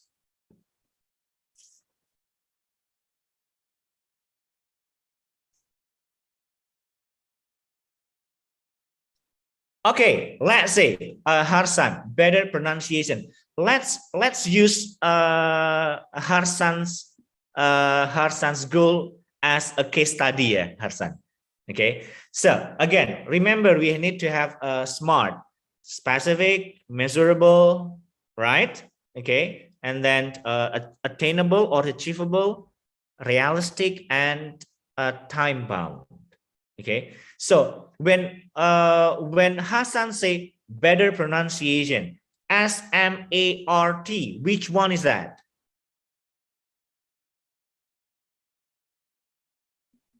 Is it specific? Yes, but do we have the time? Do we have the measurable? Not yet. So how can we make it better as a SMART goal? Okay, Efima, better at teaching grammar. Okay, good. But again, is it smart? Nah. Susmi, I like to improve my speaking. Excellent. But again, is that smart? Remember, you must have 5 elements to make it into SMART goal. So, Harsan, when you want to improve your pronunciations, what activity do you plan to do? Mostly watching BBC TV series. Okay, wait, watching TV series from BBC. TV series, okay. Yes. And then how long do you spend that one, or how regular do you want to do that one? 1 or 2 hours a day. A day? You have a lot of time, man. Well, that's how a single man does. I mean, yeah, it's okay. Because again, maybe the time is your asset, so you can spend 1 2 hours, of course. Right? Of course, yeah, of course. For me, 1 2 hours, that's a long time. Okay, but no problem. If you're again, because you think that you have time as your asset, and then you can use 1 or 2 hours. Okay, do you want to do it every day or twice a week, 3 times a week, every week? Which one? I'd prefer 3 times a week, I guess. 3 times a week. So we already have time, right? And then how can you make sure after watching that one, you will improve your pronunciations? How will you measure it? Yeah, that's pretty hard to do, actually. I think it would be like when I don't really know some pronunciation of the words, I by watching the series, I get to know how to pronounce some words that I don't really know how to do it before. When I can finally pronounce it well, I think it is a sign of improvement. Okay, so again, we need the tools, right? We need that's to measure. Okay, so for example, so let's say you found difficult pronunciations, difficult word to pronounce. Okay, and when you watch the video or the series, and then you record your own pronunciations using your mobile phone, and then to compare it with the series. Can we do that one? Yes, I think we can. I mean, it can be done. Okay, because or you can have, like, for example, one statement or one line in the series, and then you try to record by yourself. You compare the line, the TV series, and your recording. Are they almost the same or not? Can we do that one? Yes, I can. Yeah. So you need to put that one into your SMART goals. Oh, yeah. So you cannot say better pronunciations, but I want to improve my pronunciations by, by what? By comparing the line that I heard from the TV series with the recording that I have, okay, and then the durations, okay, 3 times a week or whatever times you have, okay. Now take a look at Agustina, smart girl in the chat box. Do you think it's already smart or not?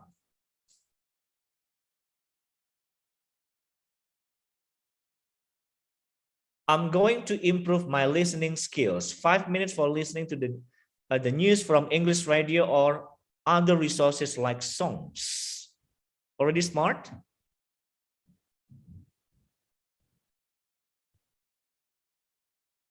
How will you measure it, Agustina? I don't. I just that's come up in my mind because I have a likeness in listening skills, and then I need to improve my listening skills by listen to the song or another resources like what Bu Yvonne said before, that I'm really interested in many resources that she gave me this day. So I try to probably this is my goal now. So there are many resources of listening that I just known this day. So I think I will try it start from now. Yeah. To spend my time. Yeah, excellent. Upik, do you want to say something? Do you want to comment on Agustina, for example, or from others? Oh yeah, that's a good point, I think, because when we know about the asset and then you really do would like to setting the goals and then try to achieve that, I'm sure that your goal will be achieved soon. Good luck. Yeah, okay. But again, you need to measure it, right? Okay, how can you measure that after doing 10 or 30 minutes, 10 minutes, 5 minutes listening, you improve your listening skills? How will you measure it? Probably I will test myself. I mean, I will write notes or by writing notes whether I can grab the points or information from that resources or not, like that, sir. Okay. Do you focus on a specific things, or do you focus on what the message you can get from the listening? First, of course, related to the message, what kind of information that I can grab from that news, and from the song, probably I can grab the meaning of the song, probably. Yeah, exactly. And do you know what? When you mention about what do you call the watching series, listening to podcasts, or any kind of activities involving the receptive skills, you do a subconscious learning. Yeah. Okay, and that's very important. Why? Because again, you don't need to come to the class, but because you listen, I am, and then it's here directly, right? Okay, it doesn't take a genius to know that it is I am, because you listen, you read it all the time. Okay, and that's the reasons why. Have you got any experience when you do a test and then you believe the answer is A, but you never know, you don't know why? Have you got that feeling? Yeah, yes, sir. Yes. It's not because you are lucky. Okay, because you already did a subconscious learning. Okay, you got it from where? From somewhere, and then it stick there. Exactly. Yes, Bu Arni. Okay, when you read again and again and again, you build the sense of sentence structure, right? Makanya seringkali kayaknya nggak enak ini kalimatnya gitu ya. Yes, that's correct, sir. Okay. Why? Because you got the exposure to the language, so subconsciously you got the sentence structure there without even you notice it. Okay, the reasons why I ask you to think about the measurement, because when you measure it, it goes to the production. Okay, how can you measure that you know the reading text? How can you measure that you understand the reading text? How can you know that you got the message from the podcast or any kind of things? Okay, and then the measurement is the productions. Oh, I can tell. Oh, yesterday I watched the podcast about this one, and do you know, it's interesting that 60% of people in the world are visuals. I got it from TED Talk. Yesterday, I went to Semarang, and then during the trip to home, I watched TED Talk, and then apparently 60% of people in the world, they are visuals. Okay, 35%. Oh, sorry, 30% they are auditory, 20% kinesthetic. Excuse me, Pak Aan. Yes. 5 minutes left, please. Oh, okay. Okay. Okay. So again, when you get the exposure, it's not only you learn the language, but you build your knowledge. Okay. You build your knowledge. And after you do that one, after you set the goals, you try to consistently, okay, doing it. The last one that you need to do is this one.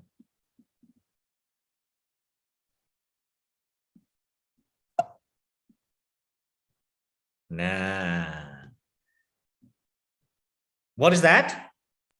Taxonomy of reflection. Okay. It's not only Bloom taxonomy, higher order thinking skills. Nah. But we also have taxonomy of reflection. Okay. This is the first time I heard it, sir. Taxonomy of reflection, because it becomes a Bloom taxonomy, right? Yeah.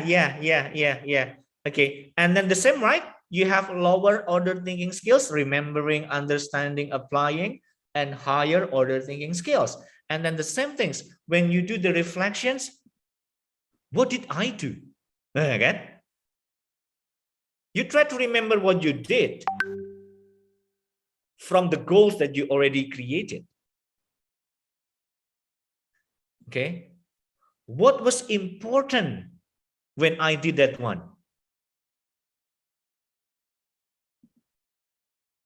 Where could I use this again? Oh, with this activity, I can also apply it for my students. For example, I can adapt it for my students. Do I see any patterns in what I did? Oh my God, I thought listening 5 minutes before I slept gonna be efficient. Apparently, no. Okay. How well did I do? Okay, until what should I do next? And then you create the next SMART goals. Okay, so that's the reasons why I say the title, The Teacher is in the Mirror. Why? Because all the activity that we do is basically based on our reflection. And it goes not only for the proficiency's sake. Oh, my English is not really good, blah, blah, blah. Okay, but it also goes to your teaching. Have you ever asked yourself after you spend 45 minutes or 2 JP, 90 minutes in your class, what did I do in my class? Did I create something meaningful for my students or not? What did my students like? What kind of activities they didn't really interested? They weren't really interested in. Until the end, what should I do next if I need to teach the same things to my class? reflection. Because reflections is, again, the activity to know your asset.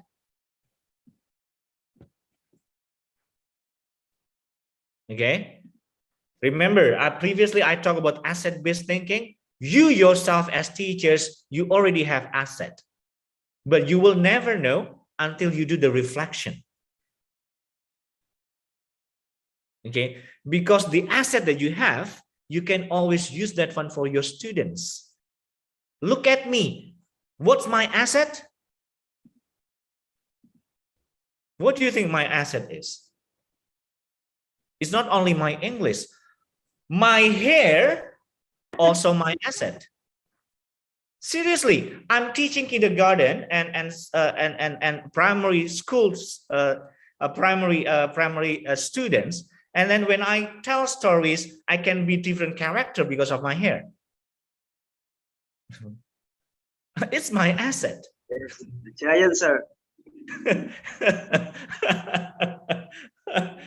Okay, so again, never think of, I don't have this one, I don't have that one, I don't have this one. No. Tao Ming Sir, oh my God, Tao Ming Sir. Okay. Yeah. Okay. The spirit that we built since this morning is basically to look at your asset is, and then do the reflections. Andre Taulani. And it's getting more and more. Okay, somebody say I look like PU, for example. Okay. Okay. Okay, since this morning we talk about things that we need to do to improve ourselves. Okay, but remember, you can always do that one after you do the reflections. You ask yourself, you look deep inside you, and then what are you going to do with that one? Okay. Time is up, I think, Pak Aan. Yeah, thank you. Time is up. Okay. Okay, and the closing statement is the hair. Yeah? Okay. Tao Ming Sir. Okay, yes, Bu, thank you very much. Okay, well, let's give applause to Pak Aan for the very wonderful presentation. Thank you, Pak Aan or Pak Christian Pugu. Okay, so it's been like 12:42, so Pak Aan seems extend the time for presentation. But yes, I also myself enjoyed the presentation, so I don't have that kind of gut to cut the presentation by Pak Aan. But it seems that we should end this workshop very soon, Pak Aan and dear participants. Somehow, I think I can open one question. I mean, we can accept one question from the participants to Pak Aan. Before we close this workshop. Yes, please. Upi, okay. yes. I think Bu Upi. Okay. Bu Upi raise hand, Pak Christian. Okay, Bu Upi, please. Okay, thank you. I just would like to ask you, maybe this is not only for me, okay, but we can energize other teachers to be realized what is they have an asset, okay.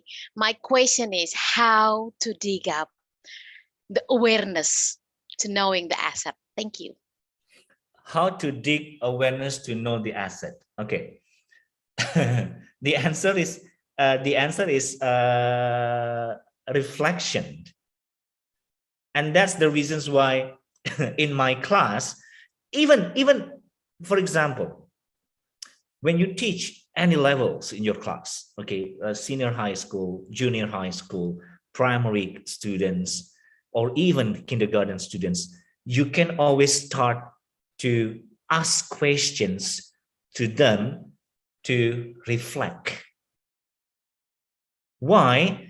Again, we need to start making them aware to something that they do by simply asking, how do you feel after the lessons? They try to look at themselves. Oh, okay, I feel bored.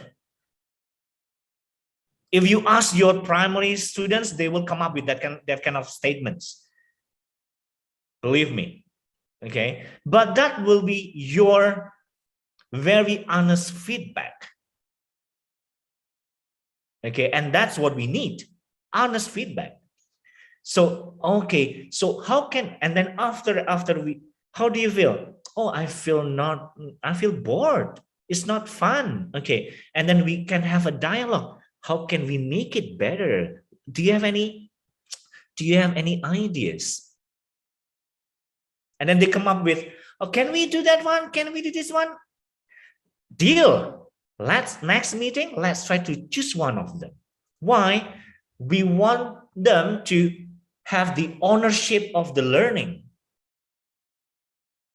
Okay, when they have the ownership of the learning, they will learn more and more, because they think that, oh, I'm the one who suggests that one. So,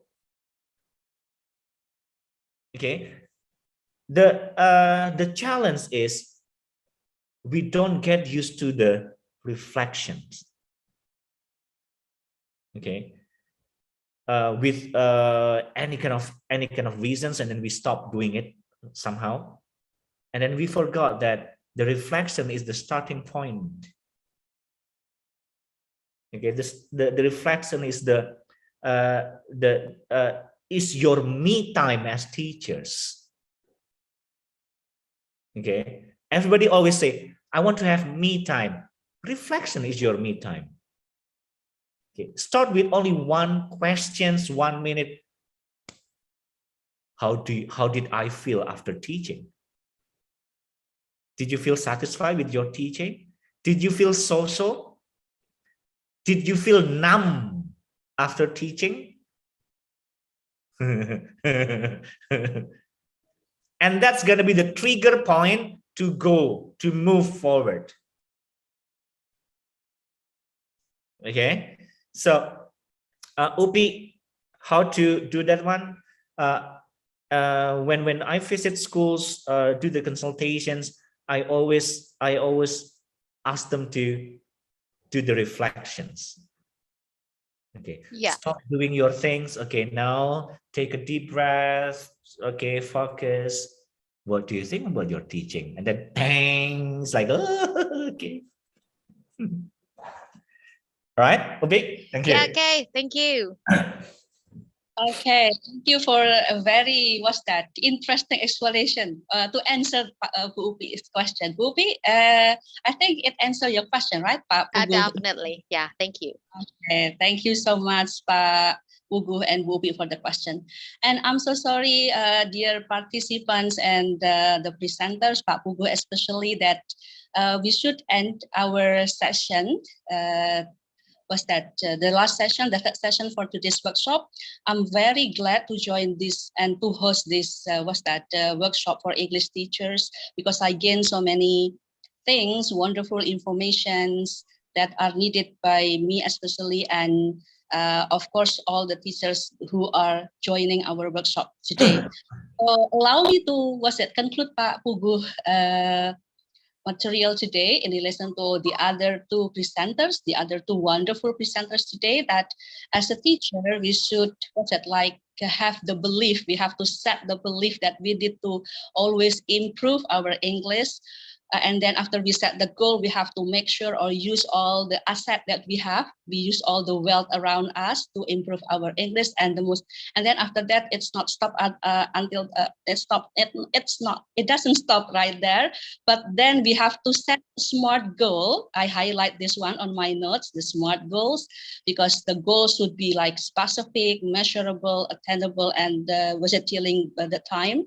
And then the most important thing, the last one, is that after we execute the goal, we also must do the reflections. All the assets has been, all the asset or the wealth that we can use to improve our teaching or our English for the better teaching have been discussed by Bu Yvonne in this morning and Bu Tina.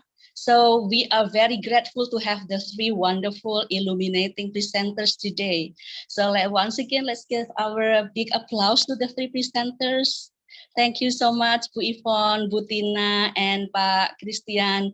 On behalf of the committee, we would like to, we have a token of appreciation to the 3 presenters. Please allow me to, yes, this one is for Ibu Francisca Maria Yvonne. Thank you very much. Thank you, Bu Yusnita. And the second one is for Ibu Tina Riantin. Thank you very much for a very thank you.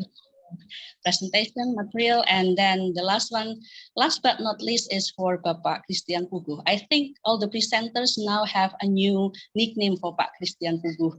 Bapak Tauing. I think Bapak Tauingse is the new nickname for Pak Aan.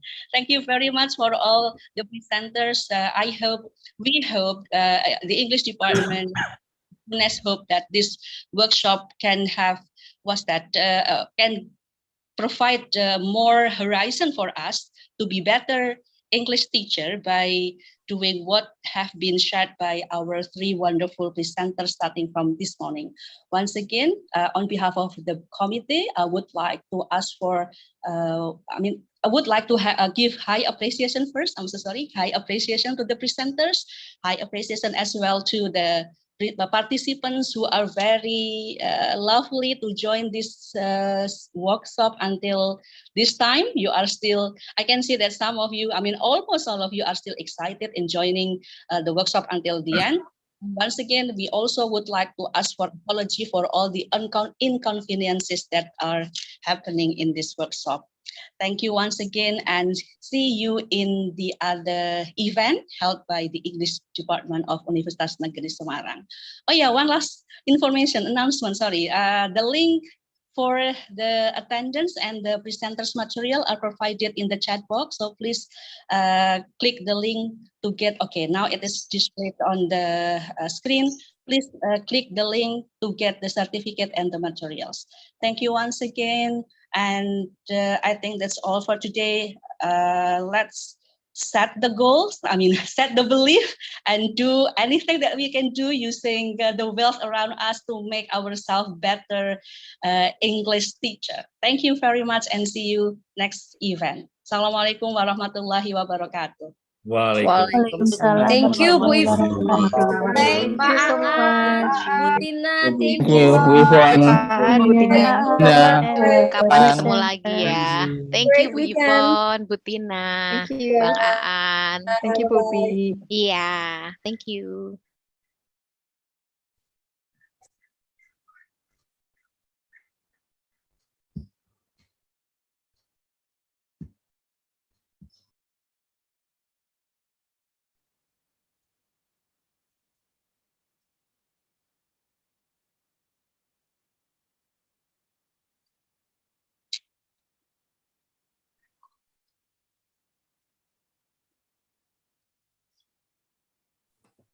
See you, Bu Yus. Halo Bu. Halo, thank you Bu Mega. Welcome.